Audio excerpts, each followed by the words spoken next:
country in the years to come if we do not invest in keeping up with our global competitors. Not to mention how much the chip shortage is costing families right now through higher prices. A big part of the problem is that our nation's semiconductor manufacturing industry has been losing jobs to other countries. It is half the size it was in 2001. The legislation we are voting on today will help reverse that trend so we not only protect the jobs of thousands of workers in Clark County and King County and across the country, but we also create new jobs by investing in semiconductor production, especially our small and medium-sized manufacturers and suppliers, and we stop these jobs from being lost to competitors overseas. And let's be clear, this is about cost too. This will be a big deal when it comes to getting supplies on the shelves and getting prices down and fighting inflation. Because the chip shortage, it affects everything. We're talking about cell phones and kids' toys and medical devices and refrigerators and cars and a lot more, you name it. This is really, really important to our supply chain. Strengthening it is a common sense step we can make right now to bring down costs. Democrats are pressing forward with solutions, not sound bites, strengthening our supply chains, investing in American manufacturing, and lowering everyday costs for everyone. And we're going to stay focused on tackling inflation every way that we can while building an economy that works for everyone. Senator Stabenow. Well, this is a really important vote today because it really is about lowering costs for consumers, and it really is about bringing jobs home and manufacturing more in our country, and it really is about national security. So when we look at this, it is automobiles. I know a little bit about that from Michigan. It's home appliances, it's computers, it's missile defense systems. It's what our Army drives. It is every part of our defense systems. Modern life depends on semiconductor chips. Most of the chips are produced overseas, as my colleagues have said, and it's time to bring that home. The pandemic certainly showed us what happens when the global economy is shut down and we don't have the capacity to have a just-in-time supply chain by reaching out to Asia and being able to have access to those chips. The bad news has been, because they're produced overseas, that prices are high for product and are going up. We don't have the jobs we should have, and right now we're in a precarious situation long term as it relates to national security technology. In Michigan, just let me paint a picture though, because this is very real for us. I mean, we've been living this for the last year and a half. GM has had to idle nearly all of their plants at some point. Assembly lines have shut down. Workers have been sent home repeatedly. Parking lots at Ford plants have been packed full of cars that can't be sold because they're missing chips. You can see that not very far from where I live in Lansing, Michigan, that we see rows and rows of cars and trucks that are waiting to be able to be sold because they don't have enough of the chips. Car lots across the country where they want to sell the vehicles, normally full of different makes and models, have been nearly empty. And the price of cars, both new and used, has gone up. One of the major purchases we make as consumers has gone up, way up, because of the lack of these parts of consumer chips. So that's why it's time to pass the CHIPS Act and include as much as we can in there. The science provisions are certainly incredibly important for our future. It is going to look about the next generation. You know, control technology will make sure we aren't doing that. Control of the future and lowering costs. So let's pass the CHIPS Act and let's build things. Yes.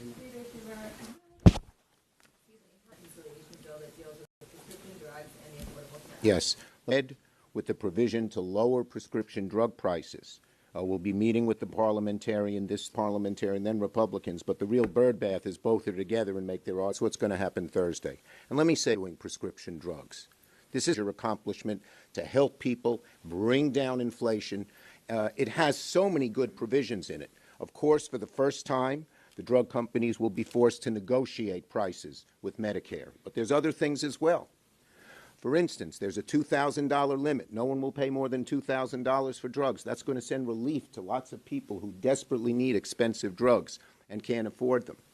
There is a provision, an anti-inflation provision. So once the company starts selling its drug, and they've already then, even if the price is expensive, they say, well, it's years of research, it's all those costs. But once they set that price, they can only raise the price on their own at the inflation rate. That's a huge thing. So there's lots of things that are in this provision, free vaccines, so many good things. We are proud of this, and that's what we're doing on reconciliation in addition to the ACA provisions that we've agreed to. Yes, next to. What's your plan to deal with some of the climate initiatives and proposals that were initially outlined in the reconciliation package? Well, as I said, here's what we're doing on reconciliation. But we are going to keep fighting on climate. It's very, very important. It's an existential threat to the globe. We're urging the administration to do things that it can do administratively, and we're going to look at everything that we can do. Yes? You called on President Biden's fifth day in office. What? You called on President Biden's fifth day in office for him to declare a national climate emergency. I'm wondering how important you think it is for him to do that. And you just mentioned you wanted him to take other administrative steps. Could you specify what steps you hope? Well, there are many they're considering. I'm not going to get into details, but there are lots of them. And yes, I called for him to create a climate emergency, call for it, and I still believe that. Yes, yes.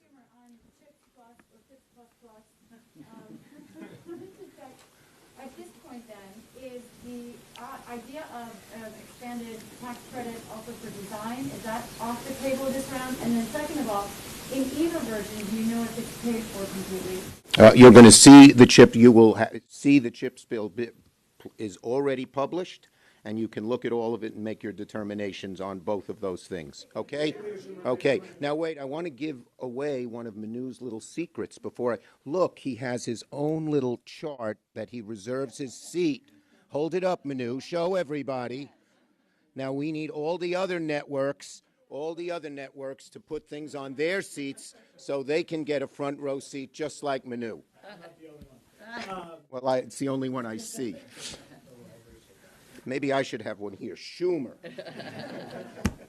Wondering, when you look back at your negotiations with Joe Manchin, did you make a mistake in going so long with him? When he's been clear, he says he's been clear to you about what he could. Okay, look, number one, on something as important as climate, an existential threat to the country, I will make every effort, even when it seems to be an uphill fight, because it's so important. Yes.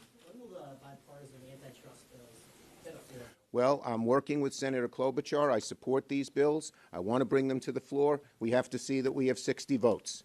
Way in the back. Do you have a second reconciliation vehicle available to you, even if it's in the new fiscal year? There's always a second reconciliation bill available to us. Yes. The House is going to take up bills this week to codify protections for same-sex marriage and for access to contraceptives. When those bills come over to the Senate, are you going to take those bills up? Are you going to vote on those bills? Well, as you see, we last week talked about the choice issue crossing state lines. This week, led by Patty Murray and our leading group of women senators, we are putting Title X on the floor and going forward on that, for a UC, introducing it, talking about it, letting the American people know. Let's face it, this is a MAGA Supreme Court, a MAGA right-wing extremist Supreme Court, very, very far away from not only where the average American is, but even the average Republican. The people are seeing that. We're seeing it in poll numbers across the country. You've got to take a look. People are understanding how bad this court is and that they've been put in power by the Republican Senate, just about every one of them. So we're going to look at everything that we can do to deal with these issues. We don't want to see the country move back. Yes, last one. Do you feel like Senator Manchin was an honest broker? Look, Senator Manchin and I know each other a long time. We have many disagreements. I am very strenuous when I talk to him about my disagreements, but we always try to show each other respect. Thank you, everybody. That's part of the two things we want to do in reconciliation. That we're going to do in reconciliation are prescription drugs and a 2-year extension of ACA. No, that's 2 years.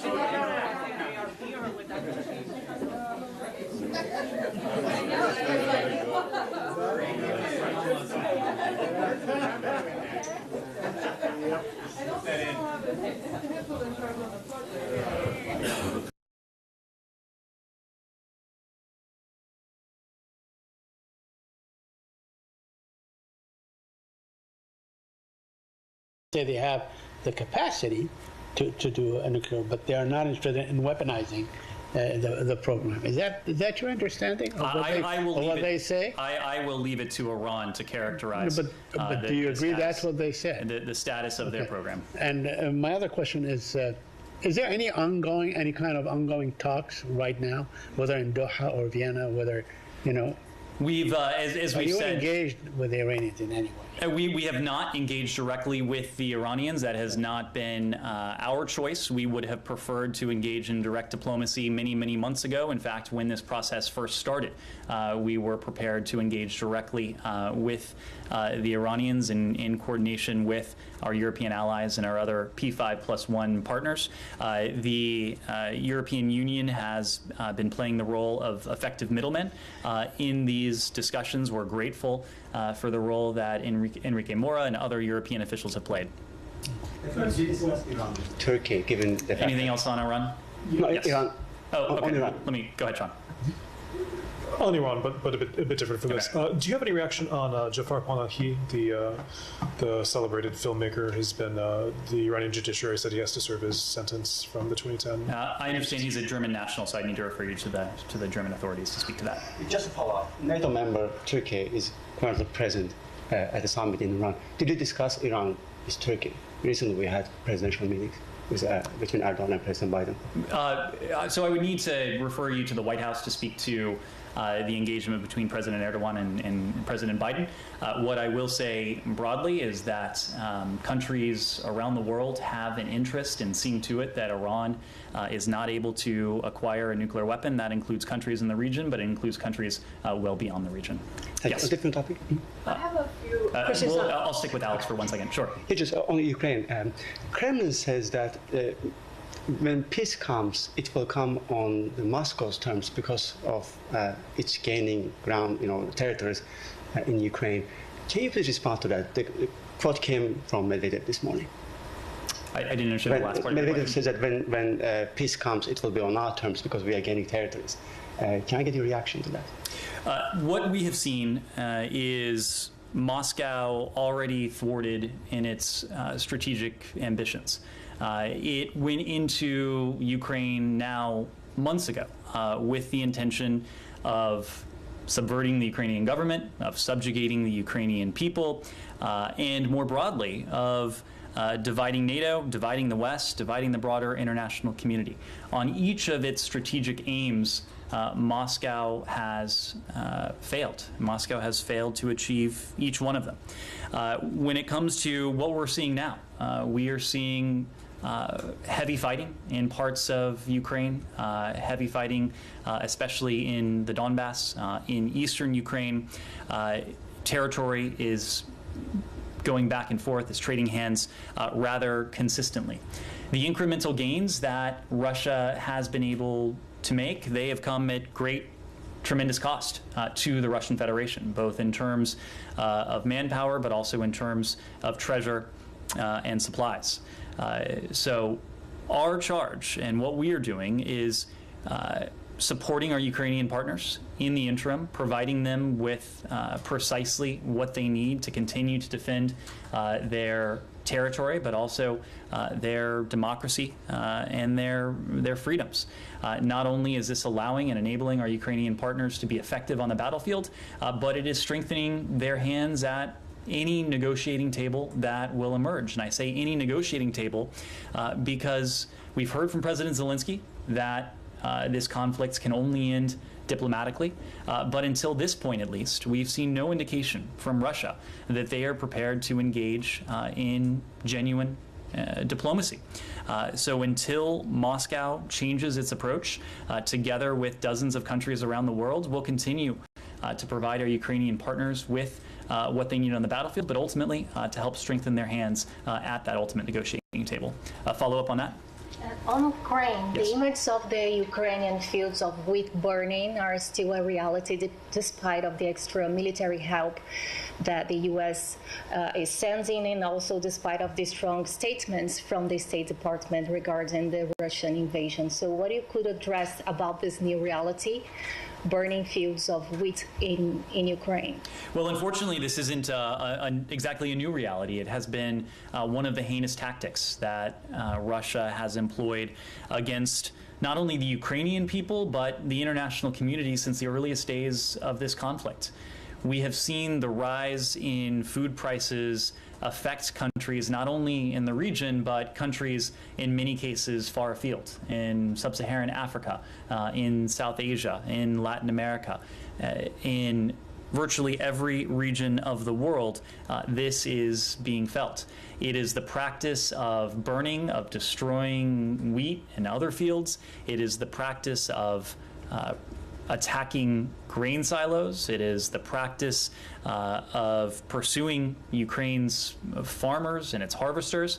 And perhaps most acutely, it's the horrific practice of blockading Ukraine's Black Sea ports. The port of Odessa, were it to open, there are tens of thousands of tons. There are millions of tons of grain that could be supplied to the world market in relatively short order. So the UN Secretary General has been, and we've been supportive of his efforts to work with our partners Ukraine and Turkey, but also with the Russians to find a solution to this Black Sea blockade. Ultimately, the solution can and should be simple. It's for Russia to end its blockade. We're supportive of the UN's efforts to advance that ultimate goal. And in the interim, we're working with partners around the world to try to address both the short-term and the longer-term challenges to food security that Russia's invasion, but also longer-term factors like climate change have precipitated. Yes? Questions on Taiwan. Is the State Department facilitating Speaker Pelosi's upcoming trip to Taiwan? I am not aware that the Speaker's office has announced any forthcoming travel, so I would need you to refer you to the Speaker's office to refer to any potential travel she might undertake. So you must be aware of Chinese Foreign Ministry actually asked the U.S. government not to arrange such trip. Would you consider this request? Again, there has been no such trip, no forthcoming travel announced by the Speaker's office. I would need to refer you to her office. Of course, in our country, Congress is and would need to refer you to address any potential travel. So they haven't getting close relationship with a number of different office leadership. I'm not going to detail those conversations, but it is not for me to speak in any way to any travel or potential travel that has not been announced. But would this complicate your relationship with China? Because yesterday the Chinese Foreign Ministry actually issued a very stark warning saying this trip will have negative impact on the political foundation of U.S.-China relation, and this is going to send a wrong signal. Again, I believe the Foreign Ministry was weighing in on a hypothetical. That is something that I will hesitate doing here. Yes. Thanks. So at the Atlantic Council event, Ukrainian Defense Minister Alexei Reznikov said that he's confident Ukraine will get longer range weapons. And he also seems to have suggested that the Kerch Strait bridge could be a target for them. So, first, are the weapons like longer range forthcoming? And second, would the bridge be a legitimate target in your view? Well, there is nothing that is legitimate in terms of being a target inside of Ukraine.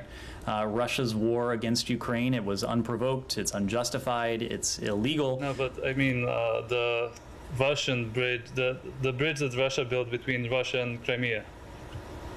Again, there is nothing that we would consider a legitimate target. This is an illegal. Excuse me, could you explain your question one more time? Am I missing your question? Yeah, the Ukrainian. Yeah. So Russia built the bridge between Russia proper and Crimea, and he indicated that he would support striking it. I see. I'm not going to weigh in on any tactical or battlefield decisions that our Ukrainian partners would need to make. We are providing them with the supplies that they need to engage in self-defense. And can I? Okay, go ahead. Yeah. He also said that Ukraine will come up soon with some kind of tracking process or mechanism to reassure those. Worrying about accountability in terms of the arms that are pouring in to Ukraine. Is this something that's being done in conjunction with the U.S. or this is something? Sure. This is something that we always do as a matter of course. We take very seriously our responsibility to ensure appropriate oversight of the assistance we provide. We're actively engaging with the government of Ukraine to ensure accountability of assistance, even amidst the very challenging circumstances in the context of Russia's war against Ukraine. And we'll continue to work with our Ukrainian partners to ensure that assistance continues to be used properly, that it continues to be safeguarded, as again, our Ukrainian partners use that assistance to defend their sovereignty, their territorial integrity against Russia's ongoing aggression. Saeed. Thank you. On the Palestinian issue, in the last 24 hours, the Israelis arrested 15 Palestinians, among them at least one well-known journalist, Amr Abu Arafah, who worked for Al-Quds Press, and so on. I wonder if you're aware of that, and if so, if you would call on the Israelis to release the journalist or any other journalist that they may have arrested. The group also includes a 15-year-old and so on.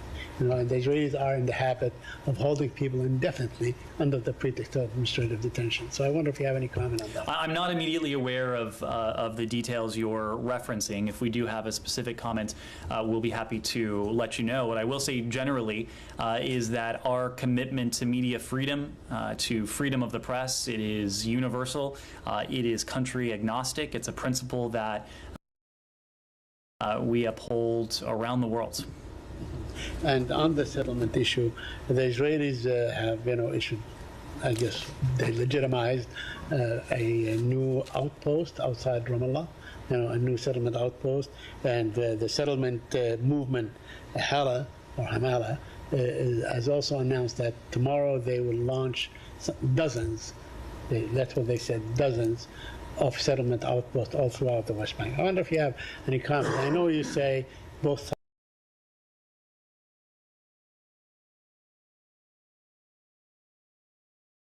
sides and so on. I mean, last year you issued a very strong statement against settlement. Would you do the same thing today? We have consistently spoken out against any steps that undercut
problem now of their burgeoning nuclear capability. But it won't necessarily solve their developing ballistic missile capability, which continues to improve. It won't necessarily solve their support for terrorist networks in the region. It won't solve the threats to maritime security in the Gulf that we continue to see out of Iran, and it potentially couldn't, won't solve all problems in Yemen. Although we're glad for this ceasefire. So we're still going to have to stay focused on all those other issues, which is again why the president's trip was so important. Thank you, Karine. John, first on the Russian annex, and then if I could ask a China question. On the Russia annexation comments that you're making, can you talk a little bit more about what specifically is new in the downgraded intelligence that you brought up? I mean, the administration has been warning about sham elections, about referendums since the spring. Kyrgyzstan has been named in the past as possibly a place this could happen. So what are you saying that is new in the last few weeks that you did not know before? I have to be somewhat careful in answering the question because we're talking about some declassified intelligence. I would point you to some of the specificity in my open comments about some of the individuals, some of the locations, and then just the modalities, I think, of how the Russians plan to pursue this in time and space. And that's really about as far as I'm able to go. But we know this is going to be a concerted effort here. And some of it is in parallel to the incremental territorial gains that they're making. And some of the designs here are a representation of the frustration that they haven't had as much success in territorial gains as they've had in the past. But is this more of an incremental advancement in that theory of Russia trying to annex? I mean, we've just been hearing about it for a while, so I mean, I'm just trying to gauge how different is this than what's been going on for a while now? This is out of the playbook, and we've seen them do it in the past. What we're seeing now is a more concerted, more strategic effort, and I think that's really about as far as I can go. On China tariffs, I asked Karine about this yesterday, and talked about the efforts of the administration kind of address that and resolve concerns that they have about what Trump did. Can you talk about a little bit about where efforts to ease those tariffs is, and when we might see some of the things that Biden has said is expected to come out of that? I don't have anything new for you today, and I certainly can't add to what Karine said yesterday. The president's looking at this. He wants to make sure that he makes the best decisions for the American people and for the American economy, and I'm certainly not going to get ahead of that. He's taken this very seriously, as he should. Yeah, we'll take two from the back. Yeah, Ed, and then the gentleman behind. Thank you. So I want to ask you about oil in Saudi Arabia. So should we expect an announcement then from on August 3rd from OPEC or Saudi Arabia about increasing oil production because of the president's visit? I'm certainly not going to speak for OPEC. They get to make their decisions and speak to them. I would point you to what the president said when we were in Jeddah, that the discussions on energy security were quite constructive, and that he expects that it's possible that we could see some movement here in the next 2 to 3 weeks. And so we're just going to watch that and see how it goes. Important to remember, and I think he also reminded that OPEC plus 3 has already increased by 50%, planned increases in July and August. That's been helpful. In addition to the 1 million barrels a day that the president has released from the strategic reserve, all that oil has helped stabilize the market, and the price still hovers around 100. That's because the market likes stability, and so those additions have created that kind of breathing space for the prices at the pump to start to come down. So we'll see where it goes. The discussions both at the GCC and bilaterally with the Saudis, again, were very constructive when it comes to energy, and we'll be watching. One more on so I noticed on the president's schedule the last 2 days, there have been no public events. Is he resting after the large international trips? The president's been busy. I'll let Karine speak to the president's schedule, but the president's been quite busy. Just because you don't see something necessarily on the public schedule doesn't mean there's not a lot of work going on. Gentleman in the back, yeah. Thank you. The Senate Foreign Relations Committee just reported out the resolution regarding the admission of Finland and Sweden to NATO, and they're likely to do that before August recess. Can you speak to the importance of getting that done before the August recess? And also, is there any sort of message regarding the, I think it was 18 House Republicans who last night voted against a non-binding resolution on the admission of the countries to NATO? I would just tell you that we obviously want to see Finland and Sweden brought into the alliance as soon as possible. And so we look forward to congressional action that will allow that to be the case, at least from the United States perspective. As you know, every ally has to ratify. We're not the only ones. But certainly we believe it's in our interest and it's in the alliance's interest for a session of those two countries to happen as soon as possible. These are modern militaries that we know well. We exercise with them, operate with them. I myself did a long, long time ago. And they've got incredible modern capabilities that will absolutely help bolster NATO's defensive capabilities and contribute significantly to the Article 5 commitment that we all signed into when we come into the alliance. So we're looking forward to it. We urge Congress to act as quickly as possible. Thanks. I wanted to give you a chance to respond to the family's reaction to the hostage and the wrongful detention executive order. The group Bring Our Families Home issued a statement saying that the order is simply the White House taking executive action to direct itself to follow existing law. And the group says the president should agree to take a meeting with the families. Will he do that? I don't have anything on the president's schedule specifically to speak to today. I would remind that the whole national security team remains committed to staying in touch with these families, and we have routine discussions with them, with all of them. Our special presidential envoy for hostage affairs is in regular contact with them. We know that they're suffering, we know they're scared, and we know they're anxious. And we know that they want their loved ones back home, and the president wants that too. And this executive order will give us some additional tools in the toolbox. Is it going to solve every problem? Nope. Every case is specific, and you got to look at each one individually and figure out what the best way is forward. Sometimes turning up the heat publicly is the answer. Sometimes turning it down is the answer. Sometimes sanctions could be useful. Sometimes not.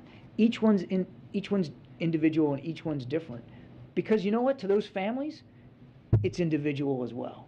They just want their loved ones home, and the president wants that too.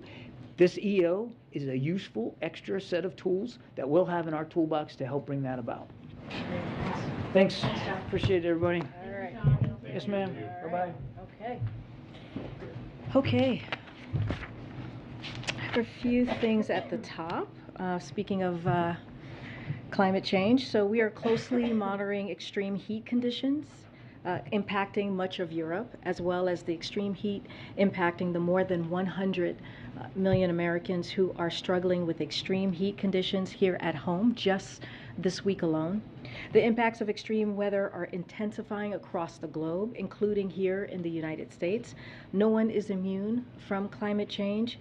It's why the president has been rallying the world to take the decisive action needed in this decade to tackle the climate change, the climate crisis. It's also why the president is committed to taking aggressive action to tackle climate change and made clear if the Senate won't act, he will. In fact, as many of you have seen already today, the president will travel to Somerset, Massachusetts tomorrow. While there, he will visit the future site of manufacturing plant located at a former coal-fired power plant that will produce transmission cables for Massachusetts' booming offshore wind industry. The president will underscore the historic clean energy investments his bipartisan infrastructure law will make in Massachusetts and announce additional actions he will take to tackle the climate crisis and secure a clean energy future. The president ran on fighting the unprecedented economic and national security threat of climate change, and he has been taking decisive action to do so since taking office. Tomorrow's action will be a continuation of that work. And I have two things, because I know folks in the room asked this question, two different questions yesterday, and I said I would get back to them. I think, Eugene, you had a question about ACLU. The Department of Homeland Security is committed to complying with the law and respects the privacy and civil liberties of individuals. DHS employs various forms of technology to undertake its mission. This includes using tools to better investigate threats to infrastructure traffickers of deadly opioids on the dark web, and to identify those involved in cross-border transnational criminal organizations and terrorist activities. And again, as I said to you yesterday, for further information, I would point you to DHS. And I just have one more for the Marburg virus disease in Ghana. I have an answer. I came back with an answer for you. I think this is from Simon. Ghana reported 2 fatal cases of suspected hemorrhagic fever in the Ashanti region of Ghana in early July, which tested positive for Marburg virus disease almost 2 weeks after presentation. These were the first cases reported from the country. U.S. agencies at our embassy in Accra have been in close collaboration with Ghana Health Services, World Health Organization, and other partners have engaged with Public Health Working Group in the country to share information. The government of Ghana has not made any request of us, but we stand ready to assist however we can. So that's that answer there for you all. Will, you want to kick us off? Sure. I've got 2 things. It doesn't look like we'll be getting a climate emergency announcement this week. I want to make sure that's still on the table, and I wanted to ask if the White House has any concerns that the president might be relying on executive action too much. So to answer your first question, look, one thing that I just want to step back and just lay out for all of you, when the president was one of the first in Congress when he was a senator to ring the bell, the alarm bell on climate crisis. So this is an issue that has been front of mind for him. This is an issue that has been, when it comes to the climate crisis, a priority. And taking action is something that he said he will do if Congress won't. And he has been taking action as I had just stated in my opening remarks, since he's taken office. So he's going to take, as I said, additional climate actions in that vein tomorrow, and he's going to continue. He's not going to just stop with the actions of tomorrow. But I would not plan a announcement this week on national climate emergency. Again, everything is on the table. It's just not going to be this week on that decision. On another matter, Senator Manchin is rejecting the global tax deal that Secretary Yellen negotiated with like 100 plus countries. What will happen if those countries move ahead with the deal and the U.S. doesn't? So I have a couple of points on that that I wanted to share with all of you. So we remain committed to finalizing a global minimum tax. It will level the playing field, as you all know, for U.S. businesses, decrease incentives to move jobs offshore, and close loopholes that corporations have used to shift profits overseas, which will benefit American workers, businesses, taxpayers, and middle-class families. So that is critical and that is important and why we need to do this. But this significant incentive for America to come into, it's significant for America to come into compliance. Right now, other countries are pursuing legislation that would put them in compliance. If they act and America doesn't, we'll lose out on tax revenues that we could use to invest in the strength of our economy and the middle class. So it's too important for our economic strength and competitiveness to finalize this agreement. So we'll continue to work always to get it done. So that's going to be our focus as well. Go ahead, Ashley. Thank you. 2 related questions on climate. First, why did the White House decide that tomorrow is not the day to declare a climate emergency? I mean, what I can say is the president's going to do everything that he can to take action. Again, climate crisis, taking climate action is critical. It's important. You heard Kirby talk about our national security, how it threatens our national security, how it threatens the economy, and what the president wants to continue to do is make sure that we're lowering energy costs for the American family. Again, everything is on the table. I'm not going to go into private discussions, policy discussions, or get ahead of the president at this time. He's going to make some announcements today. What I can say, this climate emergency is not going to happen tomorrow, but we still have it on the table, and I don't have a date circle on the calendar. When it does happen, can you talk a little bit about what specific tools it would then give the administration and what specifically you would use it for and do? So one thing that I just wanted to make clear, because some folks were asking about the abortion piece, the emergency abortion piece. So just wanted to lay out. So look, we haven't ruled out public health emergency, as I just laid out, and so we're just still moving forward with the options that we potentially have in front of us. Everything is on the table, but declaring a public health emergency is very different from declaring a climate emergency. Each unlocks a different set of authorities and a different pot of funding, and so that's one way to think about that. One of the reasons I wanted to bring this up, because we've heard this, and so comparing one against the other as a reflection of priority would not be accurate. But again, it's on the table. We don't have anything to announce at this time, and the president will speak more on what it is, how he wants to move forward. On those differences, is it a bigger pot of money it unlocks? I know that was one of the concerns the administration had about the public health emergency, and are there any other specifics you can share about how you could use a climate declaration? So I don't have any specifics or anything to move further on what I just stated, but you're right. When Jen Klein was here just almost 2 weeks ago, she talked about how in the pot of money for the abortion pieces, there was just tens of thousands of dollars there. So there was some feeling that we didn't know exactly how that would work. But she did state that it would be still on the table and that we were still thinking through it. But as far as what's on the climate side, I just don't have more information to share. Are there any downsides to declaring a climate national emergency? Right now, like I said, it's not on the table for this week. We're still considering it. I don't have the upside or the downsides of it. As you can imagine, and I have said, this is an important priority when it comes to getting to clean energy, when it comes to dealing with climate crisis, when it comes to taking action. So the president is going to continue to make sure he's doing everything that he can to deal with the threats of climate change. I just don't have specifics on the pros and the cons, but it is still on the table.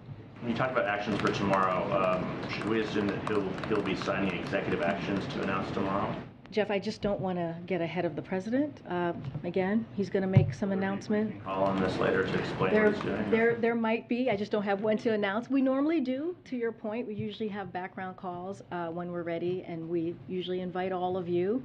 I just don't have one to announce. There might be in the next couple of hours. I just don't have anything to share. Has he been involved in these meetings today, or what exactly has he been doing yesterday and today? So he's been in meetings. I was scheduled to meet with him today in the Oval Office. So he's been meeting with his senior staff. He's been meeting with a staff. I think some of you may have seen him when the First Lady of Ukraine was visiting with our First Lady. I believe you saw him very briefly.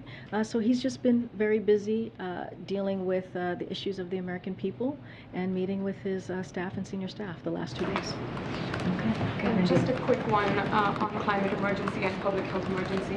How concerned is the White House it may land up sort of angering female voters if it does sort of go ahead and announce a climate emergency ahead of a public health emergency, considering we haven't seen such an announcement after Roe? Is that why maybe the timing has been moved, or? No, I wouldn't look into. I wouldn't make that into an issue. Both of those things are still on the table. We just haven't announced them or made a decision yet. I just laid out what the difference is between when you look at a public health emergency on the abortion side, when you look at a public health emergency more so on the abortion side, but the difference between the two, we just don't. They're both on the table. We just haven't made an announcement on that yet. And the president did say that he's asked his administration to see if he has the authority to declare a public health emergency. Is there sort of any update into that work? to see if he has the authority ultimately to declare something like that? Again, we're looking at all options. Everything's on the table. We just haven't made a decision on this yet. Thanks, Corinne. The mayors of New York City and D.C. are calling for more federal resources to assist with asylum seekers who are being bused to those cities from Texas and Arizona. They've had thousands of people arriving over the past couple of weeks. Mayor Bowser here in D.C. said that these people are being tricked. What federal resources is the White House preparing, if any, to deliver to these cities and other cities that are now dealing with an increase of asylum seekers? So I can tell you, Karen, that we have been in touch with both of their administrations, both of their offices, and we're going to continue to look into their requests. I don't have further than that to share, but we have been in touch with Mayor Bowser's office, and we have been in touch with Mayor Adams' office. Could be resources that can be given. Right now, I can tell you that FEMA is the lead agency on this, and so I would point you to them on any more information or details that they can provide. And then on the other end of it, some advocates say that the governors of these states are using these migrants as pawns. Has the White House reached out to those governors and said, don't send these people to these cities on the East Coast? So as you know, we're in constant communication and contact with governors just across the country. I don't have anything specific to that. That the specific on migrants being shipped to other states. Is there a message from the White House about? I think we have. This has come up before, I believe, a couple of months ago, and I think we believe it's shameful that some governors are using migrants as a political tool, as a political play, when we should be making sure that we're doing everything that we can to help folks who are coming into this process in a legal way, and making sure that we do this in a safe way and respectful way. And I think it's shameful that that is happening. Thanks, Corinne. The Secret Service now says that they are unable to retrieve any more emails from agents from January 5th and 6th of last year. Does the president believe that it's acceptable for a law enforcement agency, a federal law enforcement agency, to simply lose such critical communications that are important to an investigation? So I appreciate the question. This is not something that I can speak about from here. This is a question that has to go to any information or details has to go to the U.S. Secret Service. I just can't speak from here because it is a active investigation. I understand, but this is something the Secret Service is saying publicly, that they just, they didn't back up their emails and texts properly, apparently. And I'm just wondering, this is the agency that is tasked with protecting the President of the United States.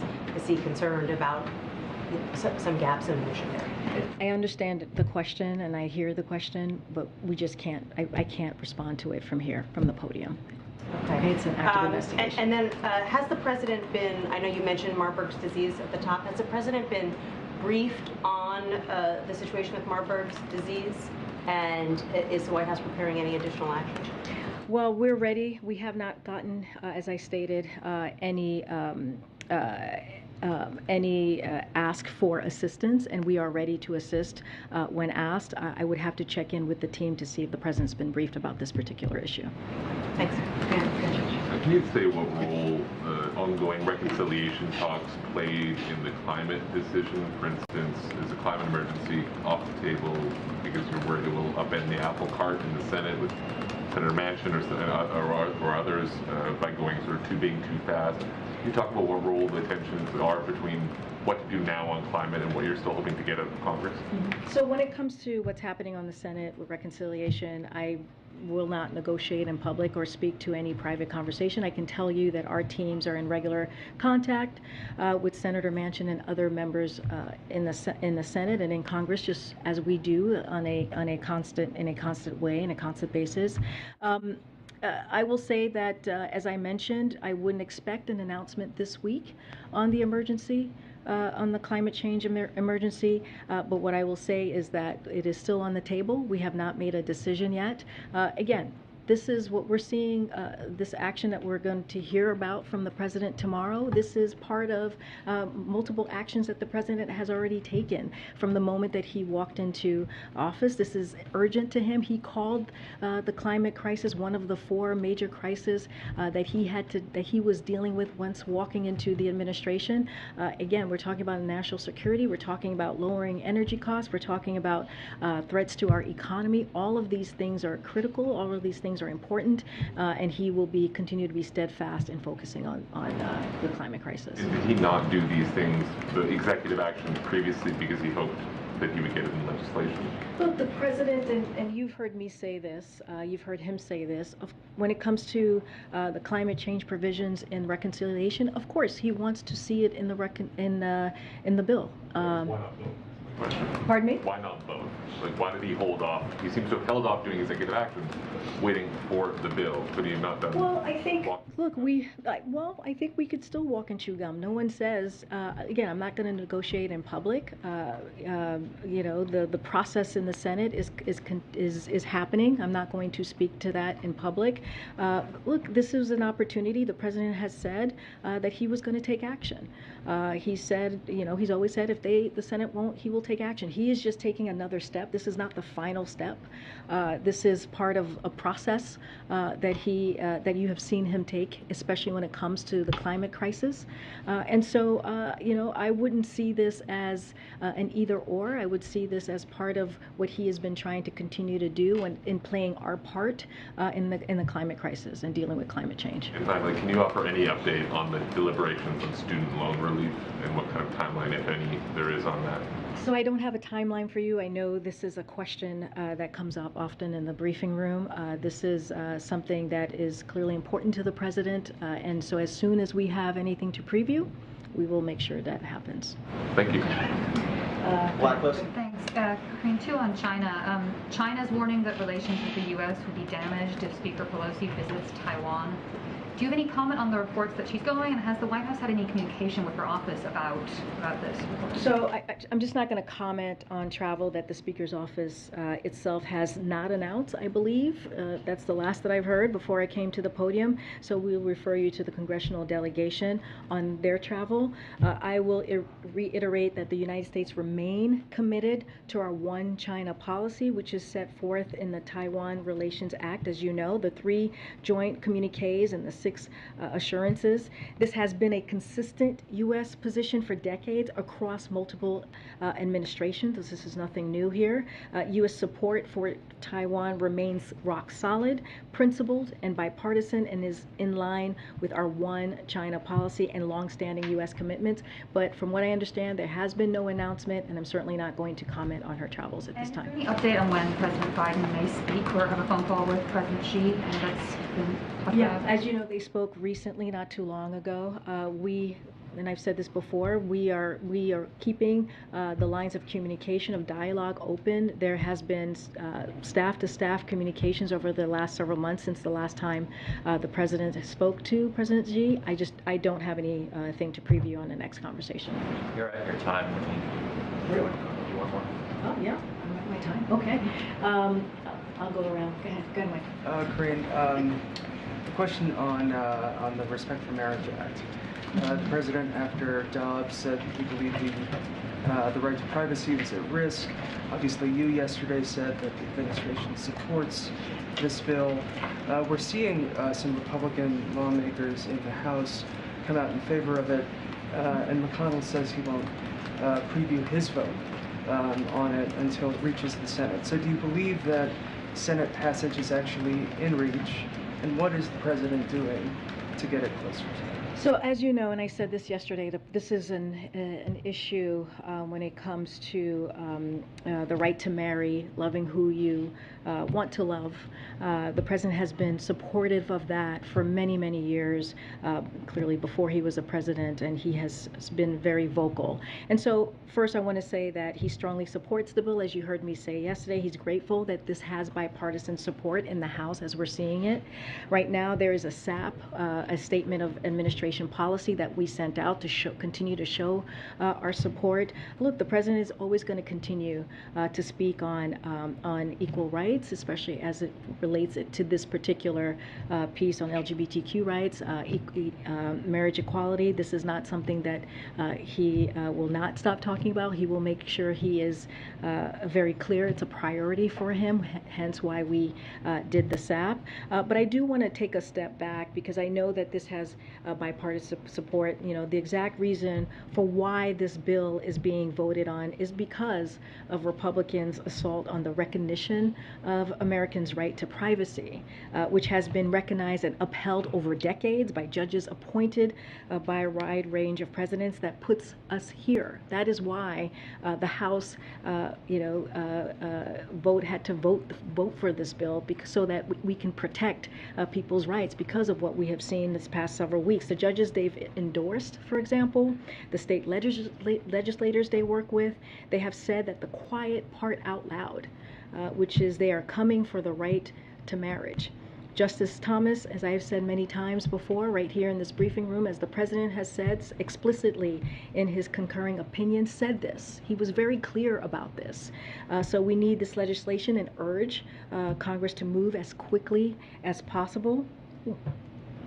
And it's something the vast majority of country supports, of the country supports, just like they support restoring Roe, which is a priority for the president, stopping a national ban that we're seeing from the ultra MAGA who wants to make a national ban when it comes to abortion. So we have to continue to speak out, and the president's going to continue to urge for Congress to act.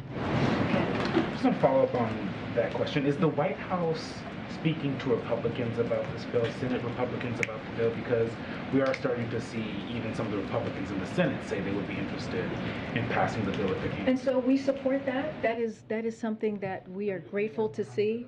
We are grateful to see. Look, we have multiple conversations with members in Congress, whether it's a Republican or Democrat. This is something our office does pretty regularly, the Office of Legislative Affairs. I don't have anything specific to share on the different conversations on this, but certainly we are in constant touch with members of Congress and their staff. And what do you have to say to climate activists who feel like President Biden isn't being urgent enough? So, 20% of the U.S. population, about 60 million people, are going to see temperatures above 100 degrees Fahrenheit over the next few days. They're constantly seeing how the Supreme Court is taking some of the power away from the agencies to do that work, and they want to see President Biden do more and do it quickly. We talked about him possibly doing this emergency declaration and that not being on the table. Why not just do it if it is so urgent, as you guys say? So again, he is going to take an action tomorrow, right? That's why we're going to Massachusetts. I'm not going to get ahead of the president. Hopefully we'll have a background call like we normally do to share specifically what that looks like. I would disagree with the characterization of your question. The president has been one of the first folks amongst the members on the Hill when he was senator to ring the bell, to ring the alarm bell on climate crisis. He has taken action. He has been, he has said when he walked in that the climate crisis was one of the crises, the 4 crises that he had to deal with. He has taken action to meet the goals, very big goals, if you will, that he wants this country, our country, to make in order to deal with the climate crisis, and he'll continue to do that. And so, again, this is one step. This is a continuing step of other steps that he has taken this past year, and we'll see more actions from this president. Thanks, guys. You're welcome.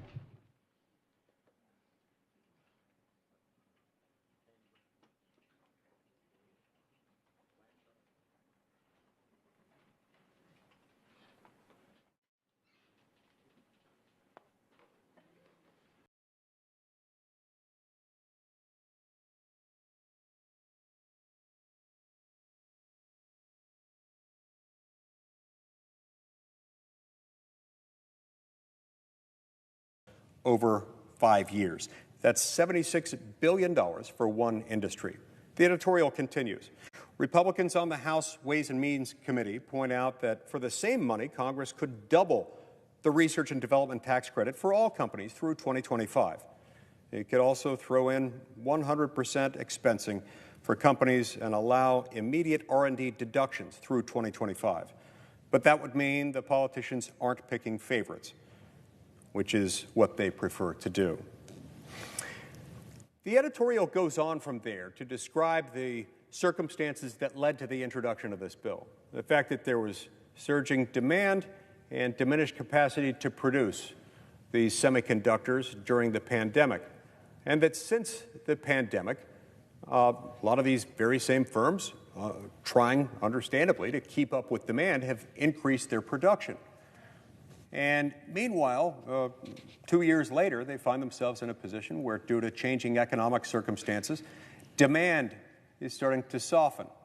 And so they may now be in a position where they have ramped up supply only to see that demand is diminishing, all of which starts to beg the question, why would we dump over $76 billion into this industry right now, when people across America, including these Utahns, who are facing some of the highest price hikes in the country for a variety of reasons, why would we give money to a small handful of wealthy corporations at a time like this, understanding that every dollar we spend here that we don't have means that we're inflating the currency even more, and that ends up creating all sorts of problems. And so, a few paragraphs later, the editorial goes on to explain the next line of arguments. They point out that those advocating on behalf of the CHIPS Act say, but, we have to do this because it's about China. We have to do this in order to stop China. And this also can't withstand scrutiny. Now, look, as the editorial writers, the editorial board of the Wall Street Journal points out, global semiconductor capacity increased 6.7% in 2020 and 8.6% in 2021, and is expected to grow another 8.7% this year. The risk of overcapacity is growing as China heaps subsidies on its semiconductor industry as part of its Made in China 2025 initiative, and the U.S. and Europe race to compete. Some 15,000 new semiconductor firms registered in China in 2020. Some have drawn investment from U.S. venture capital firms. Intel has backed Chinese startups, even as CEO Pat Gelsinger lobbies Congress for subsidies to counter Beijing. Intel has threatened to delay a planned Ohio factory unless Congress passes the subsidy bill. I pause here, Mr. President, to note that this is troubling. If true, this should be a warning to us about why we don't engage in corporate welfare. This is wrong. And deep down we know it's wrong to take from the poor and give to the rich. We have no business doing this, nor do we have any business voting on cloture on a motion to proceed to a bill that doesn't yet exist. We don't yet know what's in the bill because it's still being transformed significantly even as we speak. The Wall Street Journal editorial board continues, quote, the other claim for the bill is that the U.S. must subsidize domestic chip making to compete with China, but this also isn't persuasive. The companies like to point out that the U.S. share of the world's chips has fallen to 12% from 37% in 1990. They don't mention that the U.S. leads in chip design, 52%, and chip making equipment, 50%. 7 of the world's 10 largest semiconductor companies are based in the U.S. China trails American companies by years in semiconductor technology. Chip fabrication has moved to South Korea and Taiwan because many chips are commodities with low margins.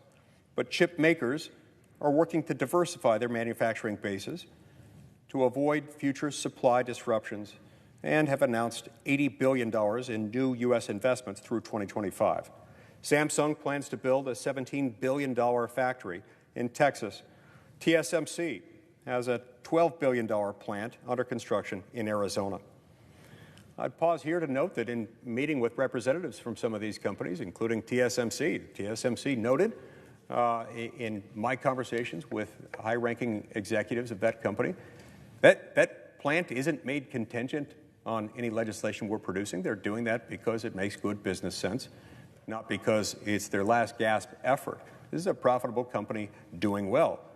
And for the United States to be considering giving money to, whether to domestic companies or foreign ones, under these circumstances, in this amount of money, makes no sense.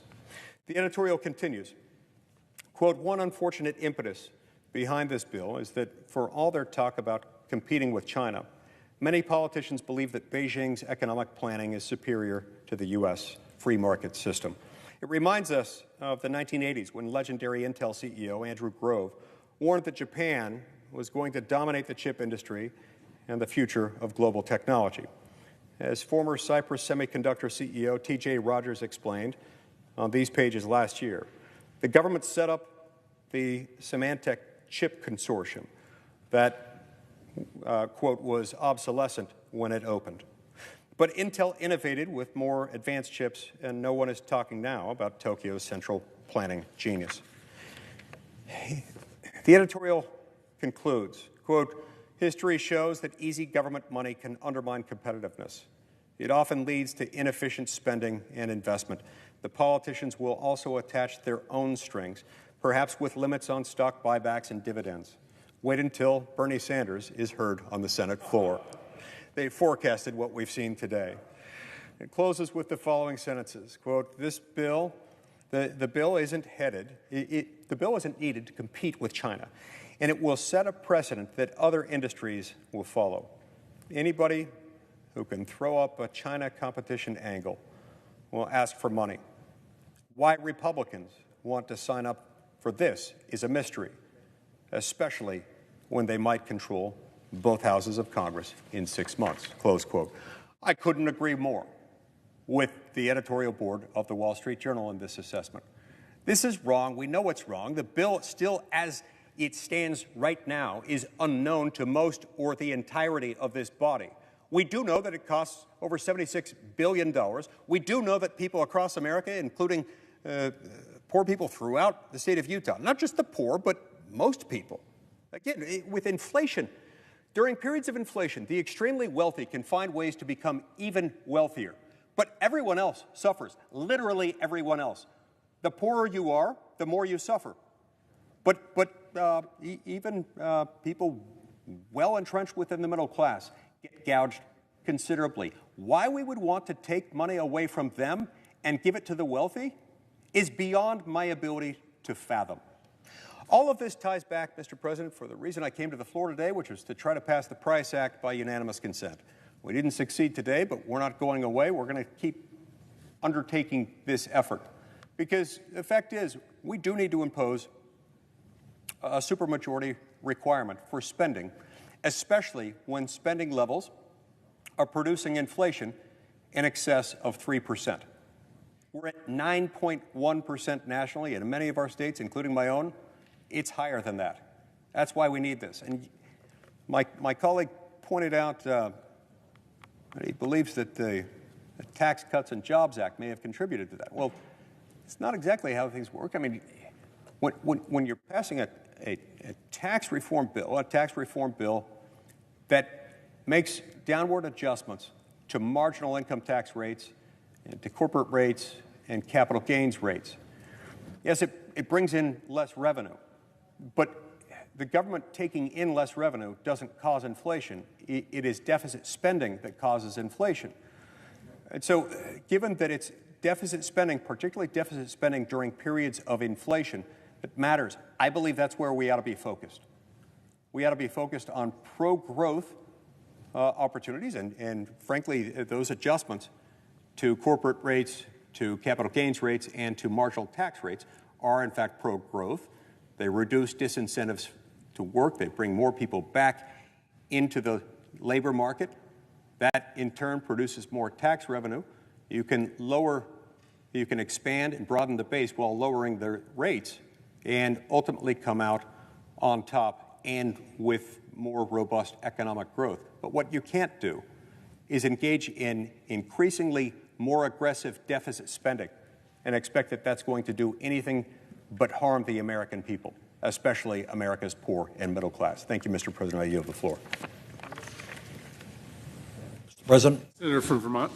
Well, let me suggest to my friend from Utah that I agree with a lot of what he said about this legislation that we're going to be voting on within the hour.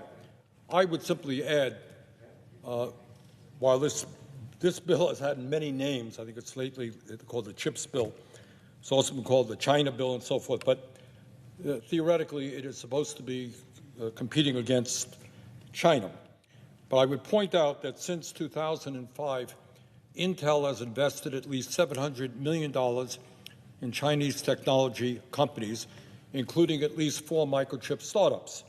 In 2020, 2 years ago, Intel invested in 2 Chinese semiconductor startups, ProPlus and Spectrum Materials, as part of a $132 million investment in 11 startups, including 3 in China. So we're investing ostensibly to protect us from China in a company that, in fact, invests in China. With that, I will yield the floor.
President.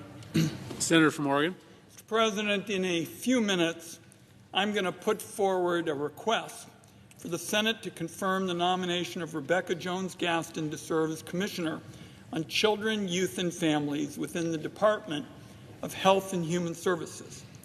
I briefly want to talk about why her confirmation is so important and what makes her the right person for the job.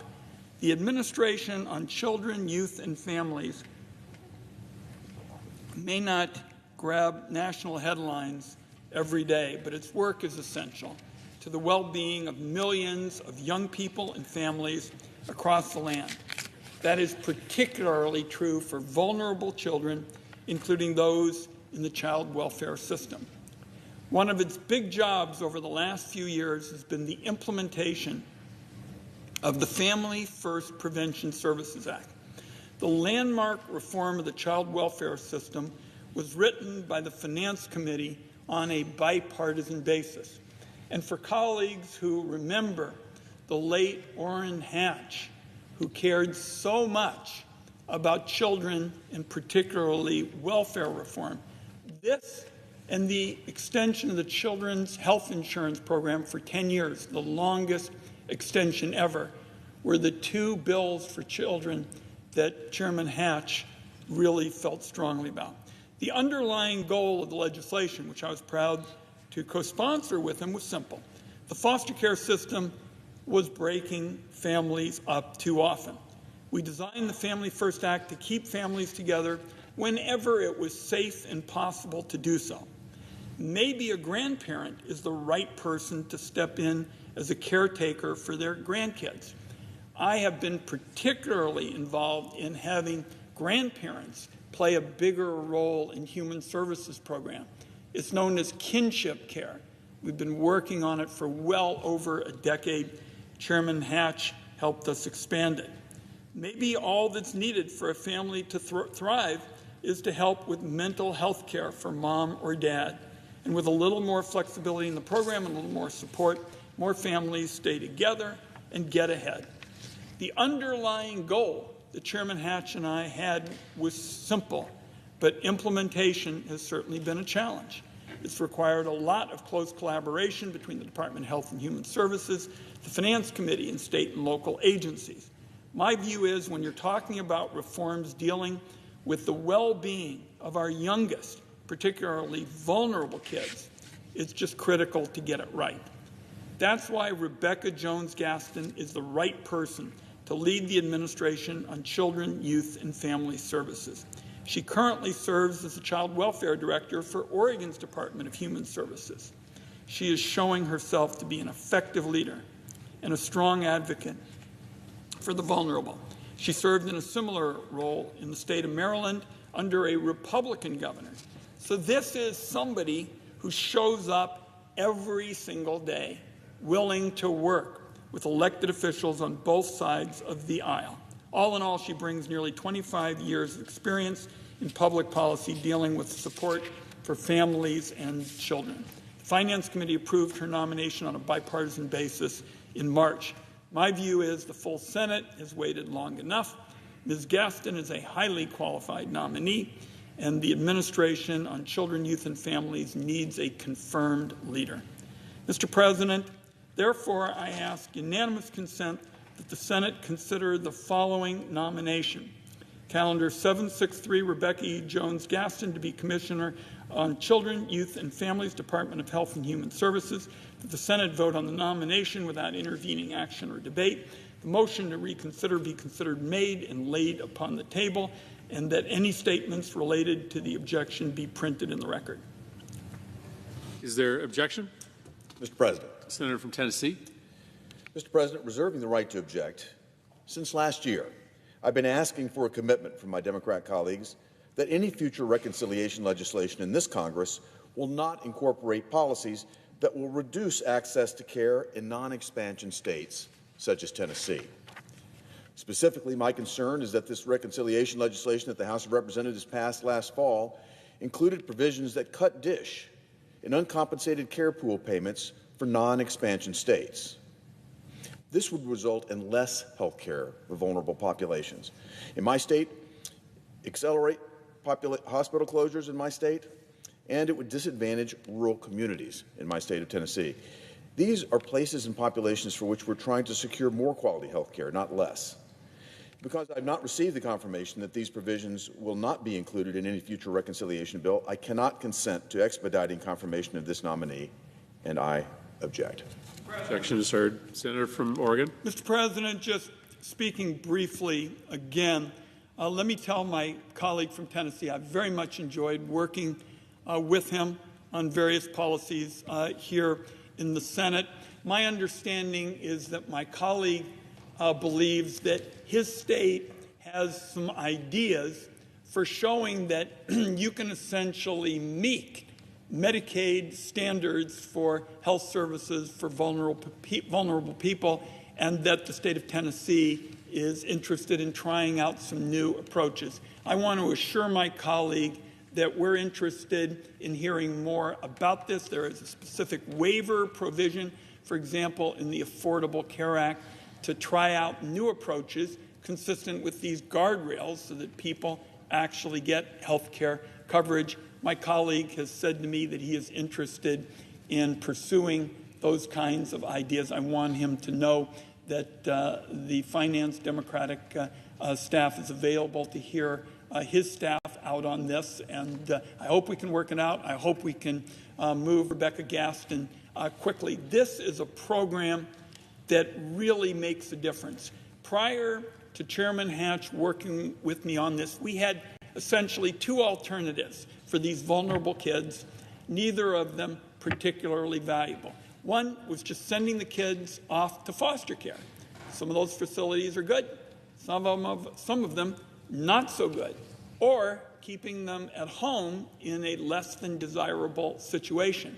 What we did on a bipartisan basis is find a third path for these vulnerable youngsters where, for example, if a parent was having difficulty with alcohol or drugs, they could get treatment and stay as the parent. So this is an important program. Rebecca Gaston knows how to run it well.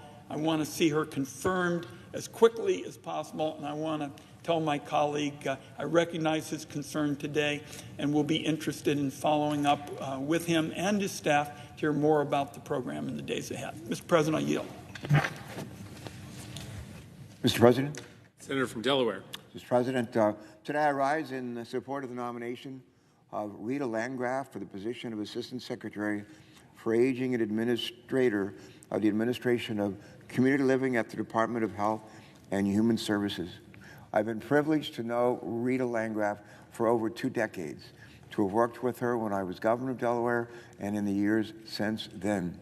She is a longtime Delaware community leader who has previously served as Cabinet Secretary of the Delaware Department of Health and Social Services, which may be the most challenging job of any Cabinet Secretary in state government of Delaware. There she oversaw state implementation of the Older Americans Act, Medicaid, home and community-based services, and disability services as well. She also had leadership roles with the state offices of AARP, with the ARC, and the National Alliance on Mental Illness, which are key national partners for initiatives within the administration of community living. Rita's career has been inspired by her relationships with the elderly and those with disabilities, including her stepson. In addition to her extensive expertise, she will bring a personal passion to her work as Assistant Secretary. Rita's experience in leading organizations focused on advocating for people with disabilities and seniors, along with her time in state government, make her an excellent choice to serve as Assistant Secretary of Aging. I applaud President Biden for nominating her to serve in this role. Mr. President, the Administration for Community Living does critically important work ensuring older Americans of all ages with disabilities are able to live where they choose, with the people they choose, and with the ability to participate fully in their communities. The Administration for Community Living works through community-based organizations and invests in research, in education, and in innovation that help make this priority a reality for millions of older Americans and people with disabilities. Mr. President, Rita Landgraf is the right person for this job. As Secretary of the Delaware Department of Health and Social Services, Rita Landgraf successfully led one of the state's largest cabinet agencies and expanded community-based services aimed at helping older Americans age in place and people with disabilities to live, to work, and to participate in their communities. Exactly the type of work that the Administration on Community Living supports. Rita is a powerful advocate and a convener of stakeholders and partners. She will bring partners together to further the mission of the Administration for Community Living and bring new and innovative insight to address priorities on aging that we can all agree upon. Rita wants older Americans to age in place. She believes in the strength and value of home and community-based services for both the elderly and the disabled, especially in light of COVID-19 pandemic. For Americans with mental health and special needs, Rita Landgraf has prioritized keeping folks in their homes and expanding employment opportunities for them. Steps we can take to ensure that these vulnerable populations can be full participants in their community. I want to thank our Chair, Chair Murray, Ranking Member Burr, for supporting Rita Landgraf's nomination out of the Senate Help Committee with strong bipartisan support. And I urge my colleagues today to join me in confirming Rita Landgraf to serve as Assistant Secretary of Aging and Administrator of the Administration of Community Living.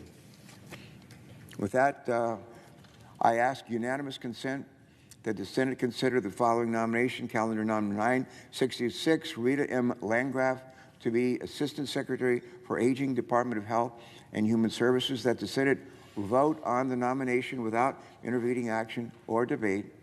The motion to reconsider be considered made and laid upon the table, that any statements related to the nomination be printed in the record. Objection? Mr. President. Senator from Tennessee. Mr. President, reserving the right to object, as I mentioned a moment ago, I've been asking for a commitment from my Democrat colleagues that any future reconciliation legislation in this Congress will not incorporate policies that will reduce access to care in my home state of Tennessee. Reiterating, my concern is that the reconciliation legislation that the House passed last fall included provisions that cut DISH payments and uncompensated care pool payments for non-expansion states, which would result in less health care for vulnerable populations in my state, which would accelerate hospital closures, and it would disadvantage rural communities. These are places and populations for which we're trying to secure more quality health care, not less. Because I've still not received confirmation that these provisions will not be included in any future reconciliation bill, I cannot consent to expediting confirmation of this nominee, and I object.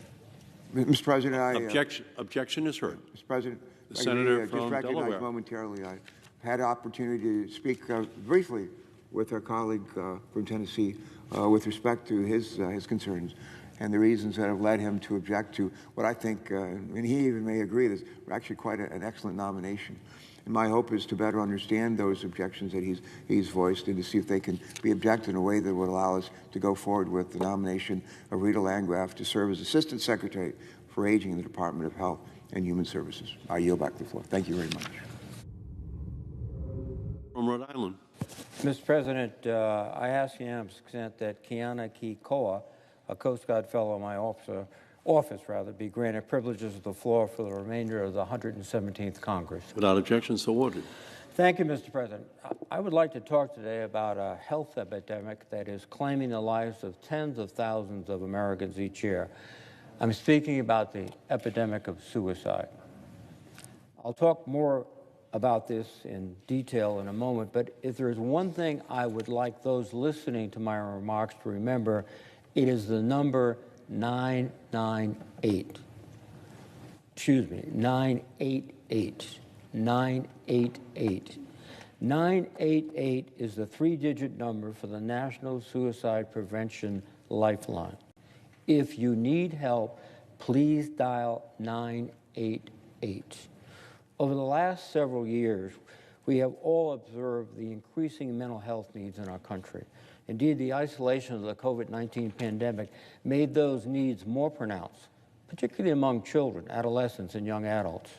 In October 2021, the American Academy of Pediatrics, the American Academy of Child and Adolescent Psychiatry, and the Children's Hospital Association, organizations representing experts in children's mental health, declared a national emergency in child and adolescent mental health. According to these organizations, rates of childhood mental health concerns and suicide rose steadily between 2010 and 2020, and by 2018, suicide was the second leading cause of death for youth ages 10 to 24. And the pandemic has intensified this crisis. Across the country, we have witnessed dramatic increases in emergency department visits for all mental health emergencies, including suspected suicide attempts. According to the National Alliance on Mental Illness, nearly 20% of high school students report serious thoughts of suicide, and about 9% have tried to take their own lives. During the pandemic, children have faced challenges we couldn't have imagined just a few years ago. Children isolated from their friends and family. All of this to limit the spread of COVID-19. But this meant that many children were separated from loved ones and other trusted adults like teachers who can help keep kids safe. And kids were isolated from their peers, impeding social learning and development. And in these tough times, rates of domestic violence and child abuse tend to increase. And on top of all these challenges, more than 140,000 children in the United States lost a caregiver to COVID-19. And it's no wonder that so many of our children and young adults are in crises. These hardships are not unique to young people. Adults are feeling them as well. Regrettably, suicide remains a leading cause of death in the United States. In 2020, suicide claimed the lives of 45,979 Americans, according to the latest data from the CDC. This is about one death every 11 minutes. More people died by suicide in 2020 than in motor vehicle accidents. The number of people who think about or attempt suicide is even higher. In 2020, an estimated 12.2 million American adults seriously thought about suicide, 3.2 million planned a suicide attempt, and 1.2 million attempted suicide. And now, there are no easy solutions, but there are things we can do to prevent suicide and improve access to mental health treatment. And we have made some progress. Almost 2 decades ago, we passed legislation to ensure parity in insurance coverage for mental and behavioral health. We have more work to do to enforce the law, but it was an important first step. And one of the most significant investments we have made in mental health care was in passing the Affordable Care Act. We expanded health insurance coverage for millions of Americans and made sure that coverage included mental and behavioral care, which was often excluded from health insurance before the ACA. We need to do more, though. More and more people need mental and behavioral health care and do not have the resources to get such care. And those with the resources find that there aren't enough providers to see them, even with good health care insurance. There simply aren't enough clinicians for the need. And lastly, we need to better help people in crisis. We can't get people into effective care for the long term if we haven't stopped the immediate crises. That's why suicidal prevention efforts are so critical. As I alluded to earlier, last weekend, the National Suicide Prevention Lifeline made the switch from its long-standing 10-digit number to an easy-to-remember 3-digit number, 988. In 2019, I joined my colleagues, Senators Tammy Baldwin and Jerry Moran, and former Senator Cory Gardner, in introducing legislation requiring this switch. Our bill was signed into law the next year, and we have been working since then to make sure that 988 has the funding to be able to handle the influx of new callers. It is estimated that the Lifeline will receive millions more calls with the new number. So we need trained people on the other end of the line, ready to get people the help that they need. When we started this effort, the Lifeline only received about $7 million in federal funding each year. Last year, with the help of President Biden, Chair Murray, and Chairman Leahy, we were able to secure nearly $300 million for the Lifeline. And we are working to get the number up to $700 million next year. This level of funding will help ensure that calls are answered quickly and locally so that people calling can talk to someone from their state who will know exactly where to find nearby resources. We're also working towards a system in which mobile response teams can respond in real time and be deployed to help people in crisis who call. While the switch to 988 over the weekend was a huge step forward, we are just beginning to build a much broader system to help people in crisis across the country. I introduced the National Suicide Prevention Lifeline Improvement Act with Senator Moran last year to help move the Lifeline towards a more comprehensive system. The Help, Education, Labor, and Pensions Committee passed this bipartisan bill unanimously almost a year ago. It's time for the full Senate to take it up and pass it. Senator Moran, I must point out, has been a true leader in these efforts. Recently, we teamed up in introducing the Suicide Prevention Act to try and intervene with those who may be in crisis but may not know how to call 988 or reach out otherwise. The Suicide Prevention Act would fund prevention programs in hospital emergency departments to better screen for suicide or mental health crises. This is important because over 90% of people who attempt suicide have seen a healthcare provider, often a visit to a hospital, particularly emergency room, in the weeks and days prior to their attempts. As these people are assessing the healthcare system, the mental health issues that really are driving them to seek medical attention are often overlooked. There are evidence-based strategies that healthcare professionals can employ to intervene before it is too late, but they need the training and the resources to do so. The bill would also strengthen data collection on suicide so we can better direct resources where they are needed most. We also need to respond to the challenges facing young people. Back in 2004, I joined our former colleague, Senator Gordon Smith, in introducing the Garrett Lee Smith Memorial Act, which was named for his son Garrett, who tragically lost his life to suicide the day before his 22nd birthday. This tragedy drove home the realization that suicide and mental health crises are so common among young people. Our legislation authorized new funding for youth suicide prevention programs in states and on college campuses. Since it was first enacted, the Garrett Lee Smith Memorial Act has delivered roughly $750 million in suicide prevention funding nationally.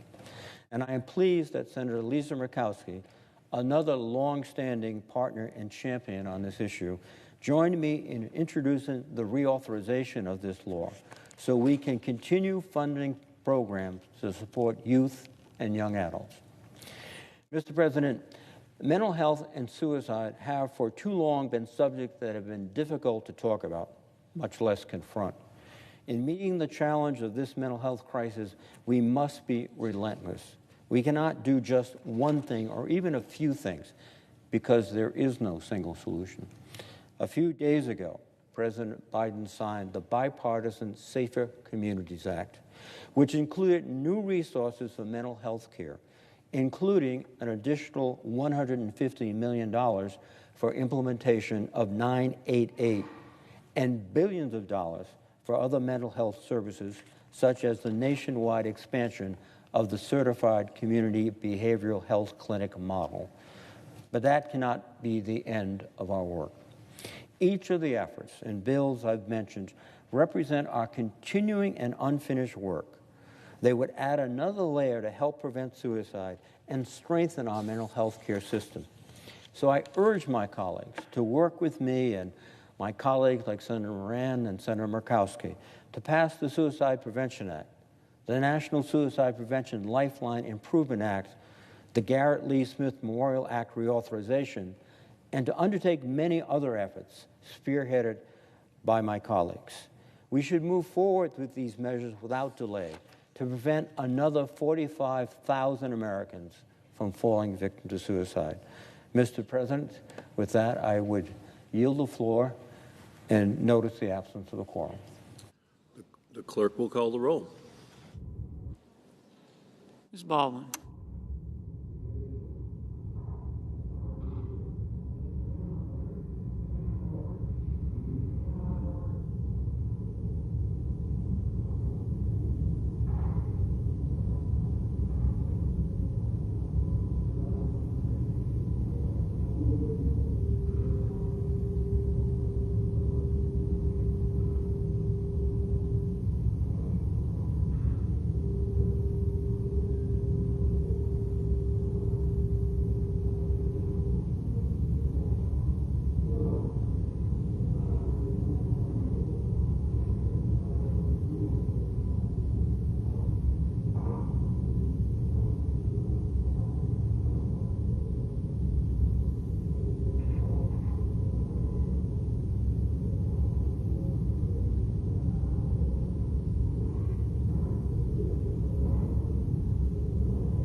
Senator from Washington. Mr. President, I don't know if we're in a quorum call or not. We are, the Senate is in a quorum call. I ask that the quorum call be dispensed with. Without objection, so ordered.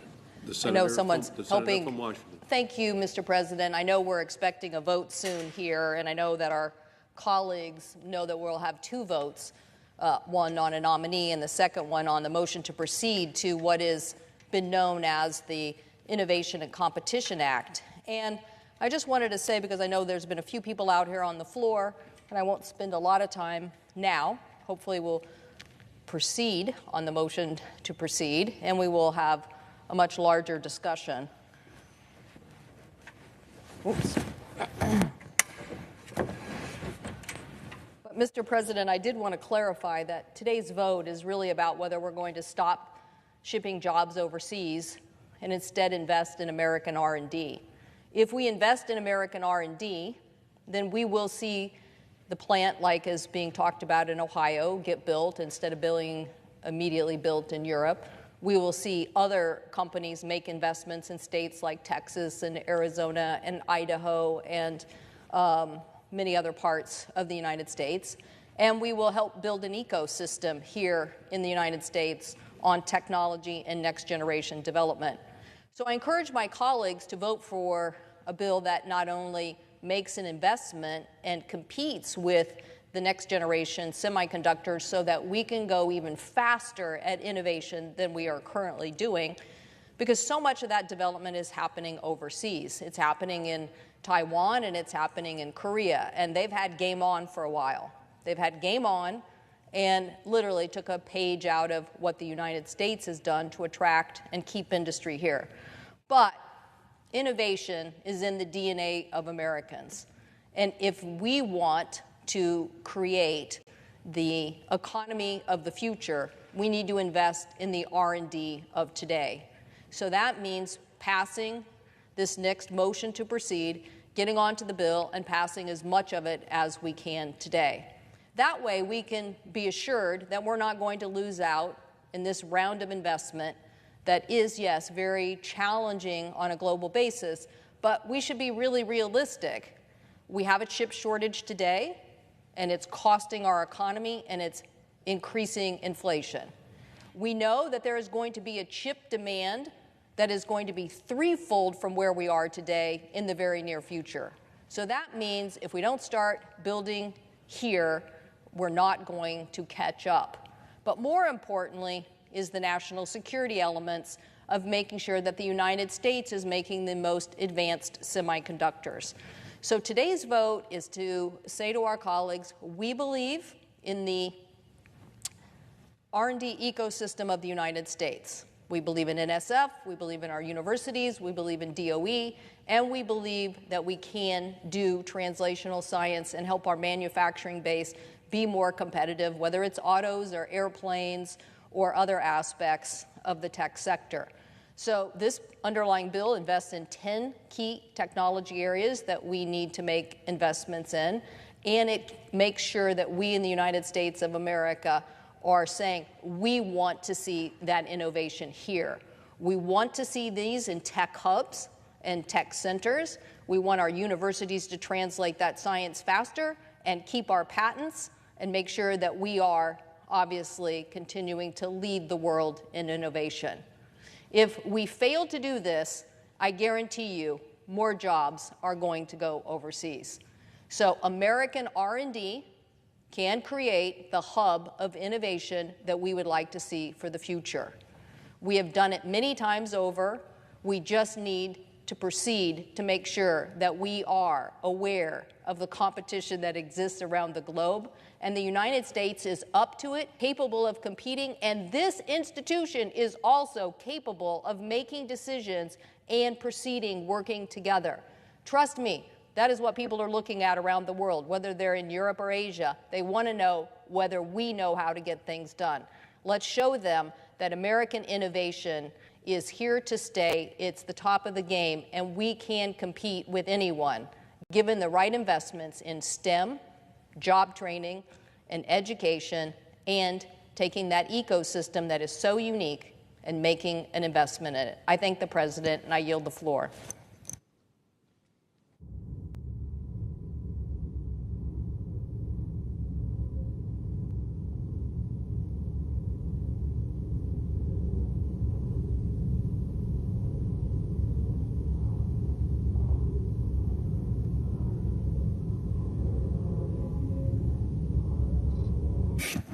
President, I suggest the absence of a quorum. The clerk will call the roll. Ms. Baldwin.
As the quorum call be dispensed with.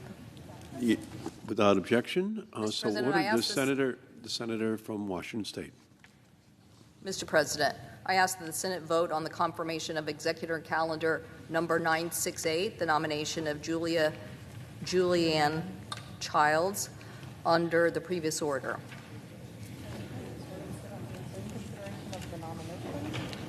Under the previous order, the Senate will begin consideration of the nomination with a special report. I ask for the yeas and nays. Okay. Oh, sorry.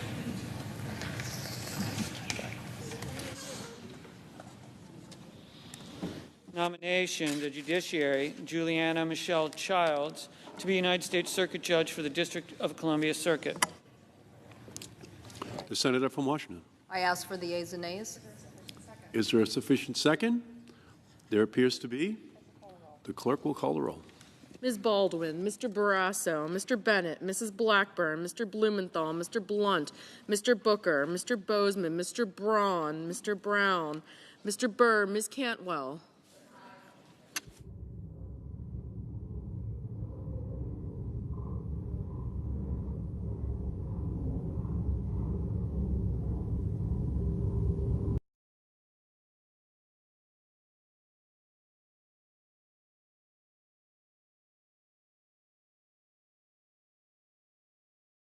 Does the gentleman from South Carolina seek recognition?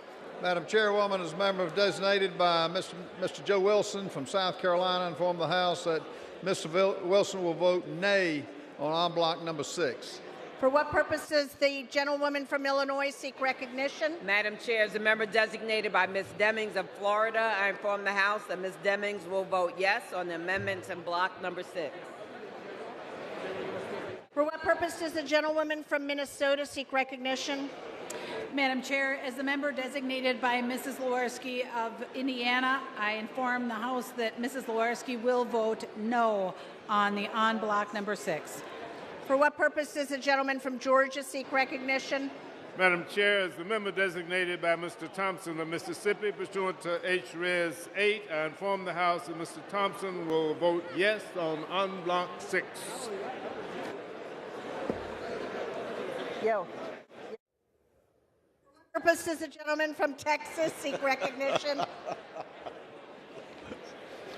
Madam Chairperson, as the member designated by John Carter of Texas and Louis Gohmert of Texas and Paul Gozer, Arizona, I inform the House that they will vote no on en bloc number 6. For what purpose does the gentlewoman from Virginia seek recognition? Madam Chair, as a member designated by Mr. Foster and Ms. Houlihan, I inform the House that these members will vote yes on en bloc 6. For what purpose does the gentleman from Florida seek recognition? Madam Chairman, as a member designated by Ms. Salazar of Florida, inform the House that Ms. Salazar will vote nay on en bloc 6. For what purpose does the gentlewoman from New Hampshire seek recognition? Madam Chair, as the member designated by Ms. Pingree and Ms. Mang, I inform the House that these members vote yes on the amendments on block number 6. For what purpose does the gentleman from Michigan seek recognition? Madam Chairman, as the member designated by Mr. Rice of South Carolina, inform the House that Mr. Rice will vote nay on en bloc number 6. For what purpose does the gentleman from California seek recognition? Madam Chair, as the member designated by Representatives Chuy Garcia and Michael San Nicolas, I inform the House that these members will vote yes on the amendments en bloc number 6. For what purpose does the gentlewoman from Florida seek recognition? Madam Chair, as the member designated by Mr. Christ of Florida, I inform the House that Mr. Christ will vote yea on the amendments en bloc number 6.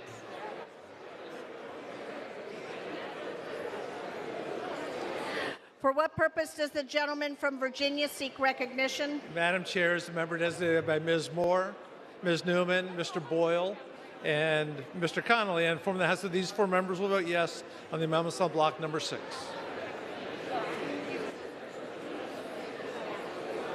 For what purpose does the gentleman from Colorado seek recognition? Madam Chair, as the member designated by Ms. Porter, Mr. Bowman, and Ms. Williams, I inform the House and the distinguished parliamentarian, Mr. Smith, that these three members will vote yes on the amendments en bloc number 6.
What purpose does the gentleman from Georgia seek recognition?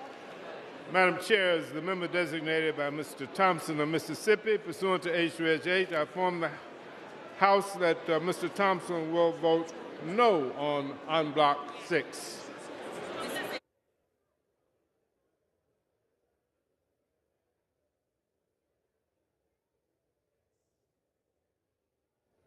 For what purpose does the gentleman from Georgia seek recognition? As the member designated by Mr. Thompson, I inform the House Mr. Thompson will vote yes on en bloc 6.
Vote.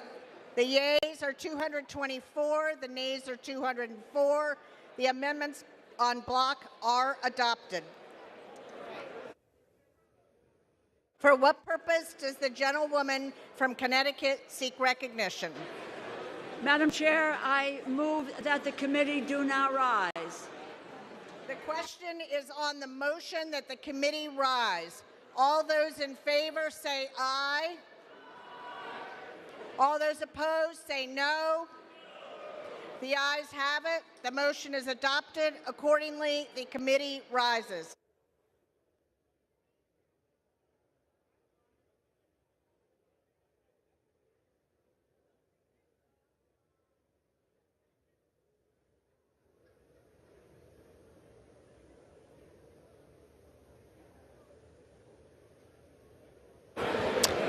Madam Chair.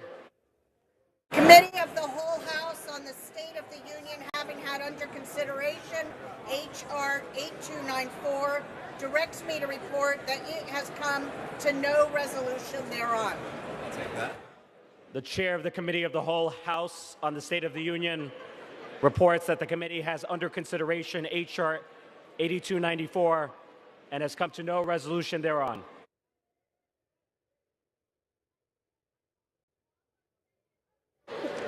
Proceedings will resume on questions previously postponed. Votes will be taken in the following order: passage of H.R. 8404 and motions to suspend the rules with respect to the following: en bloc consideration of H.R. 1286, H.R. 2024, H.R. 3222, H.R. 6337, and H.R. 7002, to be followed by S144, H.R. 4404, H.R. 7025, H.R. 7693. Pursuant to Clause 9 of Rule 20, will be conducted as a 5-minute vote. Read this. Pursuant to Clause 8 of Rule 20, the unfinished business is the vote on passage of H.R. 8404, on which the yeas and nays are ordered. The clerk will report the title of the bill. H.R. 8404, a bill to repeal the Defense of Marriage Act and ensure respect for state regulation of marriage and for other purposes. The question is on the passage of the bill. Members will record their votes by electronic device. This is a 5-minute vote.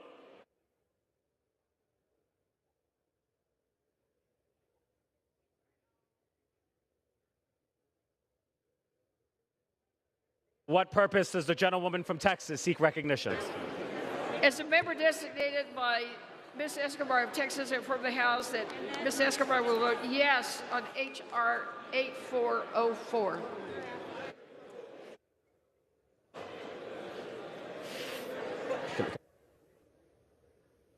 For what purpose does the gentleman from New Jersey seek recognition? Who came after?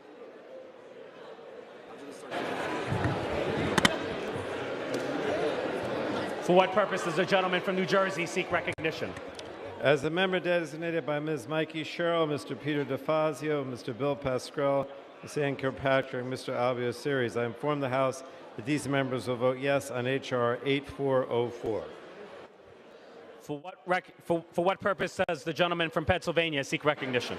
Mr. Speaker, as a member designated by Mr. Smucker and Mr. Reschenthaler of Pennsylvania, I inform the House that both Mr. Smucker and Mr. Reschenthaler vote no on H.R. 8404. For what purpose does the gentleman from Pennsylvania seek recognition? Mr. Speaker, as a member designated by the following members: Mr. Lawson, Mr. Brown, Ms. Wilson, and Mr. Infume of Maryland, they all vote yes. For what purpose does the gentlewoman from Minnesota seek recognition? Mr. Speaker, as the member designated by Mrs. Walorski from Indiana, I inform the House that Mrs. Walorski will vote no on H.R. 8404. For what purpose does the gentleman from California seek recognition? Mr. Speaker, member designated by Congress members Barragan, Cahaley, Ledger Fernandez, Castro, and Grijalva, I inform the House that these members will vote yes on H.R. 8404. For what purpose does the gentleman from Michigan seek recognition? Mr. Speaker, as a member designated by Mr. Rice of South Carolina, inform the House Mr. Rice will vote yea on H.R. 8404. For what purpose does the gentleman from Georgia seek recognition? Mr. Speaker, as a member designated by Mr. Thompson, Mississippi, pursuant to H.R. 8, I inform the House that Mr. Thompson will vote yes on H.R. 8404. For what purpose does the gentleman from South Carolina seek recognition? Mr. Speaker, as a member designated by Mr. Joe Wilson from South Carolina, I inform the House that Mr. Wilson will vote nay on H.R. 8404. For what purpose does the gentleman from California seek recognition? Mr. Speaker, as the member designated by Chuy Garcia, Representative Chuy Garcia, I inform the House that Mr. Garcia will vote yes on H.R. 8404. For what purpose does the gentleman from Texas seek recognition? Mr. Speaker, as the member designated by Mr. John Carter and Mr. Louis Gohmert of Texas, Mr. Paul Gosar of Arizona, I inform the House that they will vote nay on H.R. 8404.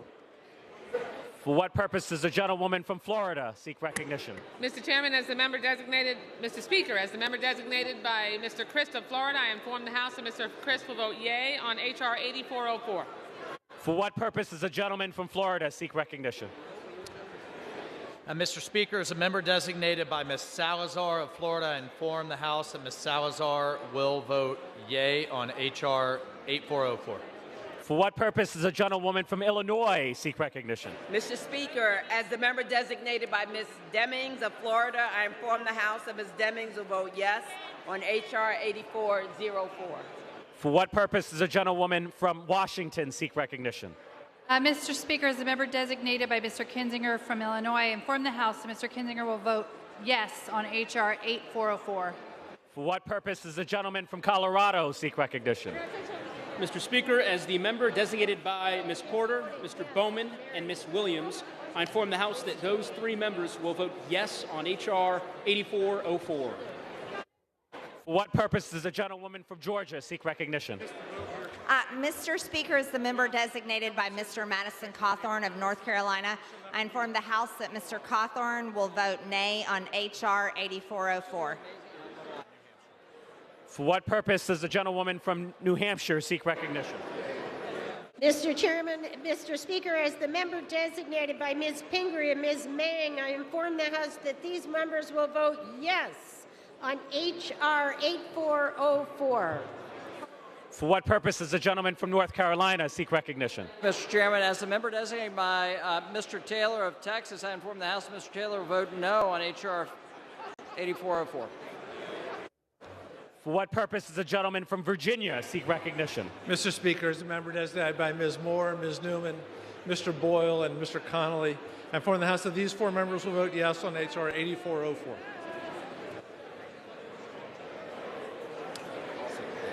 For what purpose does the gentlewoman from Virginia seek recognition? As the member designated by Mr. Foster and Ms. Houlihan, I inform the House that these members will vote yes on H.R. 8404.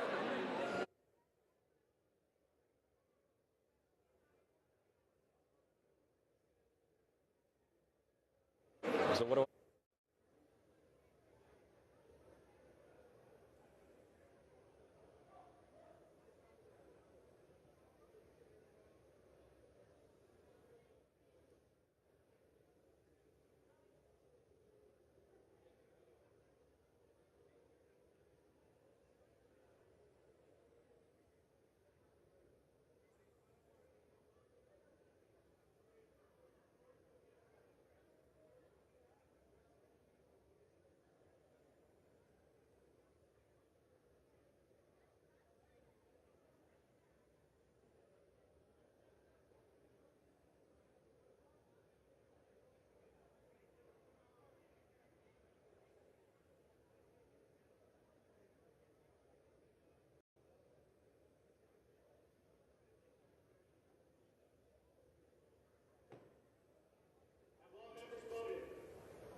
yeas are 267, and the nays are 157. The bill is passed. Without objection, a motion. Huh?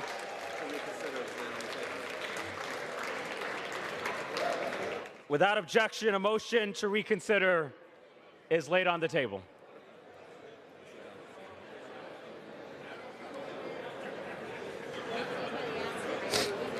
Pursuant to Clause 8 of Rule 20, the unfinished business is the vote on the motion of the gentlewoman from Connecticut, Ms. DeLauro, to suspend the rules and pass the following bills. H.R. 1286, H.R. 2024, H.R. 3222, H.R. 6337, and H.R. 7002, on which the yeas and nays are ordered. The clerk will report the titles of the bills.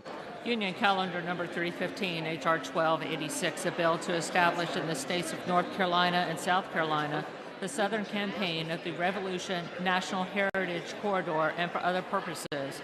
Union Calendar number 316, H.R. 2024, a bill to establish the Southern Maryland National Heritage Area and for other purposes.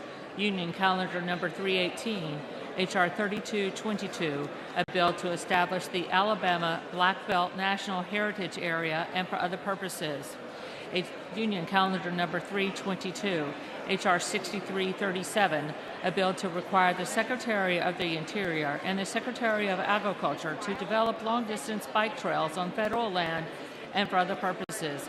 Union Calendar number 323, H.R. 7002, a bill to authorize the Gateway Arch in St. Louis, Missouri to be illuminated by blue and yellow lights in support of Ukraine. The question is on the motion. Members will record their vote by electronic device. This is a 5-minute vote.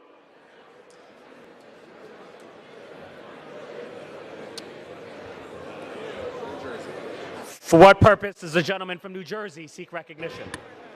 Mr. Speaker, as the member designated by Mr. Peter DeFazio, Mr. Bill Pascrell, Mr. Ann Kirkpatrick, Ms. Ann Kirkpatrick, Mr. Albio Series, and Ms. Mikey Sherrill, I inform the House that these members will vote yes on the suspensions en bloc. For what purpose does the gentleman from Pennsylvania seek recognition? Mr. Speaker, as a member designated by Mr. Rashenthaler and Mr. Smucker, both of Pennsylvania, I inform the House that both Mr. Smucker and Mr. Rashenthaler will vote yes on suspensions en bloc. For what purpose does the gentlewoman from Texas seek recognition? Mr. Speaker, as a member designated by Ms. Escobar of Texas, I inform the House that Ms. Escobar is a yes on the suspensions en bloc. Thank you, Mr. Speaker. For what purpose does the gentleman from Florida seek recognition? Mr. Speaker, as a member designated by Ms. Salazar of Florida, I inform the House Ms. Salazar will vote yes on suspension en bloc. For what purpose does the gentleman from California seek recognition? Mr. Speaker, as member designated by Congress members Barragan, Cahaley, Ledger Fernandez, Castro, and Grijalva, I inform the House that these members will vote yes on suspensions en bloc. For what purpose does the gentlewoman from Minnesota seek recognition? Mr. Speaker, as the member designated by Mrs. Lewinsky of Indiana, I inform the House that Mrs. Lewinsky will vote yea on suspensions en bloc. For what purpose does the gentleman from Georgia seek recognition? Mr. Speaker, as the member designated by Mr. Thompson of Mississippi, pursuant to H.R. 8, I inform the House Mr. Thompson will vote yes on the suspension of the rules en bloc. For what purpose does the gentleman from Michigan seek recognition? Mr. Speaker, as a member designated by Mr. Rice of South Carolina, I inform the House Mr. Rice will vote yea on suspensions en bloc. For what purpose does the gentlewoman from Illinois seek recognition? Mr. Speaker, as a member designated by Ms. Demings of Florida, I inform the House that Ms. Demings will vote yes on the suspensions en bloc. For what purpose does the gentleman from South Carolina seek recognition? Mr. Speaker, as a member designated by Mr. Joe Wilson from South Carolina, I inform the House that Joe Wilson will vote yea on suspensions en bloc. For what purpose does the gentleman from California seek recognition? Mr. Speaker, as the member designated by Representative Chuy Garcia, I inform the House that Mr. Garcia will vote yes on the suspensions en bloc. For what purpose does the gentlewoman from Georgia seek recognition? Mr. Speaker, as the member designated by Mr. Madison Cawthorn of North Carolina, I inform the House that Mr. Cawthorn will vote yea on the suspensions en bloc. For what purpose does the gentlewoman from Florida seek recognition? Mr. Speaker, as a member designated by Mr. Christ of Florida, I inform the House that Mr. Christ will vote yea on these suspensions en bloc. For what purpose does the gentleman from North Carolina seek recognition? As a member designated by Mr. Taylor of Texas, I inform the House that Mr. Taylor will vote aye on suspension en bloc. For what purpose does the gentleman from Colorado seek recognition? Mr. Speaker, as the member designated by Ms. Porter, Mr. Bowman, and Ms. Williams, I inform the House that those three members will vote yes on suspensions en bloc. For what purpose does the gentleman from Texas seek recognition? Mr. Speaker, as a member designated by Mr. John Carter of Texas, Mr. Lee Gorman of Texas, and Mr. Paul Gozer of Arizona, from the House, they will all vote no on the suspensions en bloc. For what purpose does the gentlewoman from New Hampshire seek recognition? Mr. Speaker, as a member designated by Ms. Pingree and Ms. Mang, I inform the House that these members vote yes on the suspensions en bloc. For what purpose does the gentleman from Virginia seek recognition? Mr. Speaker, as a member designated by Mr. Connolly, Mr. Boyle, Ms. Newman, and Ms. Moore, I inform the House that these 4 members will vote yes on the suspensions en bloc. For what purpose does the gentleman from Pennsylvania seek recognition? Mr. Speaker, as a member designated by the following members, Mr. Mfume, Ms. Wilson, Mr. Brown, Mr. Lawson, they vote yes on suspensions. For what purpose does the gentlewoman from Virginia seek recognition? Designated by Mr. Foster and Ms. Houlihan, I inform the House that these members will vote yes on the suspensions en bloc.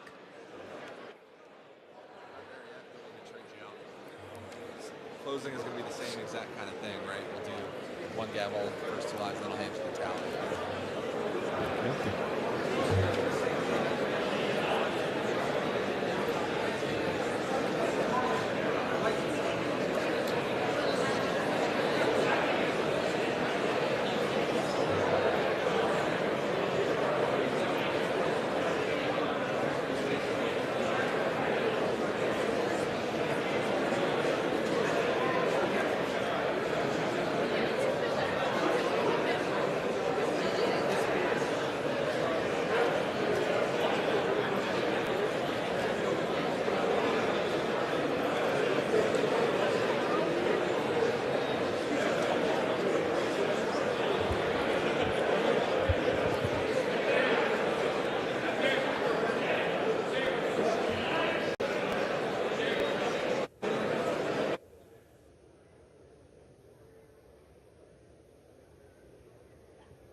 The yeas are 365, and the nays are 57.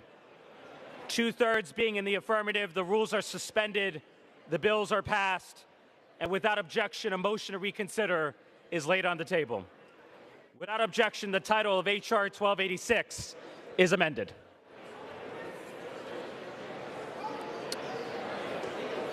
Pursuant to Clause 8 of Rule 20, the unfinished business is the vote on the motion of the gentleman from California, Mr. Huffman, to suspend the rules and pass Senate 144, on which the yeas and nays are ordered.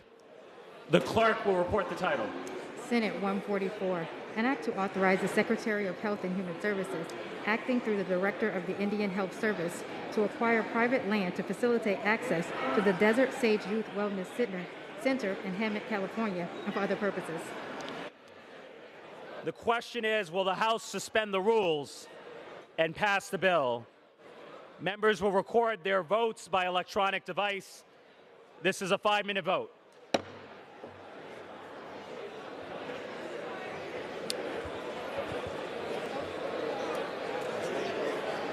What state? For what purpose does the gentleman from Pennsylvania seek recognition? Mr. Speaker, as a member designated by Mr. Rashenthaler and Mr. Smucker of Pennsylvania, I inform the House that Mr. Smucker and Mr. Rashenthaler vote yes on S-144. For what purpose does the gentleman from Georgia seek recognition? Mr. Speaker, as a member designated by Mr. Thompson of Mississippi pursuant to H.R. 8, I inform the House that Mr. Thompson will vote yes on the motion to suspend the rules and pass S-144. For what purpose does the gentleman from North Carolina seek recognition? Mr. Speaker, as a member designated by Mr. Taylor, Texas, I inform the House that Mr. Taylor will vote no on S-144. For what purpose does the gentlewoman from Texas seek recognition? Mr. Speaker, as the member designated by Ms. Escobar of Texas, I inform the House that Ms. Escobar is a yes on S-144. Thank you, Mr. Speaker. For what purpose does the gentlewoman from Georgia seek recognition? Mr. Speaker, as the member designated by Mr. Madison Cawthorn of North Carolina, I inform the House that Mr. Cawthorn will vote yea on S-144. For what purpose does the gentlewoman from Illinois seek recognition? Mr. Speaker, as the member designated by Ms. Demings of Florida, I inform the House that Ms. Demings will vote yes on S-144. For what purpose does the gentleman from South Carolina seek recognition? Mr. Speaker, as a member designated by Mr. Joe Wilson from South Carolina, I inform the House that Mr. Wilson will vote yea on Senate Bill 144. For what purpose does the gentleman from New Jersey seek recognition? Mr. Speaker, as the member designated by Mr. Albio Series, Ms. Ann Kirkpatrick, Mr. Bill Pascrell, Mr. Peter DeFazio, and Ms. Mikey Sherrill, I inform the House that these members will vote yes on S-144. For what purpose does the gentlewoman from Minnesota seek recognition? Mr. Speaker, as the member designated by Mrs. Lewirsky from Indiana, I inform the House that Mrs. Lewirsky will vote yea on S-144. For what purpose does the gentleman from California seek recognition? Mr. Speaker, as member designated by Congress members Barragan, Cahaley, Ledger Fernandez, Castro, and Grijalva, I inform the House that these members will vote yes on S-144. For what purpose does the gentleman from Michigan seek recognition? Mr. Speaker, as the member designated by Mr. Rice of South Carolina, I inform the House that Mr. Rice will vote nay on S-144. For what purpose does the gentlewoman from New Hampshire seek recognition? Mr. Speaker, as a member designated by Ms. Pingree and Ms. Mang, I inform the House that these members will vote yes on S-144. For what purpose does the gentlewoman from Florida seek recognition? Mr. Speaker, as the member designated by Mr. Christ of Florida, I inform the House that Mr. Christ will vote yea on S-144. For what purpose does the gentleman from Florida seek recognition? Mr. Speaker, as a member designated by Ms. Salazar of Florida, I inform the House Ms. Salazar will vote yes on S-144. For what purpose does the gentleman from California seek recognition? Mr. Speaker, as the member designated by Representative Chuy Garcia, I inform the House that Mr. Garcia will vote yes on S-144. For what purpose does the gentleman from Texas seek recognition? Mr. Speaker, as a member designated by Mr. Louis Gohmert of Texas, Mr. John Carter of Texas, Mr. Paul Gosar of Arizona, inform the House they will all vote yes on 144. For what purpose does the gentleman from Pennsylvania seek recognition? Mr. Speaker, as a member designated by Mr. Lawson of Florida, Mr. Brown of Maryland, Ms. Wilson of Florida, and Mr. Infume of Maryland, they vote yes. For what purpose does the gentleman from Colorado seek recognition? Mr. Speaker, as the member designated by Ms. Porter, Ms. Williams, and Mr. Bowman, I inform the House that those three members will vote yes on S-144. For what purpose does the gentleman from Virginia seek recognition? Mr. Speaker, as a member designated by Ms. Moore, Ms. Newman, Mr. Connolly, Mr. Boyle, I inform the House that these four members will vote yes on S-144.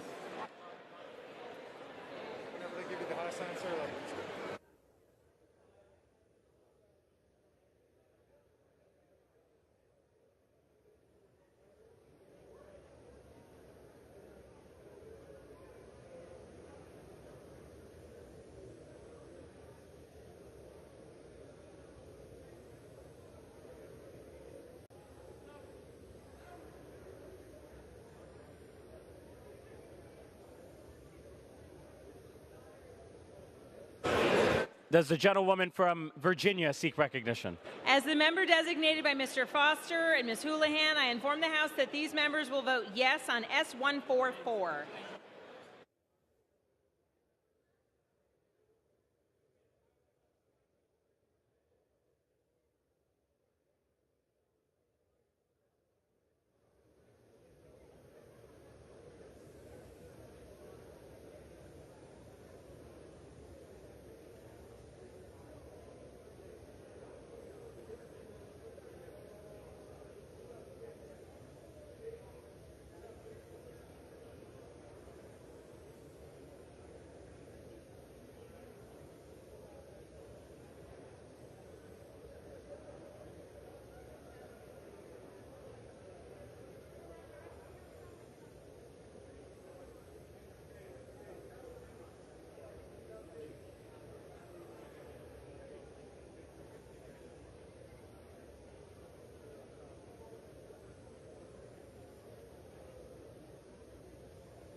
The yeas are 379.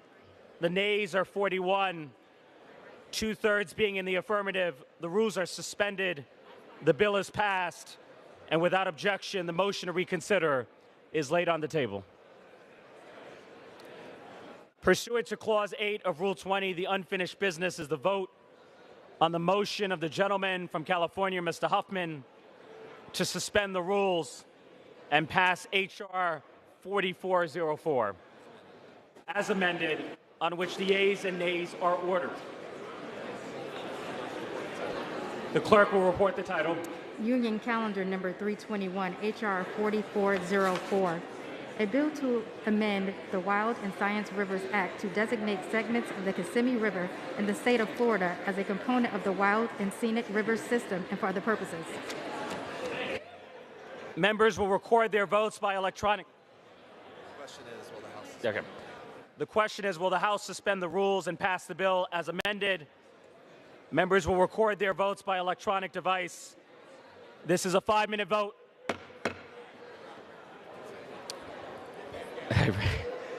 For what purpose does the gentleman from Pennsylvania seek recognition?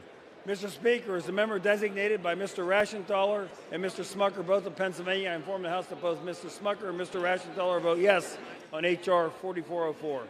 For what purpose does the gentleman from Georgia seek recognition?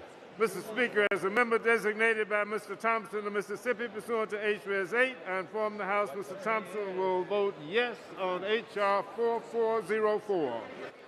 For what purpose does the gentleman from Florida seek recognition? Mr. Speaker, as a member designated by Ms. Salazar of Florida, I inform the House that Ms. Salazar will vote yea on H.R. 4404. For what purpose does the gentlewoman from Texas seek recognition? Mr. Speaker, as the member designated by Ms. Escobar of Texas, I inform the House that Ms. Escobar is a yes on H.R. 4404. Thank you. For what purpose does the gentleman from South Carolina seek recognition?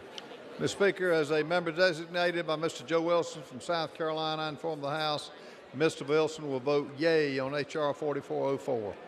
For what purpose does the gentleman from New Jersey seek recognition? Mr. Speaker, as the member designated by Mr. Bill Pascrell, Ms. Ann Kirkpatrick, Mr. Peter DeFazio, Mr. Albio Series, and Ms. Mikey Sherrill, I inform the House that these members will vote yes on H.R. 4404.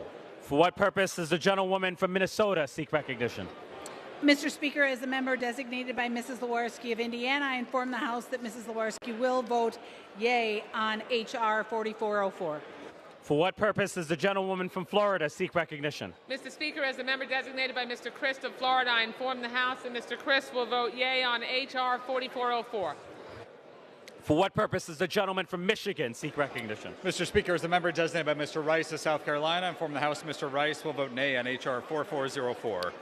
For what purpose does the gentlewoman from New Hampshire seek recognition? Mr. Speaker, as a member designated by Ms. Pingree and Ms. Mang, I inform the House that these members will vote yes on H.R. 4404.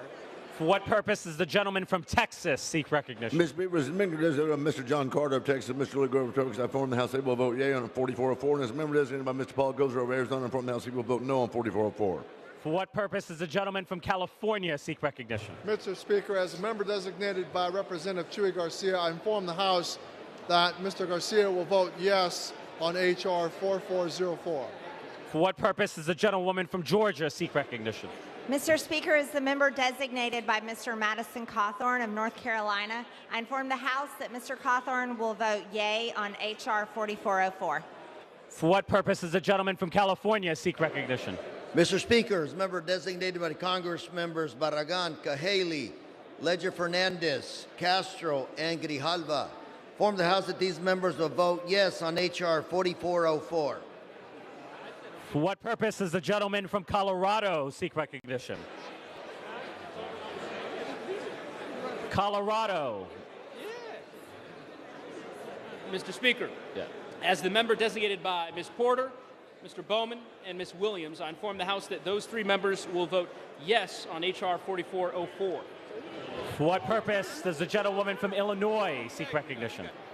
Mr. Speaker, as a member designated by Ms. Demings of Florida, I inform the House that Ms. Demings will vote yes on H.R. 4404. For what purpose does the gentlewoman from Virginia seek recognition? As a member designated by Mr. Foster and Ms. Houlihan, I inform the House that these members will vote yes on H.R. 4404. For what purpose does the gentleman from Pennsylvania seek recognition? Mr. Speaker, as member designated by Mr. Lawson, Florida, Mr. Brown of Maryland, Ms. Wilson, Florida, and Mr. Infume of Maryland, they vote yes.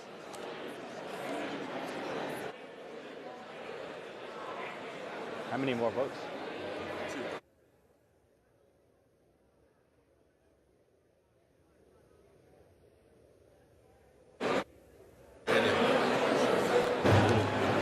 For what purpose does the gentleman from Virginia seek recognition? Mr. Speaker, as a member designated by Mr. Connolly, Ms. Moore, Ms. Newman, and Mr. Boyle, I inform the House that those 4 members will vote yes on H.R. 4404.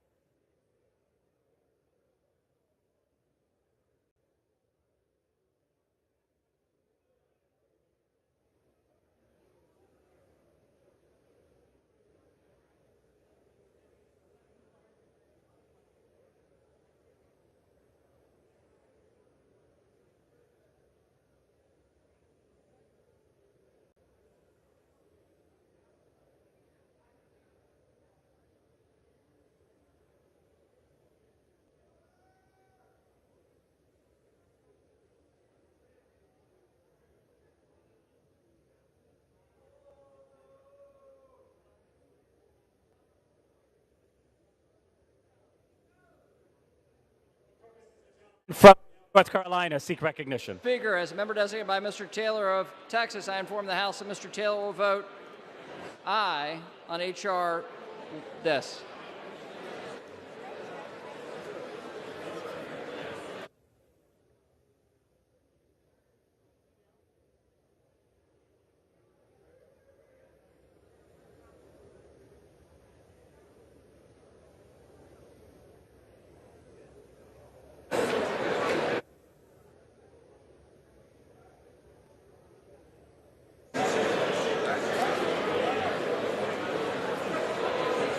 Where's the script?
On this vote, the yeas are 377, the nays are 45. 2/3 being in the affirmative, the rules are suspended, the bill is passed, and without objection, the motion to reconsider is laid on the table.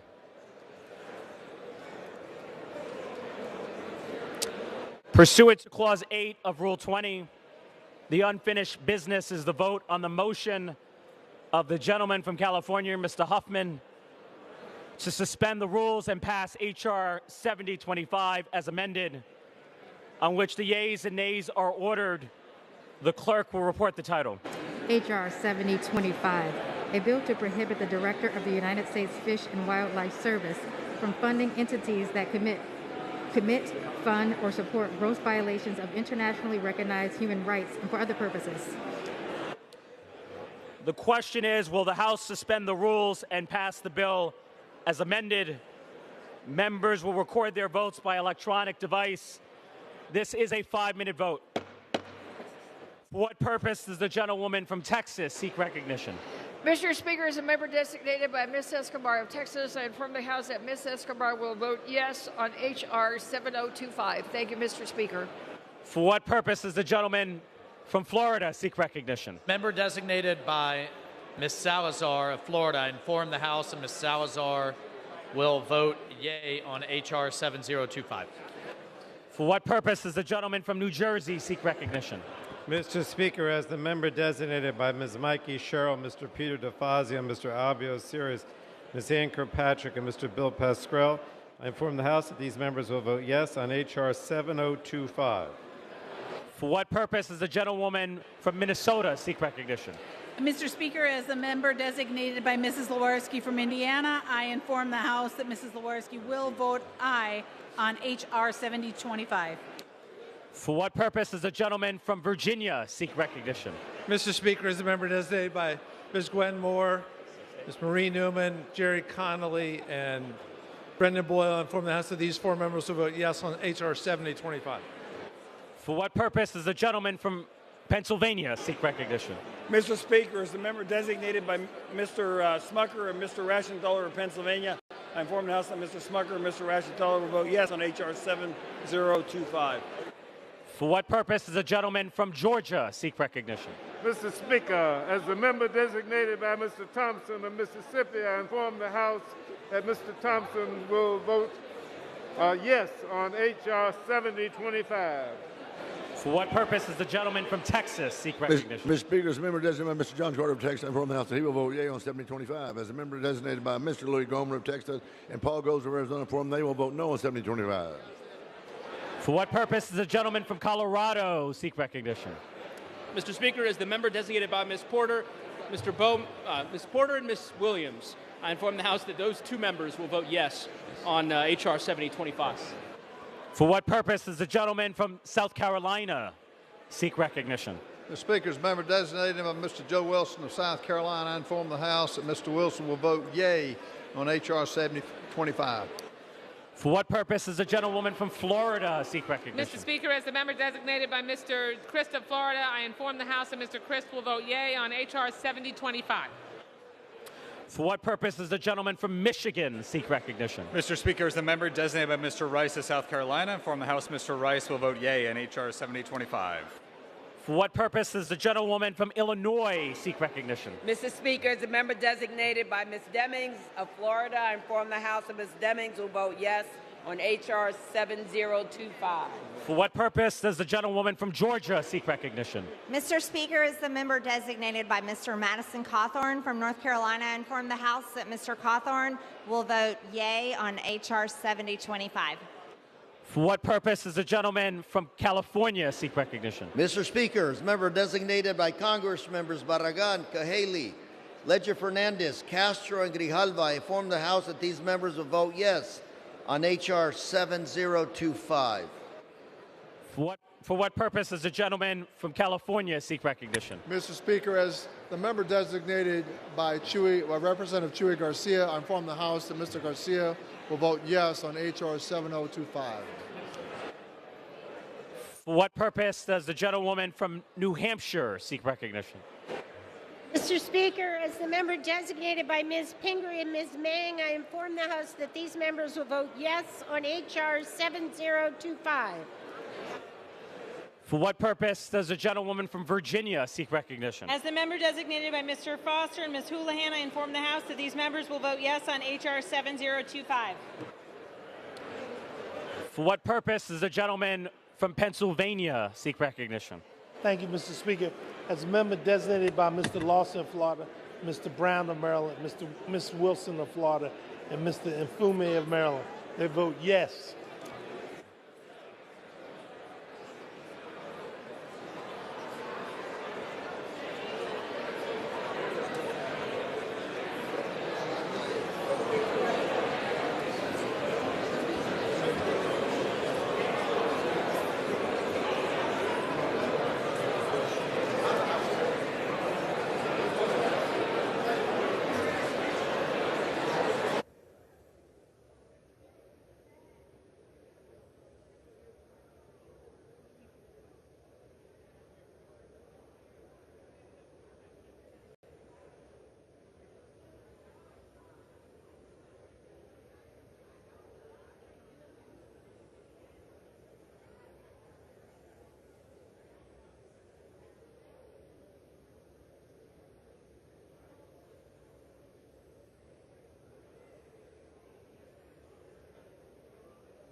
purpose does the gentleman from North Carolina seek recognition? I'm really good with this. Mr. Speaker, as a member designated by Mr. Taylor of Texas, I inform the House that Mr. Taylor will vote no on, aye on H.R. 7025.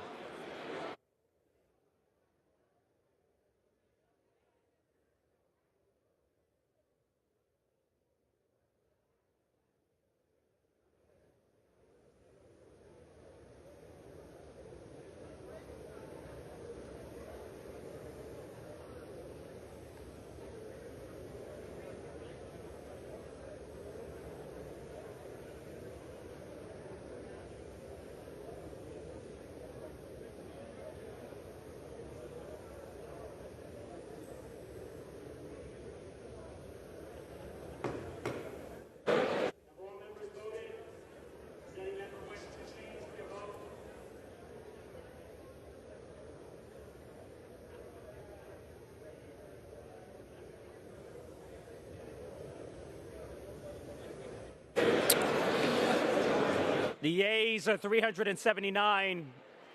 The nays are 43. 2/3 being in the affirmative. The rules are suspended. The bill is passed. And without objection, the motion to reconsider is laid on the table. Pursuant to Clause 8 of Rule 20, the unfinished business is the vote on the motion of the gentleman from California, Mr. Huffman, to suspend the rules and pass H.R. 7693, on which the yeas and nays are ordered. The clerk will report the title. Union Calendar number 325, H.R. 7693, a bill to amend Title 54, United States Code, to reauthorize the National Park Foundation. The question is, will the House suspend the rules and pass the bill? Members will record their votes by electronic device. This is a 5-minute vote. For what purpose does the gentleman from Georgia seek recognition? As a member designated by Mr. Thompson of Mississippi, I inform the House that the member will vote yes on H.R. 7693. For what purpose does the gentleman from South Carolina seek recognition? Mr. Speaker, as a member designated by Mr. Joe Wilson from South Carolina, I inform the House that Mr. Wilson will vote yea on H.R. 7693. For what purpose does the gentleman from New Jersey seek recognition? Mr. Speaker, as the member designated by Ms. Mikey Sherrill, Mr. Peter DeFazio, Mr. Bill Pascrell, Ms. Ann Kirkpatrick, and Mr. Albio Series, inform the House that these members will vote yes on H.R. 7693. For what purpose does the gentlewoman from Georgia seek recognition? Mr. Speaker, as the member designated by Mr. Madison Cawthorn from North Carolina, I inform the House that Mr. Cawthorn will vote yea on H.R. 7693. For what purpose does the gentleman from California seek recognition? Mr. Speaker, as member designated by Congress members Barragan, Cahaley, Ledger Fernandez, Castro, and Grijalva, I inform the House that these members will vote yes on H.R. 7693. For what purpose does the gentlewoman from Minnesota seek recognition? Minnesota. Thank you. Mr. Speaker, as the member designated by Mrs. Lewarski from Indiana, I inform the House that Mrs. Lewarski will vote yes on H.R. 6793. Thank you. For what purpose does the gentlewoman from Texas seek recognition? Mr. Speaker, as a member designated by Ms. Escobar of Texas, I inform the House that Ms. Escobar will vote yes on H.R. 7693. Thank you, Mr. Speaker. For what purpose does the gentleman from Pennsylvania seek recognition? Mr. Speaker, as a member designated by Mr. Smucker and Mr. Rashenthaler of Pennsylvania, I inform the House that Mr. Smucker and Mr. Rashenthaler will vote yes on H.R. 7693. For what purpose does the gentlewoman from Illinois seek recognition? Mr. Speaker, as the member designated by Ms. Demings of Florida, I inform the House that Ms. Demings will vote yes on H.R. 7693. For what purpose does the gentleman from Michigan seek recognition? Mr. Speaker, as the member designated by Mr. Rice of South Carolina, I inform the House that Mr. Rice will vote yea on H.R. 7693. For what purpose does the gentlewoman from New Hampshire seek recognition? Mr. Speaker, as a member designated by Ms. Pingree and Ms. Mang, I inform the House that these members will vote yes on H.R. 7693. For what purpose does the gentleman from Texas seek recognition? Mr. Speaker, as gentleman designated by Mr. John Carter and Louis Gohmert and Paul Gosar of Arizona, I will inform the House that they will all vote yes on 7693. For what purpose does the gentleman from Virginia seek recognition? Mr. Speaker, as a member designated by Ms. Moore of Wisconsin, Ms. Newman of Illinois, Ms. Connolly of Virginia, and Mr. Boyle of Pennsylvania, inform the House these members will vote yes on H.R. 7693. For what purpose does the gentlewoman from Florida seek recognition? Mr. Speaker, as the member designated by Mr. Christ of Florida, I inform the House that Mr. Christ will vote yea on H.R. 7693. For what purpose does the gentlewoman from Virginia seek recognition? Designated by Mr. Foster and Ms. Houlihan, I inform the House that these members will vote yes on H.R. 7693. For what purpose does the gentleman from California seek recognition? Mr. Speaker, as a member designated by Representative Chuy Garcia, I inform the House that Mr. Garcia will vote yes on H.R. 7693. For what purpose does the gentleman from Colorado seek recognition? Mr. Speaker, as the member designated by Ms. Porter and Ms. Williams, I inform the House that those two members will vote yes on H.R. 7693. For what purpose does the gentleman from Pennsylvania seek recognition? Mr. Speaker, as a member designated by Mr. Lawson of Florida, Mr. Brown of Maryland, Ms. Wilson of Florida, and Mr. Infumi of Maryland, they vote yes.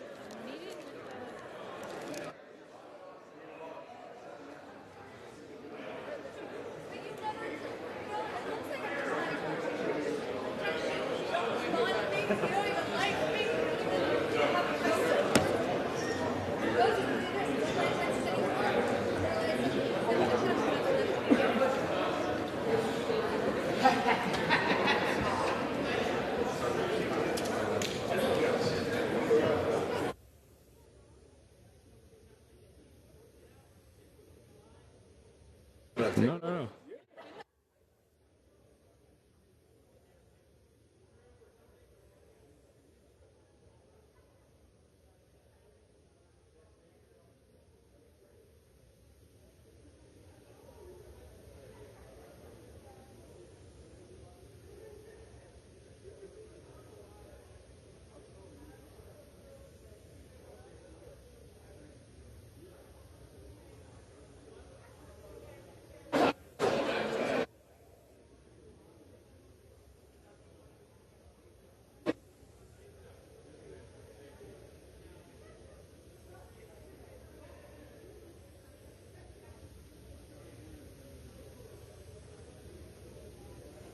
For what purpose does the gentleman from Florida seek recognition?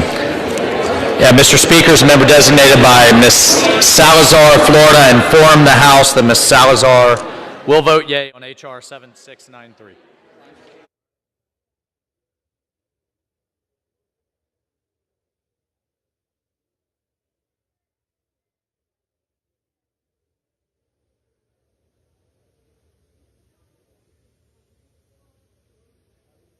For what purpose does the gentleman from North Carolina seek recognition? Mr. Speaker, as a member designated by Mr. Taylor of Texas, I inform the House Mr. Taylor will vote no on H.R. 7693. If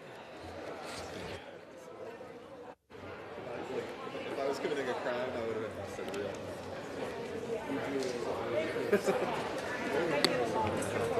So Auchincloss has special. He's giving a one.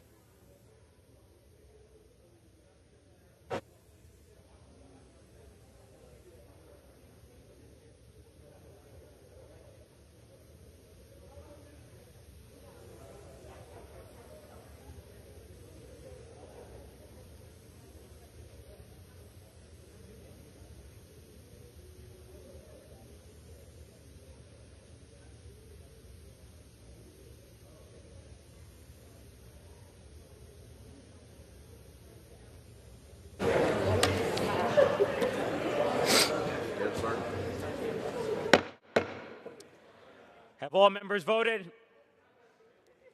Does any member wish to change their vote?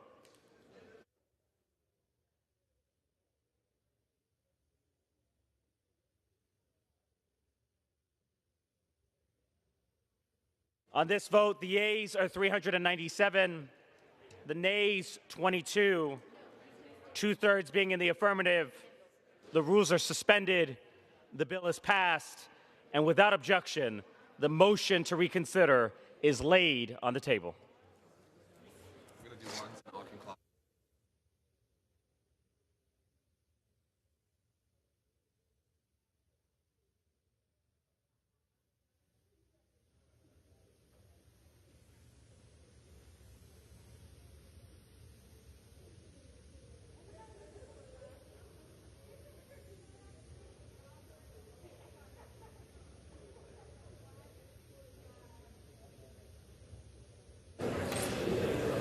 The chair will now entertain requests for 1-minute speeches. For what purpose does the gentleman from Massachusetts seek recognition? Without objection, the gentleman is recognized for 1 minute. Mr. Speaker, I rise in support of the Biden administration's efforts to expand and strengthen the Abraham Accords. When I met with Israeli political and military leaders last month, they emphasized the importance of regional defense and deterrence against Iran's malign activities. That is why President Biden's reaffirmation of the United States' commitment to Israel's security during his recent trip to the region is so important. Our alliance with Israel is built on shared values and shared interests, which include strengthening regional security and economic opportunity. Saudi Arabia's decision to open its airspace to civilian flights to and from Israel is a significant step toward regional integration and diplomatic normalization. This important step, thanks to President Biden's diplomatic efforts, lays the groundwork for additional economic, political, and security ties between these two countries. I commend President Biden for his success in building on the Abraham Accords, and I look forward to working with the administration to further deepen regional partnerships that benefit Israel's security. I yield back. For what purpose does the gentleman from Georgia seek recognition? Ask unanimous consent to address the House for 1 minute and to revise and extend my remarks. Without objection, the gentleman is recognized for 1 minute. Mr. Speaker, I rise today to recognize and to thank Saria Sandlin, a reporter, for her decade of service to the greater Savannah area. Saria first arrived in Savannah in 2011 after graduating from the University of Missouri School of Broadcast Journalism earlier that year. Since then, Saria has dedicated herself to keeping the people of Savannah informed and educated, serving as an anchor on Savannah's most popular morning news show. Additionally, her focus on community news has helped the area's growing population maintain its small-town kinship. Saria has also helped her community outside of the newsroom. She has served as the president of the Telfair Museum's William J. Society, sat on the board of the Frank Callan Boys and Girls Club, and volunteered at the Children's Hospital at Memorial Hospital. A dedicated voice in her community, Saria Sandlin has provided the people of Savannah with a reliable source for news and information for over a decade. I thank her for all that she has given, and I wish her the best of luck in her new position. Thank you, Mr. Speaker, and I yield back. For what purpose does the gentlewoman from California seek recognition?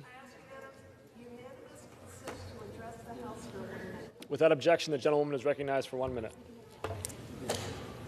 Thank you, Mr. Speaker. Mr. Speaker, I am so very proud to announce that the House Committee on Veterans Affairs once again authorized the Women's Veterans Task Force, which has been instrumental in helping Congress develop and pass impactful legislation that is greatly improving the lives of women veterans across the country. Since its establishment in 2019, the task force has built a powerful women veteran outreach network through convening bipartisan meetings with community advocates, veteran service organizations, stakeholders, and individual veterans. The Deborah Sampson Act, the task force's signature achievement and one of the most comprehensive pieces of legislation for women veterans in our history, is the result of this direct insight. The authorization of the task force will further advance our mission to increase the visibility of women veterans and promote inclusivity and true equity for the 2 million women who have served our nation in uniform. As chair of the Women's Veterans Task Force, I am proud to continue our work to recognize the service and sacrifice of America's women veterans. Thank you very much. I yield back. For what purpose does the gentleman from Pennsylvania seek recognition? Mr. Speaker, request unanimous consent to address the House for 1 minute and to revise and extend my remarks. Without objection, the gentleman is recognized for 1 minute. Thank you, Mr. Speaker. Mr. Speaker, I rise today to celebrate 40 years of the Jefferson and Clarion County Head Start program. Since its inception more than 50 years ago, Head Start has improved the lives of more than 32 million children and their families. Head Start gives every child, regardless of circumstances at birth, a chance to succeed in school and in life. When Head Start was first launched in 1965, the idea of providing comprehensive health, nutrition, and education services to children living in poverty was groundbreaking. Jefferson Clarion County Head Start is no exception. For 40 years, they have provided families and children of all ages with comprehensive education and health services to become eligible children to ensure that they will be healthier and better prepared for success in school and life. Currently, Jefferson and Clarion County serves approximately 300 children each year across 10 towns and 2 counties.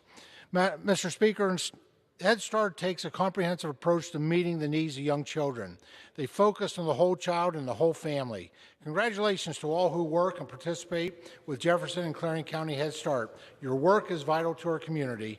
Thank you for going above and beyond every day to make sure our children get the education they need to prepare for their futures. Thank you, Mr. Speaker, and I yield back the balance of my time. For what purpose does the gentlewoman from New York seek recognition?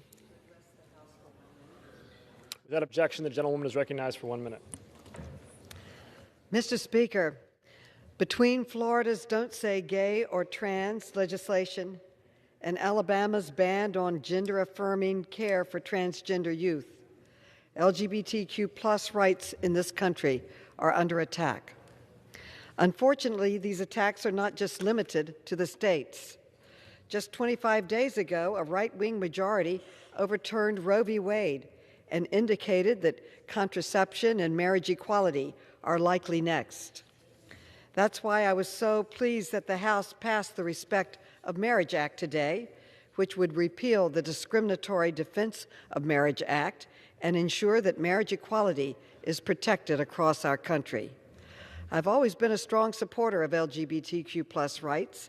In 1986, I introduced the first domestic partnership legislation in New York State history while I was on the City Council. We need to do everything we can to protect these fundamental rights. I yield back. For what purpose does the gentlewoman from New Mexico seek recognition? Mr. Speaker, I ask unanimous consent to address the House of Representatives. Without objection, the gentlewoman is recognized for 1 minute. Thank you, Mr. Speaker.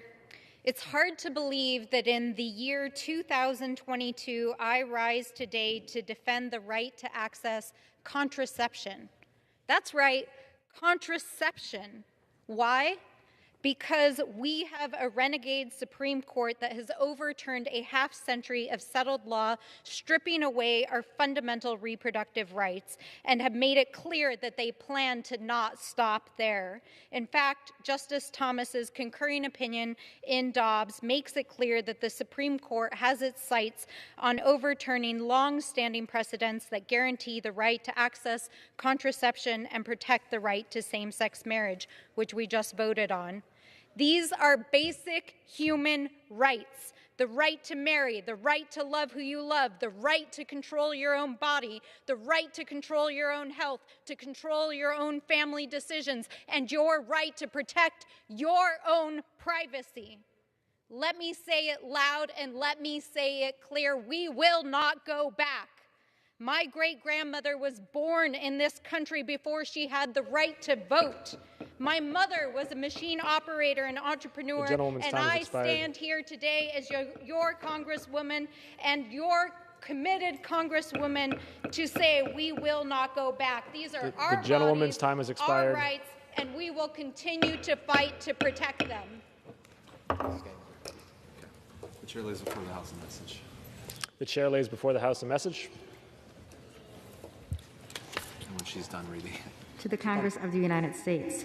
Pursuant to the International Emergency Economic Powers Act 50, United States Code 1701 et sec, I hereby report that I have issued an executive order declaring a national emergency with respect to hostage-taking and the wrongful detention of United States nationals. Hostage-taking and the wrongful detention of United States nationals are heinous acts that undermine the rule of law. Terrorist organizations criminal groups, and other malicious actors who take hostages for financial, political, or other gain, as well as foreign states that engage in the practice of wrongful detention, including for political leverage or to seek concession from the United States, threaten the integrity of the international political system and the safety of United States nationals and other persons abroad. I have determined that hostage-taking and the wrongful detention of United States nationals abroad constitute an unusual and extraordinary threat to the national security, foreign policy, and economy of the United States. I am enclosing a copy of the executive order I have issued. Signed, Joseph R. Biden, Jr., the White House, July 19, 2022. Referred to the Committee on Foreign Affairs and ordered printed. If he just wants to do it one, we can get him in.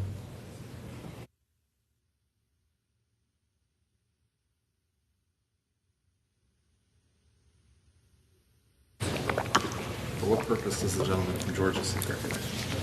For what purpose does the gentleman from Georgia seek recognition? Ask unanimous consent to address the House for 1 minute to revise and extend my remarks. Without objection, the gentleman is recognized for 1 minute. Thank you. Mr. Speaker, several weeks ago, I introduced my landmark legislation, the Return Our Constitutional Rights Act, which eliminates the federal excise tax on firearms and ammunition, because no American should be taxed on their enumerated constitutional rights. Since this unconstitutional tax funds Pittman-Robertson conservation programs, my legislation replaces this revenue stream with a more stable source of funding by redirecting unallocated lease revenue generated by onshore and offshore energy development on federal lands. Replacing this revenue is crucial to ensure Pittman-Robertson programs stay alive and well. While the firearm tax revenue fluctuates annually based on firearm sales, it is also subject to the left's radical gun control agenda. You see, if we allow anti-Second Amendment lawmakers to achieve their dangerous dream of an unarmed America, there will be no firearms sold. So Pittman-Robertson funding would cease to exist, threatening wildlife conservation programs. Therefore, the Return Act accomplishes both, protecting American Second Amendment rights and preserving Pittman-Robertson programs. We can and must do both. Thank you, and I yield back. Under the Speaker's announced policy of January 4th, 2021, the gentleman from Arizona, Mr. Schweikert, is recognized for 60 minutes as the designee of the Minority Leader. Thank you, Mr. Speaker Pro Tem. Look, I've been coming behind this mic, every week when we're here, sometimes for half an hour, and I've been basically taking the bark off our brothers and sisters on the left because my belief that so much of the policy here hurts people. And I've shown over and over and over, the working poor are getting poorer, the poor are getting poorer, the middle class. I mean, I actually last week had charts here that showed in my Phoenix, Scottsdale area, we have the highest inflation in the continental United States. You get to functionally work a month and a half now for free, just because of the change in our inflation index. And even when you plug in any salary growth we've had in our marketplace, you're functionally donating over a month of labor that you get no purchasing power for, no compensation. That's inflation. But I thought, why not come behind the mic? Because I've tried in those previous speeches to turn to my brothers and sisters in the majority, the Democrat side, and say, hey, here's some things we could do policy-wise to take on inflation. Inflation is not just a monetary issue. It's also things we can do on the policy, the fiscal side. So I thought I would go to Crazy Town for a moment and actually show some things that are optimistic. And the fact of the matter is a lot of them aren't necessarily right or left. They're just technology adoption. But we got to stop doing the dumb. Sorry, I think it's a break of decorum if I curse on the floor, so you can fill in the blank there.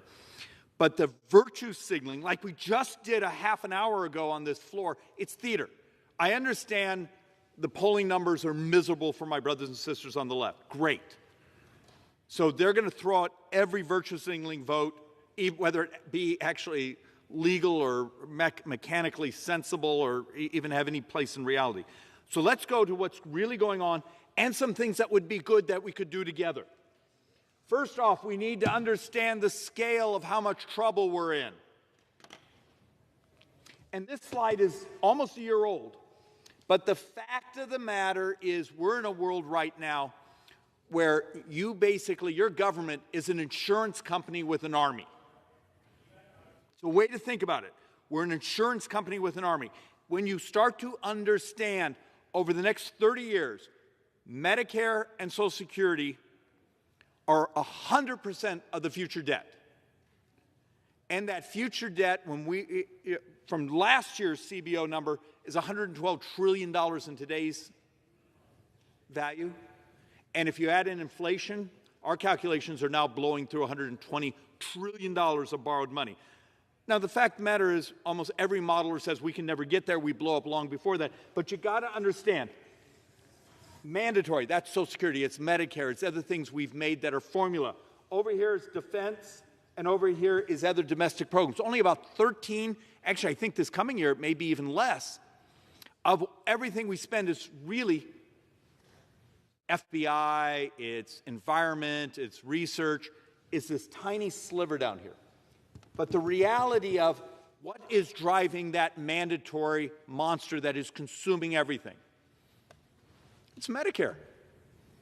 About 3/4 of all the spending, about 3/4 of all the debt that is coming is Medicare.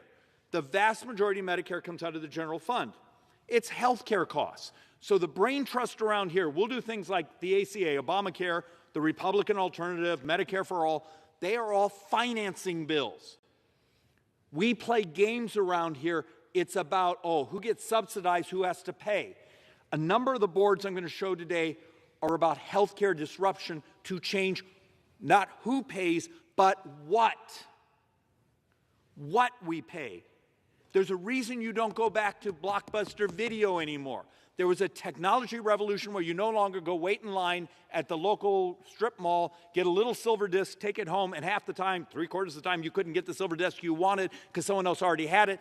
Today, you go home and hit a button, and you got dozens of streaming services. That's a technology disruption. And if Blockbuster Video had hired enough lobbyists, this place would have slowed down the internet to make sure Netflix couldn't exist. You need to think about what goes on here. So let's actually start to walk through an understanding of how much trouble we really are in. This board is functionally a year or two old. But you start to add in, when you do Social Security and healthcare entitlements, it's this line. The rest of the budget is actually in decline or flat. Defense is down here. You can functionally wipe out every dime of defense, and you functionally can't keep up with the growth of the debt being caused by Social Security and Medicare. And that's not Republican or Democrat. We got old as a society. Does anyone ever hear about baby boomers? Because this place basically didn't figure out baby boomers existed until the last couple years. It's demographics. And it's happening all over the industrialized world. And when you actually look at our numbers, and we're working on this right now in our office, of what's happened the last couple of years, sort of the post-COVID baby bust. Remember, last year was the lowest fertility rate in U.S. history. The math is getting really ugly. I'm the ranking Republican over Social Security. And we had the Social Security actuary report come out a couple of weeks ago. It said, hey, we've added a whole year. We now have, 11, 12 years before Social Security runs out of cash. And we live just on the revenues. But they missed inflation. They also screwed up, I believe, on the fertility rates, population growth. So let's start to walk through. If healthcare costs are the primary driver of U.S. sovereign debt, what can you and I do? What could this place do? And some of this stuff will not work. But damn it, we need to try. We do enough virtue signaling here where we say pretty words and then we walk off the floor and say, well, that's never going to actually happen, but damn it, it's a great campaign ad. Maybe it's time we start to try to do some of the things that are really difficult. So some basic math. And first come down to this line. 33% of all healthcare spending is associated with diabetes. That's type 2 and some type 1, but mostly type 2. 33% of all healthcare spending.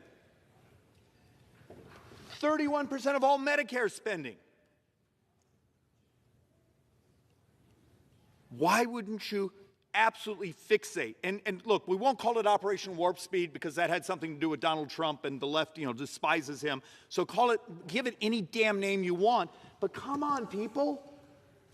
If I came to you and said 33% of all of our healthcare spending, 31% of all Medicare spending is diabetes, and Medicare is the primary driver of U.S. sovereign debt, can't we hold hands together and jump and say, we're going to throw everything we have at this because we know there's been a breakthrough? Now, it's only like a half a dozen people who've been cured of type 1 diabetes, and we don't have any long-term data on it. But it's optimism. But first I want to go over my frustration, and you'll see this as a policy split on the way the brains around here work differently between my brothers and sisters on the left and those of us on the right. So a few weeks ago, this place committed to give, I think it was $36 billion, might be 38, but I remember $36 billion of functionally cash subsidies to big pharma who they were railing against, saying they're charging too much for insulin. And the way we're going to stop these crazy insulin prices is we're going to give a bunch of cash to the very people we think are charging too much. Does anyone see this absurdity? Instead of creating, hey, we're going to incentivize competition, we're going to put more people in the marketplace, we're going to make the systems work. No, because the left is addicted to handing out cash. Well, it turns out at the same time they're doing that, not too far from here in Virginia, there's functionally a co-op that's been put together years ago that's in construction right now that's going to bring a number of generic insulins to market at less than the new subsidized price. And the fact of the matter is what the Democrats did a few weeks ago on trying to subsidize Big Pharma's insulin production may have blown up some of the economics and the financing behind this. Why wouldn't we have said for a fraction of the money, saying we're going to set aside some money, we're going to help these folks get their permitting, their reviews, we're going to actually put FDA reviewers on site as they're building so the day it's clean, the clean rooms are up and ready, it can be in production. Add competition, not subsidies. And it exists. And think about this. They're talking about $55 for a whole box, $30 per vial. That's cheaper than the legislation we passed a few weeks ago where we're handing out, $36 billion of subsidies to Big Pharma. You see the craziness around here. Is the virtue signaling was more important than actually something it made people's lives better and actually added optionality and competition. Why don't we? And this isn't Republican or Democrat. This is a solution. But I guess there's a hell of a lot more power, maybe better fundraising opportunities when you're handing out $36 billion to the very people you rail against, and then wink, wink, nod, nod, here's the cash. This place has absolutely become perverse. So back to where I was going. I've talked about this over and over because it's one of my personal fixations. The discussion of an end to insulin, where there's actually been, and this, we saw the first academic article on this back last December, and we try to track it functionally every week. We try to follow what's going on. One of the trials is actually in FDA phase 1 hold right now as they're doing some safety efficacy. But the fact of the matter is we have a half a dozen Americans who through a stem cell, and now the newest ladle is they're taking it and apparently tagging it with CRISPR mechanism so the body doesn't see it as foreign. So the elegance of that is that means that this mechanism works. You could do a production line of these insulin-producing cells. Islet cells, I always get made fun of because I mispronounce that. But the ability to get someone's body to produce insulin again, why isn't this just excitement around here? Remember, 33% of all healthcare spending is associated with diabetes. If there's a potential, just a potential, we can cure our brothers and sisters. And yes, it's going to cause all sorts of difficult decisions around here when you start dealing with type 2. I represent the population with the second highest per capita population of diabetes in the nation. My tribal community, Salt River, Pima, Maricopa, amazing community, smart, well-run, and genetically they're number 2 and their sister tribe is number 1 population that has diabetes. Next year, we're going to be doing the Farm Bill. Within there will be nutrition support. One of the ways this place has always passed the farm subsidy bills and nutrition support is they merge them together. How about if I came to you and said, let's just have a really uncomfortable conversation. Instead of the EBT card, which is sort of the modern-day food stamp, if you have someone who wants to sign up for the program, saying, we are going to try to cure your body and get your body to make insulin again, but you got to do the nutrition program with us. And that may be 2 years of a food box showing up 3 times a day at your house where it's microwavable, Lyft can drop it off. But what's more elegant? What's more, from a society standpoint, well, what's kinder is here's an EBT card. Go to Jack in the Box. I love the onion rings, and you can use the EBT card at Jack in the Box. Is that really making society healthy better? Because we've also been doing some experiments in the Joint Economic Committee, just trying to do math and starting to realize health. The fact you have a household member who has severe diabetes that may be getting a foot heading to being cut off is a component in income inequality. I thought that was the holy grail to my brothers and sisters on the left. Let's try to make our brothers and sisters healthier.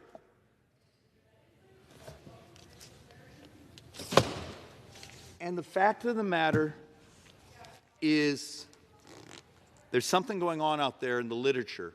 Why wouldn't we take some of the dollars we spend here, the things we put into pure theater, and say, this science is already in phase 1. Whether it be through tax incentives, whether it be through other types of incentives, how do we get this into the field? And then we, as a body, have to do really difficult discussion. Because you're not going to give someone stem cells to get their pancreas to start producing insulin again if they're still morbidly obese. We've got to have, I mean, this is a big boy conversation, a big person conversation, knowing we're not allowed to use gender identity anymore. But what's merciful? What would be great for the budget? What would be great for society? What would be great for productivity? Because at the end of the speech, my hook is going to be, inflation is killing our country. It's blowing up our future of young people. It's eating the savings of older people. How do you get productivity back in the society? It's actually disruptions. It turns out if you can disrupt things like this, you have this virtuous circle. And how many times does this body even talk about doing big things that are actually really good for everyone?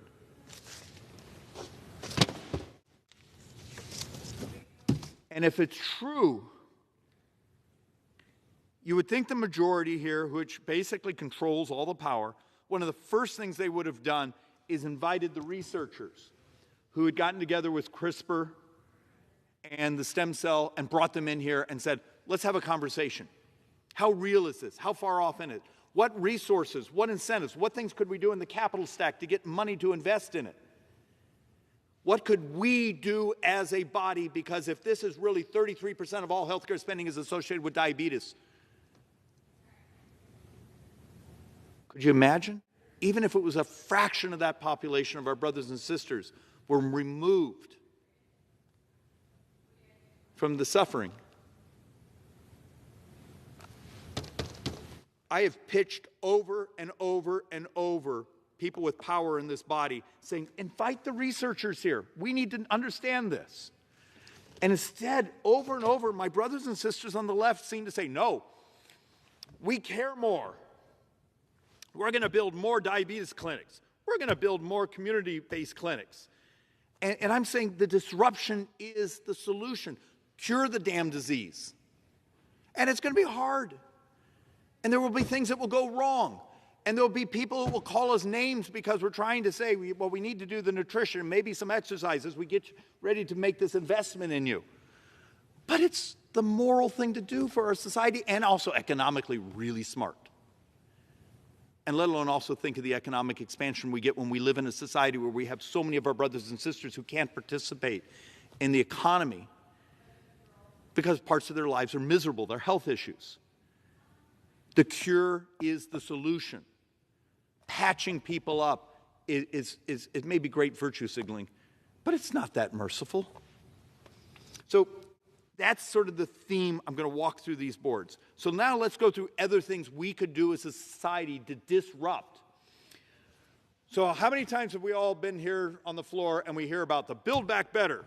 Yes, we can spend more money and that will be good for inflation. And you sit there and scratch your head and say, my elementary school economics teacher was wrong. But they're working on it in the Senate. We're being told there's a pared back version coming. In that pared back version, would you believe there's a provision that you can't automate the ports in California?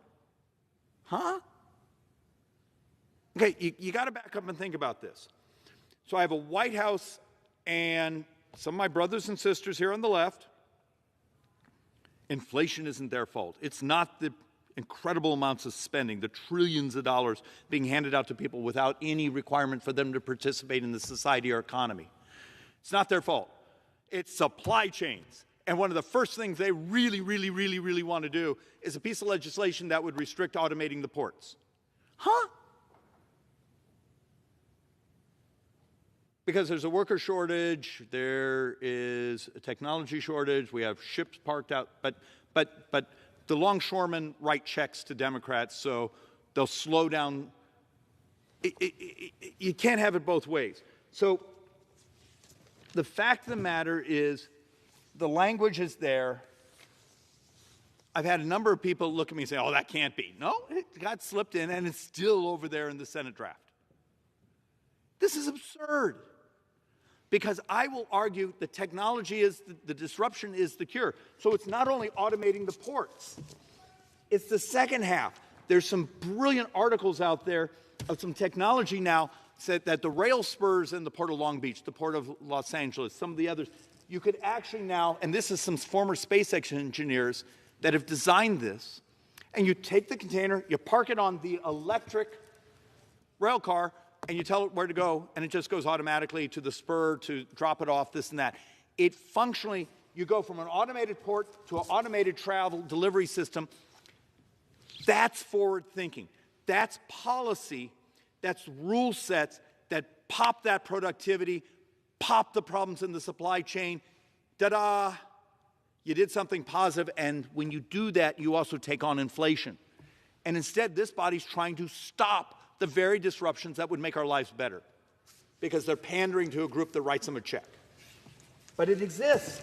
I mean, there's fun articles about, these automated freight train cars, and they're electric. You just, boom, put the container on it, tell it where to go. Why wouldn't we be? Look, we have a demographic crisis. We have trouble with workers. We have all these things. The technology, the disruption is the solution. Do you see any attempt around here? Instead, we have debates here where we sound like it's still the 1990s. So one of the other battles here is energy prices. And I've had an ongoing, reasonably friendly discussion with a Democrat who's from back east, who's a friend. I'll call him a friend. Oh, we got to stop hydrocarbon. Oh, natural gas isn't as clean. Oh, David, you don't understand. Yes, natural gas, when properly burnt for energy, those things may be 40 to 50% cleaner than other fuel sources, but you have methane leakage. Okay, I'll do that with you. And we know the methane math, the latest calc is like 8.79 to 1 in its greenhouse effect if you do the math, but it also has, as we know, the new math is it has a much shorter half-life, so we're having to rebuild. That's why so many of the models of global warming models from a year or two ago are absolutely wrong because we're now recalculating methane. But it turns out that some experiments have been going on the last 2 years of functionally a solution to capturing methane, particularly in oil and gas and pipelines. And I'm going to be a little silly here because it's a dirt cheap solution. It's clay. Turns out, I think it's a copper oxided clay is like a sponge of methane. Maybe it works, maybe it doesn't. But there's a couple good academic papers saying, hey, you do realize we could functionally take kitty litter, pack it into wellheads, pack it into the pipe fittings, pack it into the other things, and it's a methane sponge. Why wouldn't we take a run at this? Instead, the Malthusians around here basically run this place and say, no, we're going to restrict ourselves. We're going to restrict because, oh God, we can't have access to this. Oh, no. The solution is in the disruption. I'm just excited about this one because it's super cheap. It's not some of the grandiose, build a new regulatory body, build inspection, build these huge tankers that sit on top of the wellheads and capture the methane. Turns out it could be functionally copper oxided kitty litter. Does anyone around here read? So I've had a proposal here, and for anyone who is bored out of their mind, go, I believe I'm allowed to say this on the floor. If not, you scold me later. Schweikert Environmental Crowdsourcing. There's a YouTube video I put together a couple of years ago that basically said, look, we all walk around with these supercomputers in our pocket. What if I came to you tomorrow and said, instead of the regulatory model we use right now to protect air quality, and you could use this for water and other things, where functionally you fill out pieces of paper, you take them to your local regulatory body, EPA, county air quality, whatever you have in your area, and they stick it in a file cabinet. And everyone knows file cabinets full of pieces of paper make the air quality better, right? No, it's documentation so one day someone can sue you. What would happen if I came to you and said, they exist today, they're not expensive. If you had a couple thousand people in your marketplace, a few thousand in something like Maricopa County, which is huge, had a little attachment on their phone, and it does air quality samples. You crowdsource the problem. You no longer need people filling out pieces of paper for their permitting, because if someone screws up, you catch them immediately. And the elegance of this is the clowns that may be painting cars in their backyard behind your house, they're never getting a permit. They're never getting caught unless you had a crowdsource model where the UPS driver, the soccer mom, everyone else is walking around with a little thing attached to their phone, or it's Bluetooth on the car attached on the side. And the beauty of these things, they do PM10, they do volatile organics. There's even one out there, a little panel that actually does radioactive, which there was a discussion on putting those on like UPS vans. The solutions are out there, and think of how different the world would be. I want to open up a motorcycle paint shop.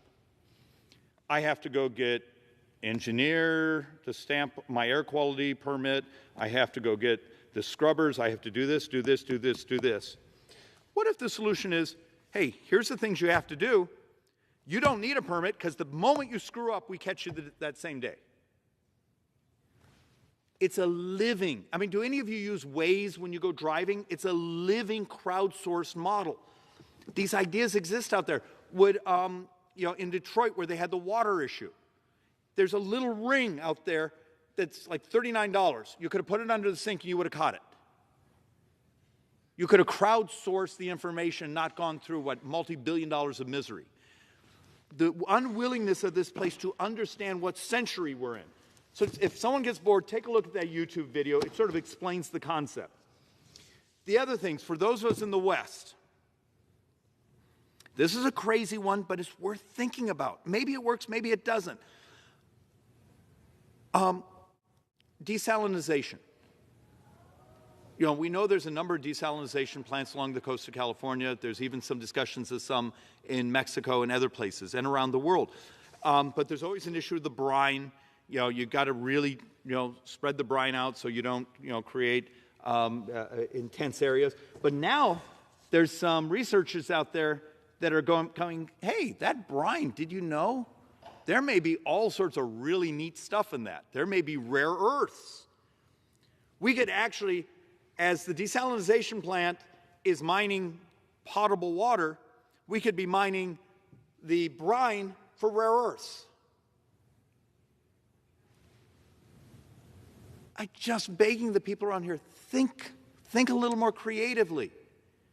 Because this place is absolutely dystopian anymore. And there are solutions out there. Is this Republican or Democrat? I'm sure someone will make a contribution to one side or the other, and then immediately the other side will say, well, that's a Republican idea. But the fact of the matter is, it's worth at least understanding. And it turns out,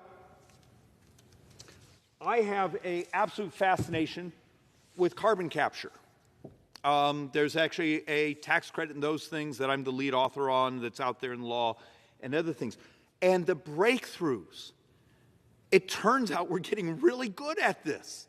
There's ambient, where they're actually pulling it out of the air. There's point source. There's actually a power generation outside Houston called an Allen cycle, where they actually blow up the natural gas, and they don't heat up steam to throw the turbine. They use the actual gas from the burn. And it has no smokestack. They capture every bit of it. Well, it turns out we're actually getting really good. And all over the world, there's researchers spending time on this.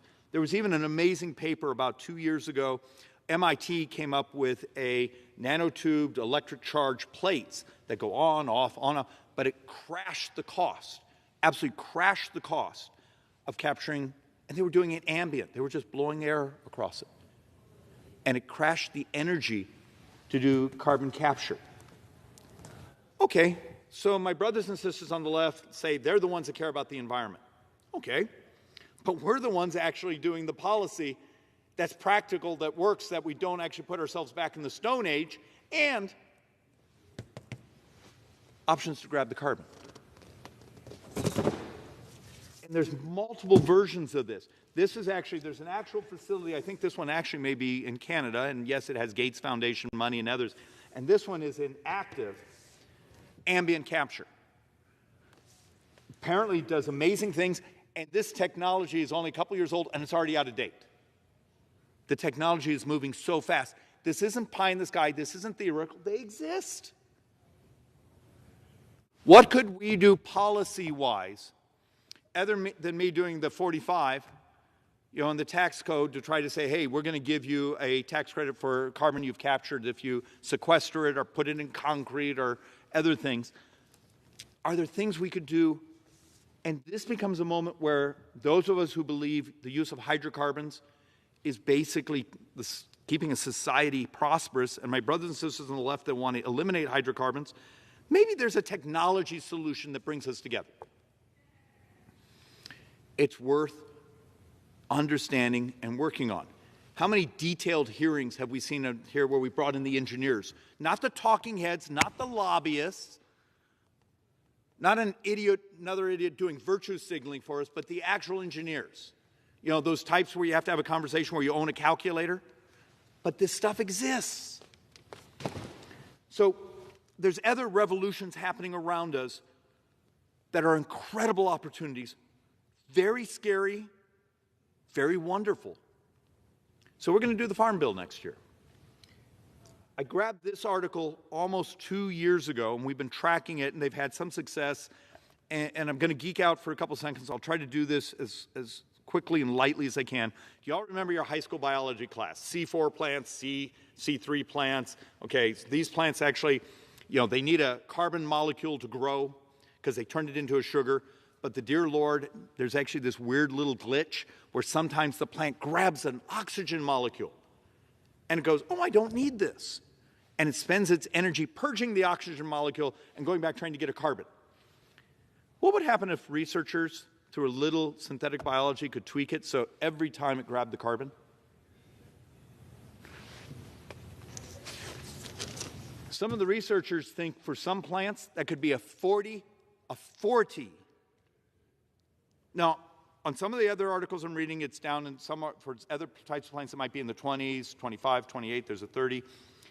But think about it. If I had a crop that could grow 40% more efficiently, 40% less land, 40% less fertilizer, 40% less water, the disruption to the world, you basically just fed the world for the next century. And worldwide agriculture functionally produces 2.2 times more global greenhouse gases, I guess is the term the left uses, than every car on Earth. 2.2 times more. So if I had a 40% improvement, just this synthetic biology in plants would be equal to removing every car off the face of the Earth. Now, we all know the math is going to turn out that way, and yes, there'll be lots of people who resist it because they're scared of technology. But why wouldn't we have this part of our conversation if we care about those of us that live in drought-prone areas, care about the environment, but care about feeding the world. This is the future. What's the chance anything like this will be part of the Farm Bill next year? Pretty much zero. Because it's a disruption of technology, and this place basically has become a protection racket. We protect incumbents, not incumbent members of Congress, incumbent business models, incumbent associations, incumbent bureaucracies. We don't ask them to leap into the future. This is the future. So this one is I use on occasion. It's fairly snarky, but I think it makes a point. How many care about plastic in the ocean? Oh, the hands go up.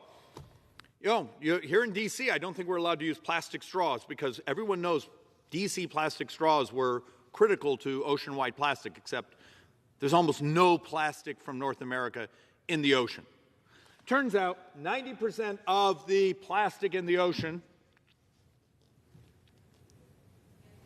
comes from 10 rivers, 8 in Asia, 2 in Africa. 90% of the plastic in the ocean comes from 10 rivers, 8 in Asia, 2 in Africa. So if you actually cared about plastic in the ocean, would you be writing your checks, or in this case, your credit card, to groups that go out and say, we're going to go out and capture plastic? Great. Or wouldn't we adjust some of our technical foreign aid, our response and environmental aid, saying we're going to go to those 10 rivers, 8 in Asia, 2 in Africa, and we're going to do something like we're going to create a value for the plastic. And all of a sudden I have an economic solution of, instead of dumping it in the river, we're going to go collect it. See, this is an actual solution. The problem is the solution takes away the virtue signaling. This place lives on telling great stories, demonstrating you care. It doesn't give a darn about actual solutions.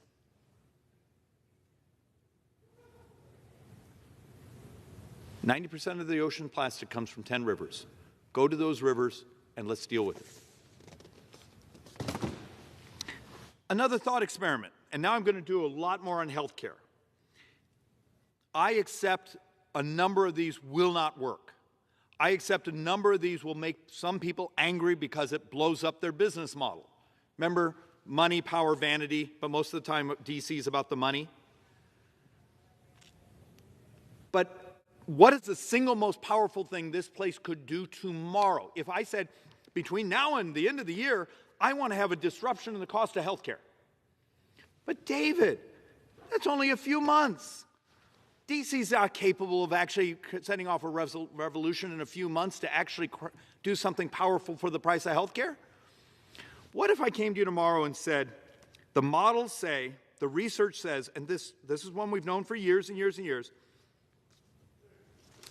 16% of all healthcare spending is actually people not taking their medicine. Not taking it properly, not taking it all. So if you have hypertension and you don't take your calcium inhibitor, you have high cholesterol, you don't take your statin, turns out you stroke out, you have a heart attack, you cost the system a fortune. You stay on your meds, actually they're cheap, they're safe, they're very effective. We have decades and decades of history on their effectiveness. You stay healthy. Turns out you could actually just say for certain types of pharmaceuticals, put the 99-cent pill cap on it that beeps at you when you didn't open it today. If you want to do the fancy one, this slide's a little, year or two old. There's the fancy one where the pill cap actually talks to your phone, and the phone tells you you didn't take it. 16% of U.S. health care costs be about $570 billion a year, so over $500 billion a year.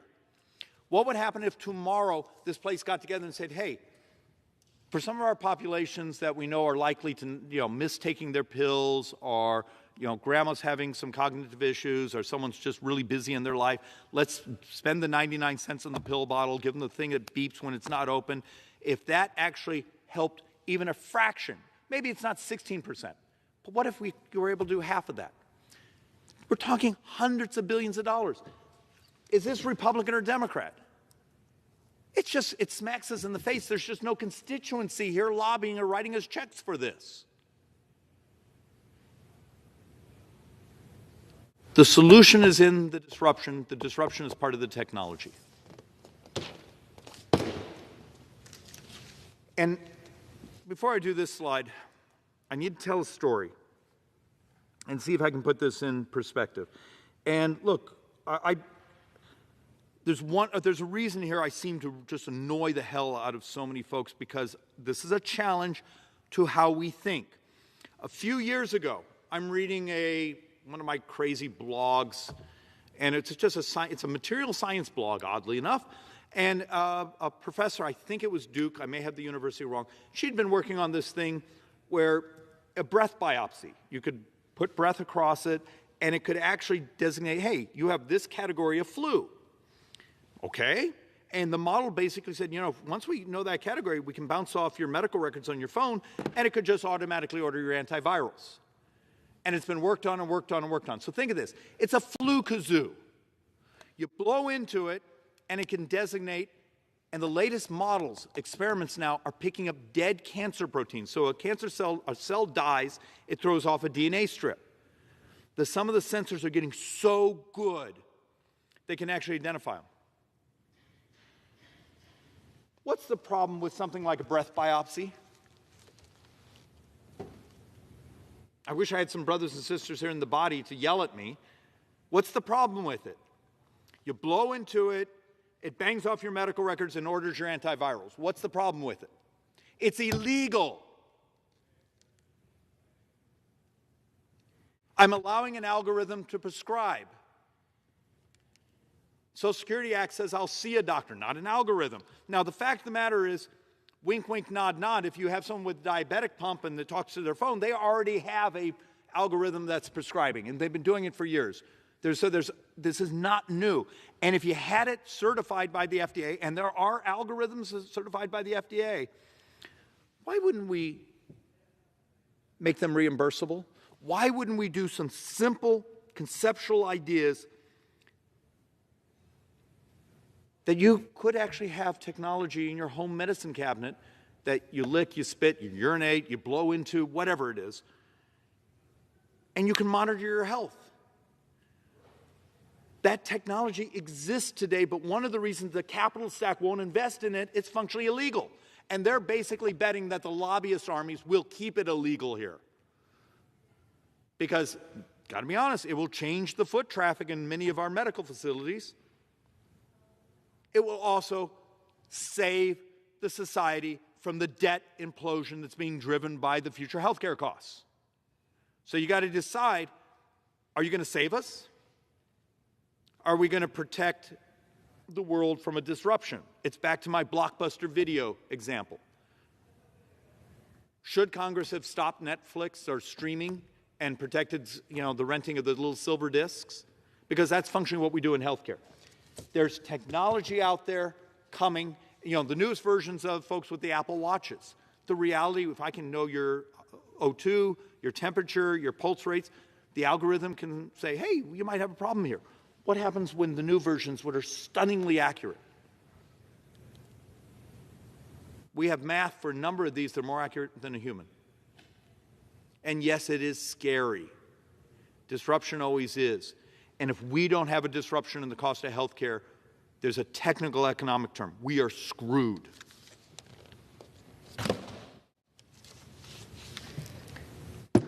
And there's lots of these at-home biopsy type. You've all seen the one, because it had some great pop culture last year, of an iPhone app where you could zoom in on a mole. And the algorithm behind it was stunningly accurate to say, hey, you need to go get that thing cut off because that's a skin cancer. Why aren't we promoting things here? Look, I've been at war here since I got here on telehealth. And I had a piece of legislation over and over and over, and could never get a hearing on it for telemedicine, telehealth here, until the pandemic hit, and then they functionally took our language, and I was actually doing this with a couple of my Democrat colleagues, and they took our telehealth expansion language and put it into law for the pandemic. Do you know the expansion of telehealth goes away the day the pandemic is declared over?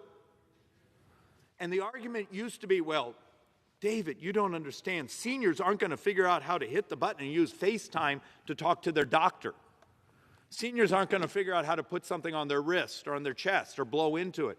You don't understand. Well, it turns out they were wrong.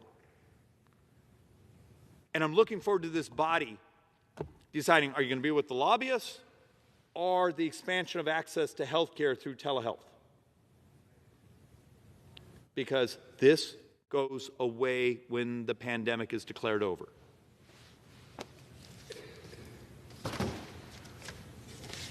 Here's another example, just another breath biopsy. These things exist.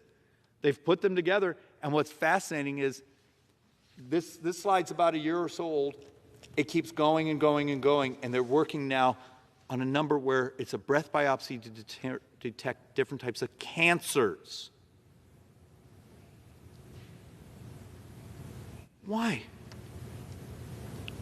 Why doesn't this place find joy and embrace the solutions?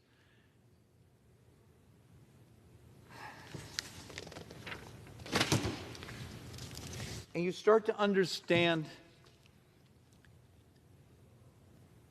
outside the folks that politicized messenger RNA and didn't understand the mechanisms and all those things, but we are getting so close to treating so many diseases, whether it be my fascination with the stem cell, being able to set off insulin production again, to the fact that I'm going to show a number of slides here where cancers, an incredible number of the cancers, particularly soft cell, we can set off your body to fight them now using messenger RNA. But we're right on the cusp. If we actually, if I came to you right now and said, hey, malaria, certain cancers, HIV, influenza, heart disease. The heart disease one is fascinating, teaching your body through a messenger RNA how to build certain protein stacks to help rebuild heart damage. I mean, it's here. How much discussion do you have on this body? How many experts have we brought in saying, the technology is the cure. If healthcare is what's chewing us alive, do we do another bill on who's going to get subsidized and who has to pay? Do we do another, group saying, oh, there's a group out there we are not taxing enough. We need their cash to throw it into Medicare because we all know the crisis that's happening on Medicare financing. Why is this place incapable of having a conversation about crashing the price of healthcare? And I'm just going to go through a number of these because I collect these, obviously. When you spend 10 hours a week on an airplane and you bore easily, I read a lot of things and I keep coming across these. This one is just really interesting, an immunotherapy for brain cancer. Now, it's not the solid tumor, but they think they've had amazing success on this. And this was one of those we didn't think we could do anything with. And it looks like there's an immunotherapy for brain cancer. Here's one, and I have not read the details on this because I just saw this on my flight, I think, a couple days ago. Drug cures 100% of colorectal cancer patients in a small initial trial. Okay. Maybe it works, maybe it doesn't. But this is what we need to be fixating on, and instead what we're going to do here is watch the bill that comes from the Senate where they're going to blow up the capital stack for the very research that finances these sorts of things. A couple more just for the fun of it. Biotech, and I think this one is already out in phase 1 and multiple phase 1s. I don't know if it's reached phase 2. Malaria. You do understand for much of the world, malaria is just a brutal, vicious disease. I saw some data a couple months ago. They were only about 30% effective. And believe it or not, that's actually terrific because if they've hit 30% effective, we can through adjustments, through other factors, could you imagine the amount of misery you could end into the world if you get to a 50% effective vaccine for malaria? Instead, we will do certain types of foreign aid. Instead, turns out one of the most powerful things we could do for the world is our intellectual property. Fixing what we've incentivized. And it's not handouts of cash. It's fixed the regulatory model here, fixed the capital stacks, fixed the tax incentives. And you do amazing things for the world.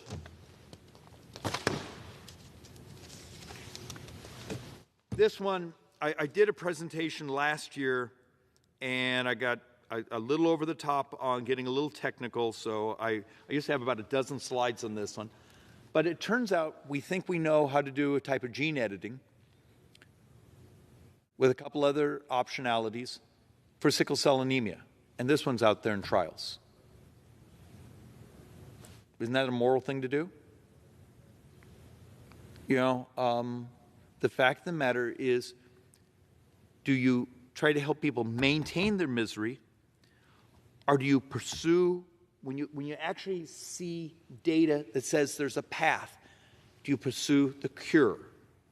My argument here is the cure is better for us as a society, financially, productivity-wise, and just from a pure ethical, moral standpoint, removing someone's misery, it's a pretty neat thing to do.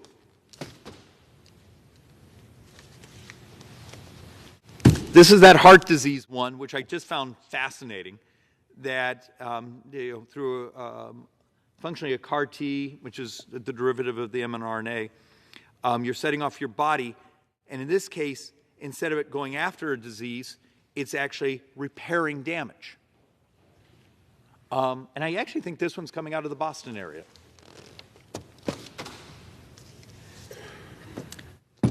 And when you start to understand there's a reason these folks have Nobel Prizes, when you start to understand infectious diseases, herpes, other diabetes, the other things we are on the cusp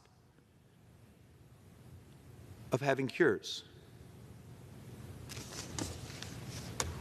In the misery that I believe the last 16 months of really bad policy here have brought to this country, the damage inflation is doing, the damage that's going on the border of my state, the homelessness, the fentanyl.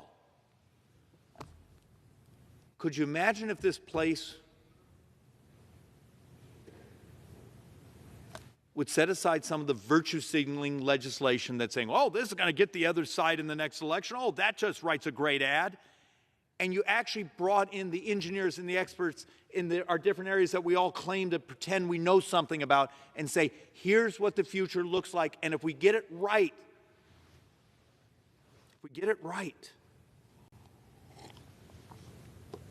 the future's amazing. And a little while ago, you saw a little girl behind me. I have a 6-year-old. 2 weeks ago, out of nowhere, my phone rang, and the birth mother of my little girl had a little boy. Now my wife and I, we have a little boy. I have a 3-week-old. It's my primary reason for running again. I got to find a way to beat this body into submission, to understand there's good things out there. But it doesn't work into our current political construct. It doesn't work into the way this place raises political money or keeps certain friends. The cures are disruptive, and the disruption is the future, and the disruption makes society healthy, better, wealthier, more productive. And that productivity solves the inflation problem. It solves so many other things. How do we move this body to stop being terrified of its own shadow and saying, screw it, we're going to do what's right, not necessarily what's easy and political? And with that, I yield back, Mr. Speaker.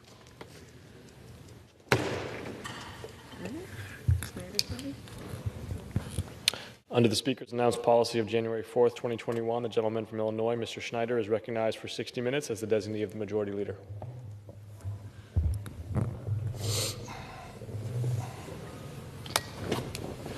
Thank you, Mr. Speaker. I rise today to talk about mental health in general and the need for a different mindset about mental health and care in this country specifically. I stand up tonight for the countless family members, friends, neighbors across the country as they endure a struggle with mental health, either for themselves or for a family member. The number of Americans battling mental illness or disorder is not small. In fact, over half of adults will deal with mental health issues, and 1 in 5 children has or will have a debilitating mental illness. Suicide is now ranked as the second leading cause of death among children ages 10 to 14. Think about that. Suicide is the second leading cause of death. This is more than simply heartbreaking. We have a problem. That's nearly 1 death every 11 minutes.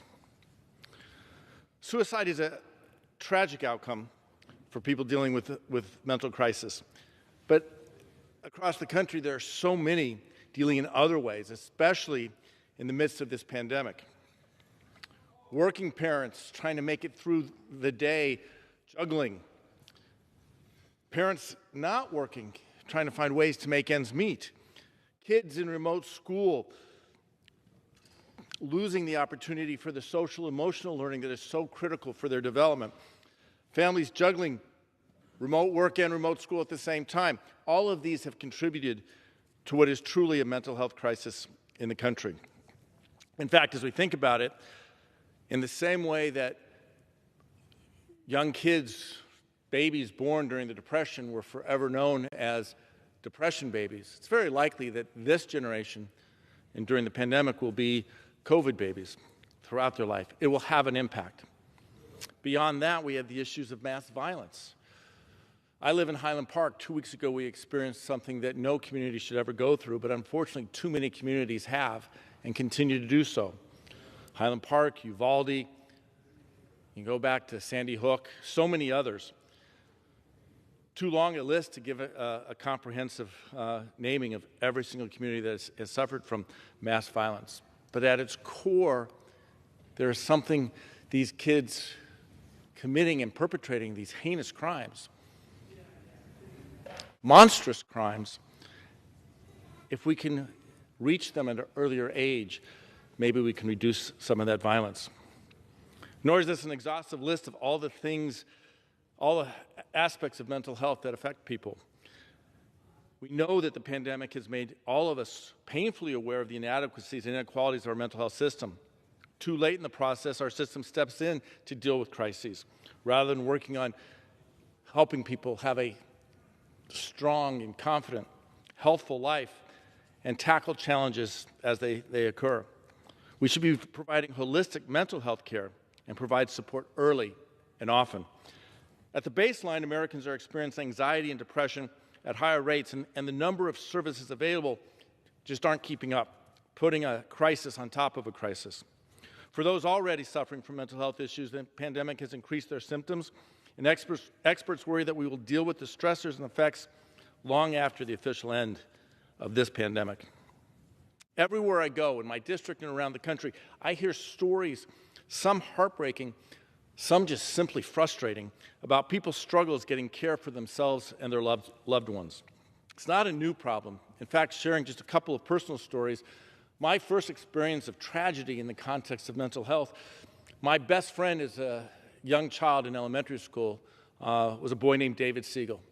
He was a special, kind heart, a brilliant young man. As he aged, we moved apart in middle school, and then I learned that at age 21, he took his own life. His parents were told that he felt as if he was locked in a box. He was so smart, and he could see the possibilities available to his friends. He wanted, more than anything else, what he saw everyone else had. But he knew that it would never be available to him because of the box in which he was locked in. His pain was unbearable, and at 21, he took his life. Years later, I lost a cousin, Jeff, whose pain was also all-consuming. He tried many times to escape his pain. His family tried to help. We all tried to help. He sought therapy. But again, that pain was so all-consuming that ultimately, as a relatively young man, he died by suicide. When we come back to the present moment, I've heard from the Ann and Robert H. Lurie Children's Hospital in Chicago that the pandemic has increased the severity of the mental health crisis in children. During the pandemic, suicide attempts jumped from a pre-pandemic level of 2 to 3 per month to 2 to 3 each and every day. Before the pandemic, Lurie's children would get maybe 50 calls a week for new appointments. At the height of the pandemic, they were receiving 50 calls every single day. A third of clinicians are reporting a 3-month wait time for an appointment if they even have the room to begin with. In many places, the wait is much, much longer. This massive mismatch of supply and demand impacts the quality of care those with appointments are able to receive. Providers have empathy and compassion fatigue, emotional exhumation, and are less personal and less connected with their patients. Older Americans, some of the most vulnerable in our society, are at an increased risk. High levels of isolation increase the risk of depression, cognitive decline, and dementia. Already, 20% of those 55 or older typically experience some form of anxiety and depression to severe cognitive impairment. Additionally, mental health does not only afflict those who have been diagnosed, it touches many other parts of our society. In 2008, Thomas R. Insel, then the leader of the National Institutes of Mental Health, estimated that mental illness costs our economy about $193 billion. $193 billion each year in lost earnings. 8.4 million Americans are providing about 32 hours of uncompensated care per week to those with mental health care needs, whether family or friends. Leaving mental illness unaddressed results in the increased incarceration of people with unmet mental health needs. Those dealing with stressors related to mental health are left more susceptible to the overuse of drugs and alcohol. Despite the pervasiveness of mental health issues, less than half of adults with any mental health condition received treatment in 2020. For Americans of color, the rate of those getting treatment is even less than the national average. I find the current landscape of mental health in America simply unacceptable. Every day we fail to take strong action to bolster mental health care services is another day closer to failing our friends, our family, our neighbors. That's why making access to the appropriate mental health resources cheaper and easier is critical. I want to share with you one example of how the mental health crisis affects one of our most important population groups, our youth. Last year, I received a letter from a high school senior outlining her findings about the disparities in mental health resources at her school. She highlighted the value placed on new gym flooring and new scoreboards, but the lack of investment in mental health counselors. She shared that they lost a classmate early in the year to suicide. She had also become more aware of so-called suicide websites and social media's influence on our children's mental health. I applaud the initiative of that high schooler writing to me and voicing her concern. Each of us has a responsibility to not only reach out for help, but to advocate for our neighbors who feel powerless and are left to struggle. Another story I want to share is that of a dear, young, beautiful woman, 19-year-old Orly Sheffy from my town. Orly was a light that shined brightly. In fact, her name means my light. She was a tenacious journalist and beloved friend with a passion for the pursuit of truth and justice. She strongly believed in the need to provide mental health services to the point where she was training to provide confidential peer counseling services to her classmates. Sufficient mental health services possibly could have saved Orly's life. Orly's time with us is not about how she left us, but it's about the impact she made while she was here, an impact that is still felt by so many today. No parent should lose their child at such a young age. We also lost Brian Kreuter's young sister, Katie, who died by suicide at 25. She was completing her master's degree in social work and active in the community with programs like Meals on Wheels. The family has carried on Katie's memory through their suicide prevention advocacy work and Brian's participation in the Bank of America's Chicago Marathon in honor of his sister. Our unmet health needs reach from our youth to our nation's heroes. When it comes to veterans who defend our nation and our freedom, we are losing 22 to suicide every day. When it comes to our cops and firefighters, we fail to recognize that their on-the-job trauma is crushing to their mental health and well-being. Jeff Smith, was a Metropolitan Police officer whose family lives in my district. He was dispatched to the U.S. Capitol on January 6th and suffered injuries, both visible and not, in defending us and defending me that very day. His father shared with me that those injuries and the combination of the stigma around mental health and the lack of access to care contributed to his terrible loss. We must do better if we want to honor Officer Jeff Smith. We must do better if we want to honor our veterans, if we want to honor Orly Sheffy, and if we want to honor all those who have lost the terrible mental health issues. We have lost the terrible health mental issues of all stripes. Fortunately, I have some positive news to share that is giving me hope and optimism about this mental health crisis. Here in the House, we passed the Restoring Hope for Mental Health and Well-Being Act of 2022 to holistically address Americans' mental health and crisis care needs. One program I'm glad this legislation will help strengthen is the National Suicide Prevention Hotline, which is now 988. Moving to the 988 phone number is a once-in-a-lifetime opportunity for America to strengthen and expand an existing lifeline to everyone and ensure that everyone is aware of this new service. The nationwide number will allow people to call or text a trained crisis counselor who can provide critical help, whether it is thoughts of suicide, mental health, or a substance use crisis. No matter where you are in the country, a well-resourced 988 line will be able to connect a person in the mental health crisis to a trained counselor who can address their immediate needs and help connect them to ongoing care, mitigate healthcare spending with more cost-effective early intervention, help reduce the use of law enforcement to treat mental health issues, meet the rising need for crisis intervention at a grand scale, and importantly, help end the stigma toward those seeking or accessing mental health care. The creation and launch of 988 fills me with hope and optimism that this will not be a last action we take. We will have to make sure that mental health resources are adequately funded for Americans and our healthcare providers and properly managed if we want to see proper success. I will continue to fight for the belief that access to affordable, quality health care is our right for every American, not just a reserved privilege for a select few. And with that, I want to turn our conversation over to a dear friend and colleague, Susan Wild from Pennsylvania.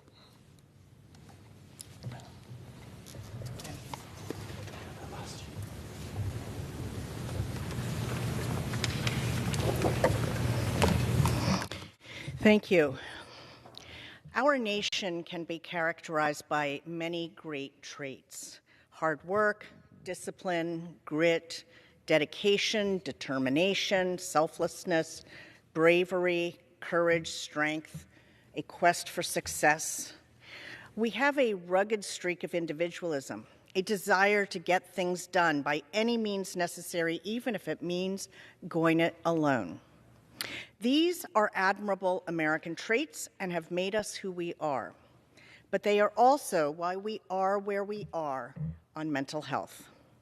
We Americans find it so difficult to ask for help, to show people we need support, to recognize that maybe we should not always go it alone.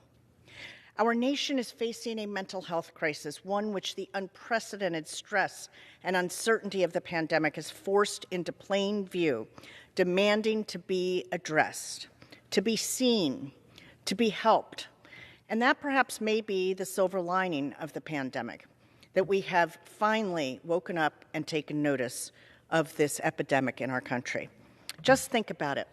Healthcare providers were on the front lines of treating COVID-19 through waves and waves of patients, selflessly putting the needs of everyone else before themselves. In the early waves, when COVID-19 was still new, they were the only ones present to hold the hands of countless people as they passed from this world. Teachers, historically underpaid and overworked, putting together lesson plans to keep our children learning while under the pressure of, what if my school is next? How will I protect my kids? As they see that yet another school is the recipient of thoughts and prayers. No occupation is spared. Law enforcement, firefighters, dentists, veterinarians, farmers. Young people just beginning their lives, thrown for a loop by the pandemic, milestones they and their families had looked forward to, delayed or canceled, not being able to see friends and family members in person, the anxiety of entering a world changed almost overnight, trying to find a new normal. Parents who served triple duty, caretaker, teacher, breadwinner, all while trying to keep their families safe and healthy. We have all experienced grief and loss in one way or another over the last 3 years. Some of us lost family and friends, some lost businesses or their health, and some of us experienced extreme isolation, anxiety, and stress. But we all experienced something. Our strength as Americans isn't just rooted in our individual discipline, selflessness, bravery, or courage, but in our collective ability to take care of one another. That's why I am so passionate about mental health care, making it more accessible, affordable, and available. During last year's appropriations bill, I successfully fought for an increase of $530 million for the Substance Abuse and Mental Health Services Administration, our most important federal agency for supporting mental health and combating the addiction crisis. For our healthcare providers who have for so long taken care of us with so little support for their own care, I introduced the Dr. Lorna Breen Healthcare Provider Protection Act, a bill that provides funding to reduce and prevent suicide, burnout, and mental and behavioral health conditions among healthcare professionals, and I'm very proud to say that it passed through the Senate and has been signed into law by President Biden. The bill is named for Dr. Lorna Breen, an emergency room doctor who worked on the front lines of the pandemic and died by suicide in the spring of 2020. I'm so proud to say that this bill was signed by President Biden this past spring. And for students on college campuses, I have introduced and passed through the House the Enhancing Mental Health and Suicide Prevention Through Campus Planning Act, focusing on promoting positive mental health among college students and encouraging college leaders to engage in comprehensive planning efforts to prevent suicide on college campuses. I'm now focused on getting that through the Senate and signed into law. During this time of extreme stress for our young people, our colleges and universities need resources to reach out to students and to better support their mental health. Our young children have unfortunately not been spared from the mental health crisis. Suicide rates in young children have been climbing, and the leading method has become by hanging with information found online.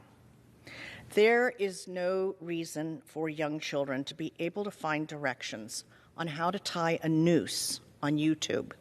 And I've been working to hold YouTube accountable and to bring down those videos.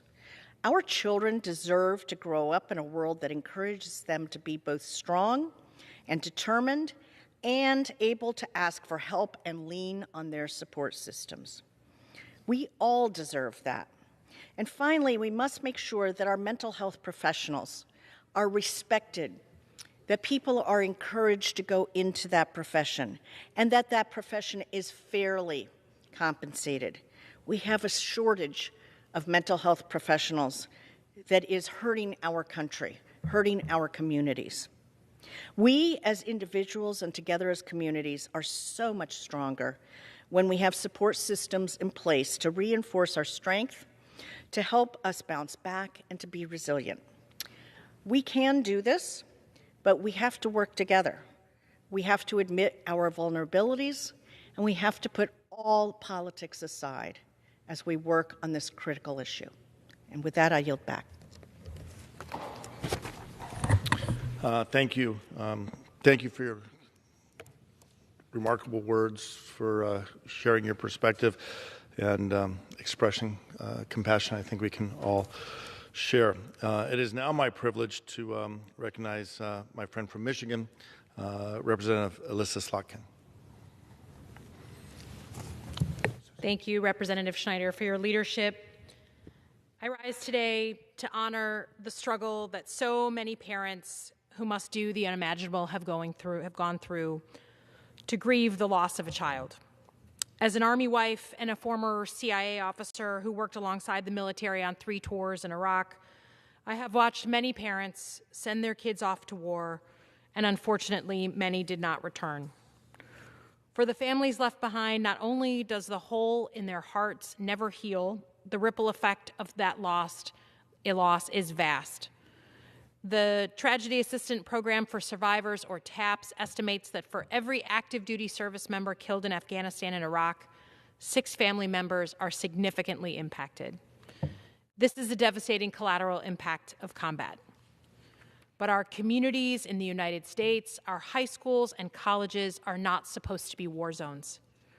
For many of us adults, we look back fondly on those years as a time for liberation and new opportunities for work, study, and play, for learning new things, and for growing up. So when a parent sends their child into the world full of hopes and dreams for the future, they do so with visions of challenging classes that expand their horizons, friendships that will define their lives, Saturday tailgates, and spring break in sunshine. Most importantly, they send them off with the full and complete assumption that they will safely come back home. But what we don't often think about is the incredible crisis of mental illness and emotional turmoil that so many young people today endure. Our students are struggling. They are fighting internal battles that even their closest friends and their parents do not see until it's much too late. Even before the pandemic upended our lives, we were already facing a mental health crisis for young people. At this point, crisis is not the right word. It's not strong enough.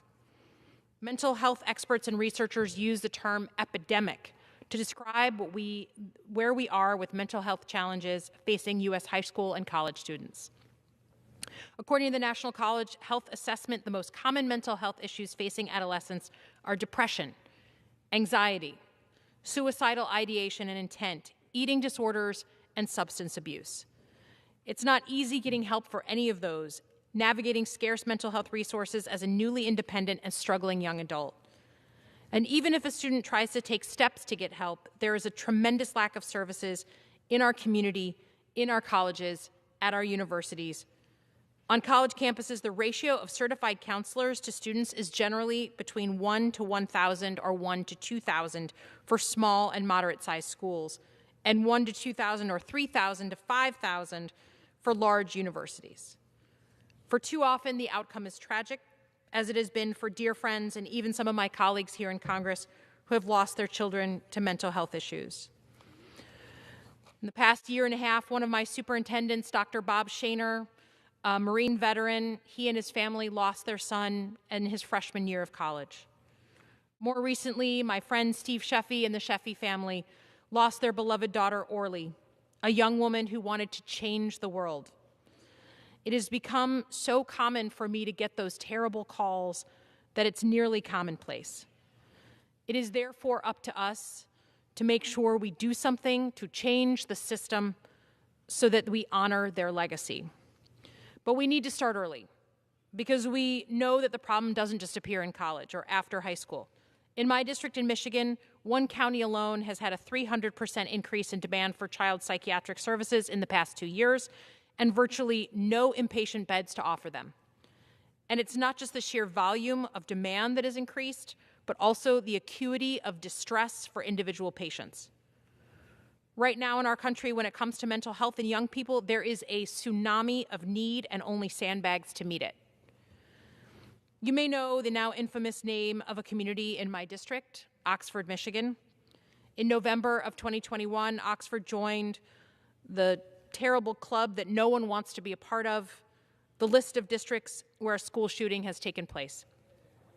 Like we've seen so many times in the past, the tragedy in Oxford is rooted in the toxic combination of mental health issues and access to weapons. And because of that, 4 students are dead, and a community, including the police, fire, first responders, and teachers who were in the building that day, are forever traumatized. We must do better for the students of Oxford, for Orly, for every student and every parent. We must train providers in trauma-based care, increase access to mental health care services, treat mental illness like physical health, so that we understand that the issues and ailments that affect us from the neck up are just as important as the ones that affect us from the neck down. We must improve insurance coverage for mental health services and reframe the entire conversation around what it really means to be healthy. The tasks are daunting, but the consequences of inaction, the collateral damage of this battle, are even greater. In closing, I offer a prayer often recited when mourning the loss of a child. May it bring comfort to the hearts of those who grieve, and may it inspire all of us to keep their memories in the forefront of our work. A good person, though taken from us too soon, will rest in peace. For honor in old age does not come from the length of life. Honor in old age does not come from the length of years. Understanding is the gray hair of humanity. A blameless life is ripeness of age. Perfection in limited years is like living for many years. So a good person, though taken from us too soon, will rest in peace. Let us then, with peace in mind, let that good soul rest. I yield back.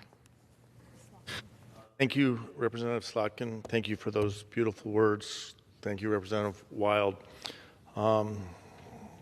We have a national crisis. It needs a national response. We are a caring nation. It is reflected in the outreach across the nation when a community is struck by tragedy, whether it's a mass shooting or a flood, hurricane, whatever the case may be. We see it in the response of individuals lending a helping hand when they see someone fall on a curb or down a stair. It's who we are as a people. We need to extend that when we think about our mental health crisis and mental health care. We have to do so much to try to address the stigma. In the same way, if you think of a world-class athlete who is trying to achieve their highest potential, no one says going to seek assistance of a coach or advice of a friend is a shortcoming. Yet when it comes to dealing with the challenges of life, too often that outreach for assistance, that simple ask, help me get through this moment, isn't made because people are afraid of how they will be judged. Yet even if we address the stigma, we still have the challenge of access, as we talked here tonight. Not enough providers, not enough quality services. Everyone in this country deserves access to quality, affordable, and available care. We need to make sure that we're investing in training providers to provide services across our country and making sure that those services are available at a price that people can truly afford. And we need to recognize that care for our mental health is every bit as important as care for our physical health. Think about it. If a child is diagnosed with cancer at a young age, we have poured billions of dollars into research to try to cure those cancers, and we are investing thousands, if not millions of dollars in treating individuals and having great results. Kids with cancer today have a much higher likelihood of beating that cancer back and reaching their full potential. The same is true for diseases we might face in middle age or even treating our seniors. We are working so hard to address that. We need to do the same for mental health and mental health care.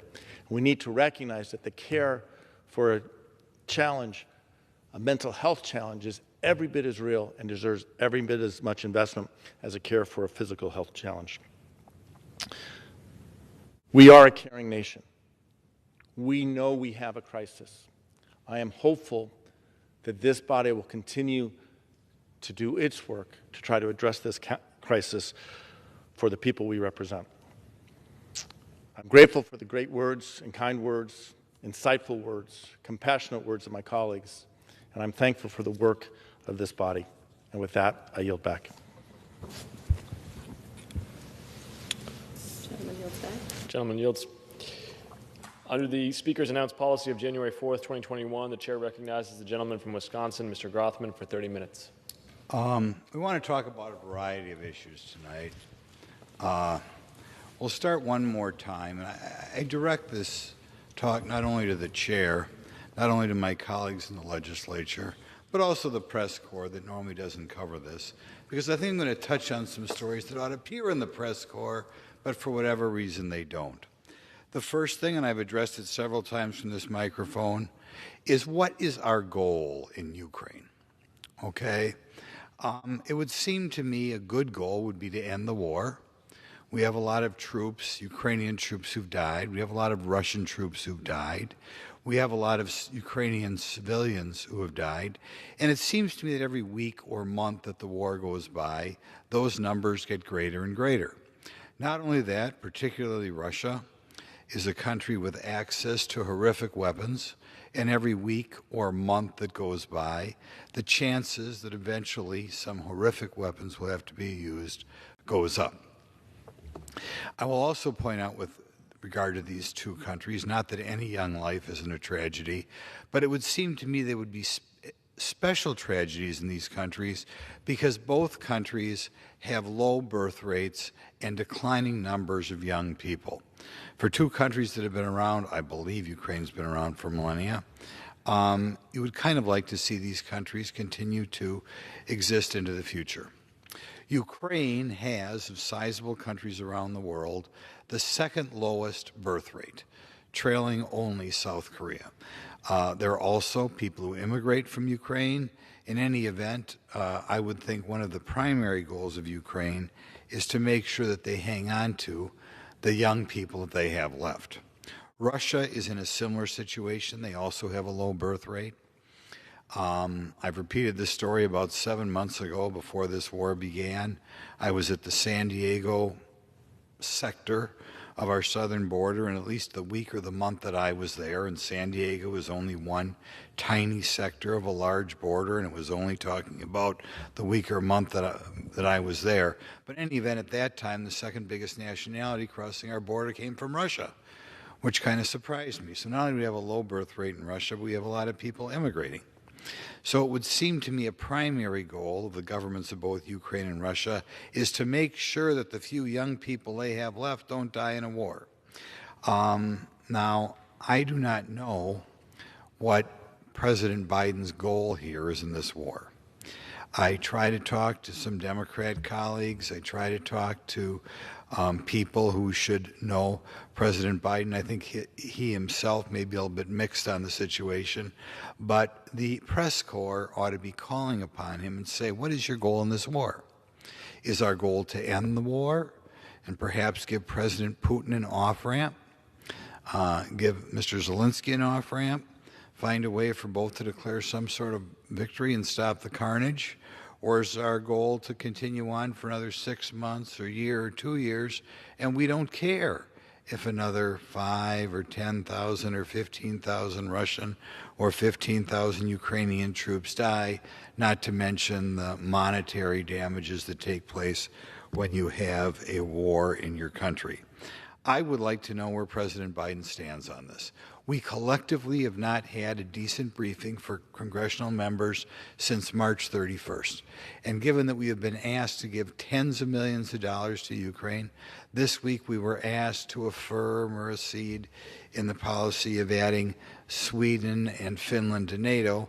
I don't think it's too much to ask that the administration invite its key cabinet members over here, as they did in February and March, and let us know where the Biden administration stands on this war.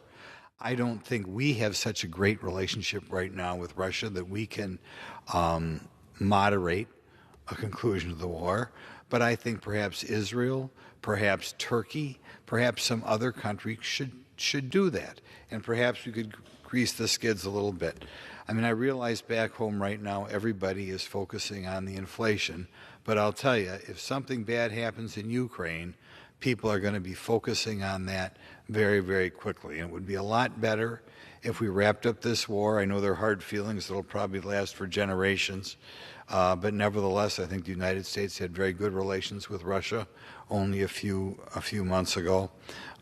It would be good if we were able to wrap up this war, and it would be good if President Biden, if it was clear that we knew that his administration was working his way towards that. So again, I asked the press corps to kind of lean in a little bit on President Biden, find out where he is, and I ask my Democrat colleagues in particular to, insofar as they have access to the administration, point out that it would be good to end this war, good to find countries that would mediate ending this war, and insofar as people on that side of the aisle get to see President Biden, carry that message to him.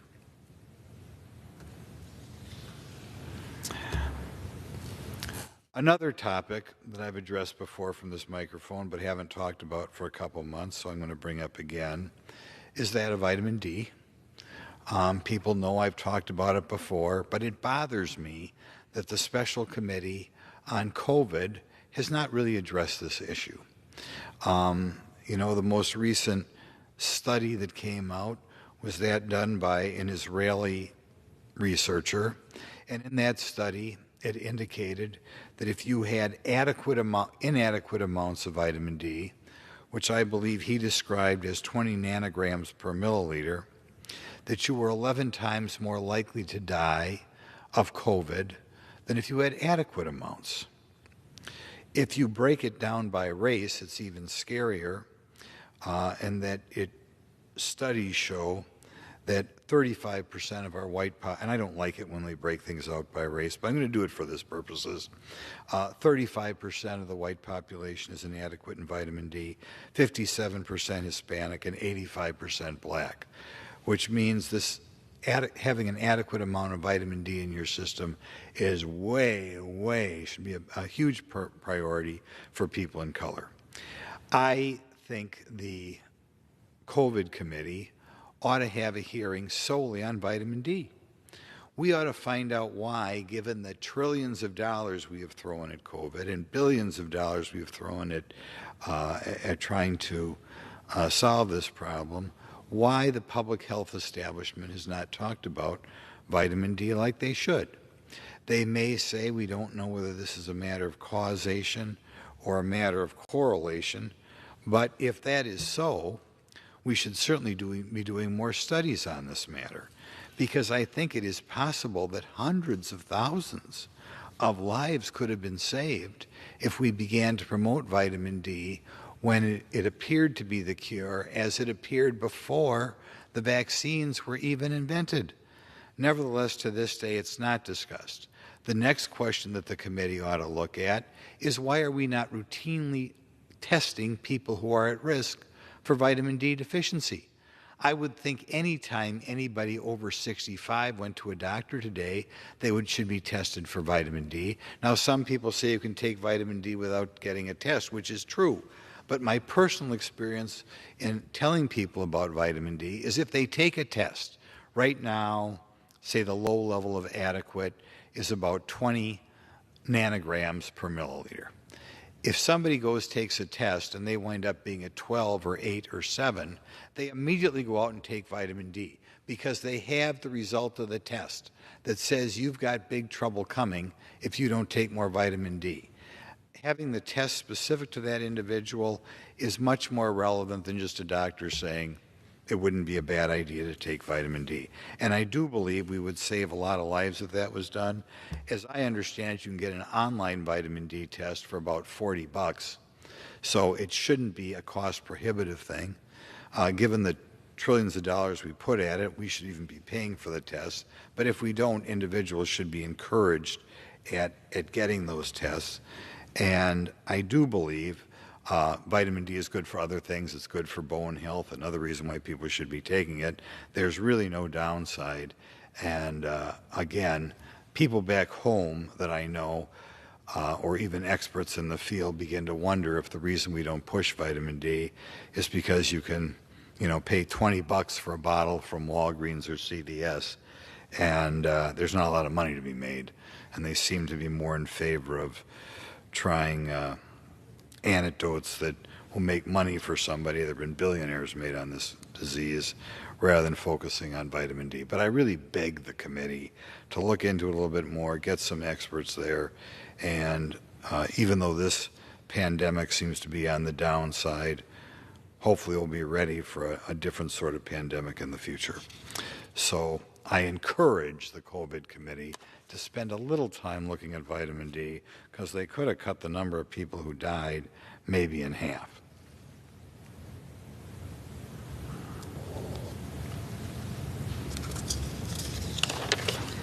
The next issue that maybe has bored the press by now, but they shouldn't stop reporting on it, is what's going on the southern border.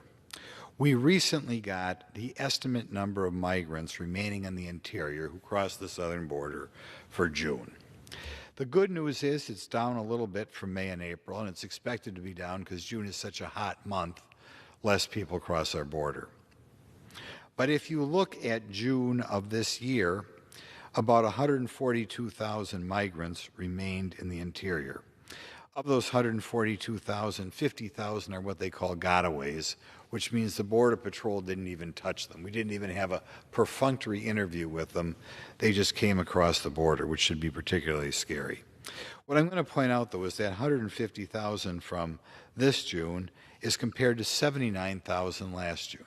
So we've gone from 79,000, which was a crisis at the time, to 142,000. 2 Junes ago, under another administration, we were around 9,000. So when we go from 9,000 people a month to 79,000 people a month to 142,000 people a month, that should be banner headline in every newspaper around the country. Now, I know the newspapers don't like to do anything that would make the current administration look bad. But there's a reason why people don't subscribe to newspapers anymore or don't listen to the news at night, and that is they caught on to the idea that you're not going to become well-informed if you read the local newspaper or turn on the news at night. Again, I'll repeat those numbers. 9,000 people in June of 2000, migrants, 2020 crossing the border. We go from 9,000 to 79,000 to 142,000. Massive increases. In addition to that, as we know, almost all these people who cross the border have paid $5,000 or $10,000 or $20,000 to the Mexican drug cartels. I've been at the border about 8 times. Every time I'm down there, the Border Patrol tells me they think the Mexican drug cartels are making more money letting people across the border than they are selling drugs. Which brings another thing that hasn't been brought up enough. Our poor neighbor to the south, Mexico, is right now in very, very bad shape because of the strength of the drug cartels. And part of that is our inability to close our border. We're making the Mexican drug cartels wealthier and wealthier and wealthier with all their crime, with all their corruption. I think the United States, just as we refuse to enforce our border, we refuse to stop taking the illegal drugs crossing the southern border, and as the result, we are making Mexico a complete mess. So I beg my colleagues on the other side of the aisle to express some interest in the flood of people coming here. I beg our newspapers to begin to report these monthly numbers with the banner headlines that they deserve so America can know what's really going on here. Thank you. Order. Speaking of numbers, every year we come out with new numbers of the number of people who die of drug overdoses in this country. And that is something that has been under-publicized. When I first got this job 7 years ago, about 57,000 people died every year of drug overdoses. We're now at 107,000. Twice as many people die of drug overdoses every year as died in 12 years in Vietnam. That's another story that should be banner headlines, and every newspaper reporter in this country or cable news network reporter ought to be asking politicians, what are you going to do? Why is Congress not doing something to save the 107,000 lives a year? It is a huge national problem, and again, I don't like to talk about race, but if you look in the last 4 years, particularly the number of black men who die of drug overdoses is just going through the roof. I mean, normally we're always, particularly the Democrat Party, always so eager to point out if there's a difference in statistics from one race to the other. Here there is a significant difference. They don't even talk about it. I'm not sure what causes it. Normally they attribute prejudice. I don't think that's it. I think to a certain extent it's police being less active than they have in the past, the judicial system not putting drug dealers in prison because we're all anti-prison right now. But in any event, when you have 107,000 people die every year, isn't it something we ought to be talking about both in this chamber and on the nightly news?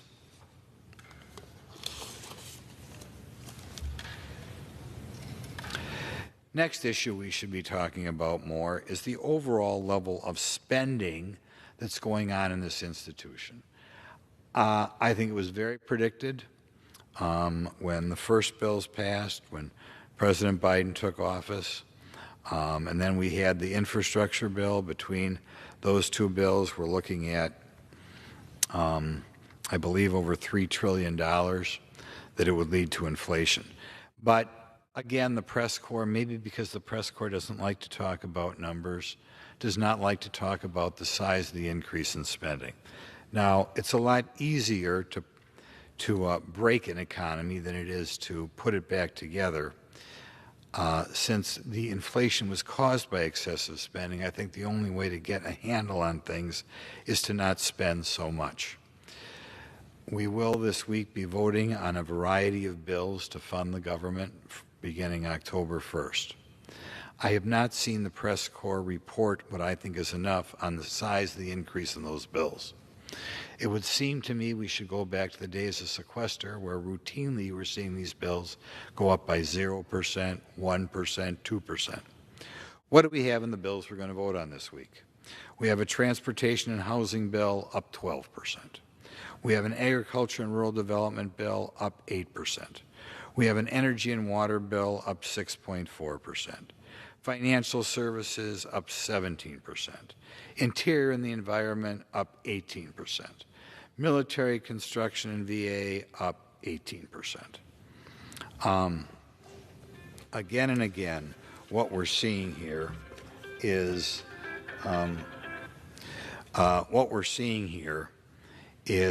just fiscal irresponsibility. It is just throwing more gasoline on the fire of inflation. I think the press corps, if they were responsible, should be asking Congress whether these numbers could be closer to 1 or 2%, which is where we should work towards. I think, quite frankly, Republicans in appropriations should be coming forth and saying that we would like to see these numbers at 1 or 2%. If we're ever going to get our economy back, we can't continue down this path of excessive spending, or the amount of inflation is just going to continue to go up and up and up. The final spending vote we had today on the National Parks Foundation, and I love the national parks. It wasn't a huge spending bill by the standards of what we do around here, but it was a 300% increase. A 300% increase. Almost everybody in this body voted for it. Because who wants to be against the national parks? Think about that. 300% increase. And, well, I hope the press corps wakes up a little and decides to report on the individual lines of these budgets, how much the spending is going up, some line by line, and the overall increases in spending in each of the packages.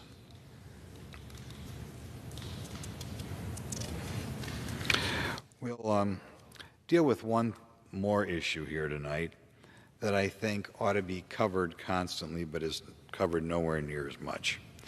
I think so many of the problems that we deal with in society, or at least the people back home, feel that part of the problem is caused by the breakdown of the family. I think America used to have very strong families in the 40s and 50s and early 60s. The breakup in the family did not just happen. It happened because we began with a welfare system in the 1960s that, quite frankly, put non-nuclear families in a position that in some times was better off than a married couple, depending upon what their situation is. In any event, we went from a situation in which the people born without a mom and dad at home rocketed up between the early 60s to about 40%, went down a little, and has gone back up to 40% since the welfare reform of the 1990s. I find a lot of people in my age think it's going to be very tough for the next generation. And I think when they talk about being tough for the next generation, above all, they talk about the breakdown of the family. I've pointed out before that Black Lives Matter, an organization that people should run from, but apparently has been embraced by too many people in the majority party and some people in the minority party, they originally came out saying they wanted to disrupt the traditional nuclear family. I would be very concerned when an organization that claims on their website that they want to disrupt the traditional nuclear family is received positively around here. Now, I know some people will say that Black Lives Matter is a diffuse organization, and just because the founders say they want to disrupt the nuclear family doesn't mean every segment of Black Lives Matter doesn't want to disrupt the nuclear family. But I would feel better if more people came down to the well and boldly said, I'm in favor of strengthening the nuclear family. I don't care if I happen to have my picture taken next to Black Lives Matter. I haven't seen that happen. You might say, what nature of the marriage penalty? I'll tell you where you can begin to look. I would look at some of my local administrators of low-income housing. I think particularly 42 housing, which is newer housing, is frequently superior to other housing, and I would ask people about that in your neighborhoods, my colleagues, and see what type of incentives we have when we have new housing, new apartments going up, some of them quite lavish, better than the old apartments that other people have to rent. Is that a good or a bad thing? I would ask the clerks in grocery stores as far as the expensive food that people are buying, if they're more being provided for by the government than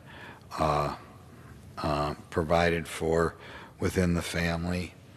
I would ask tax accountants about the earned income tax credit and some of the perverse incentives that are involved in the earned income tax credit.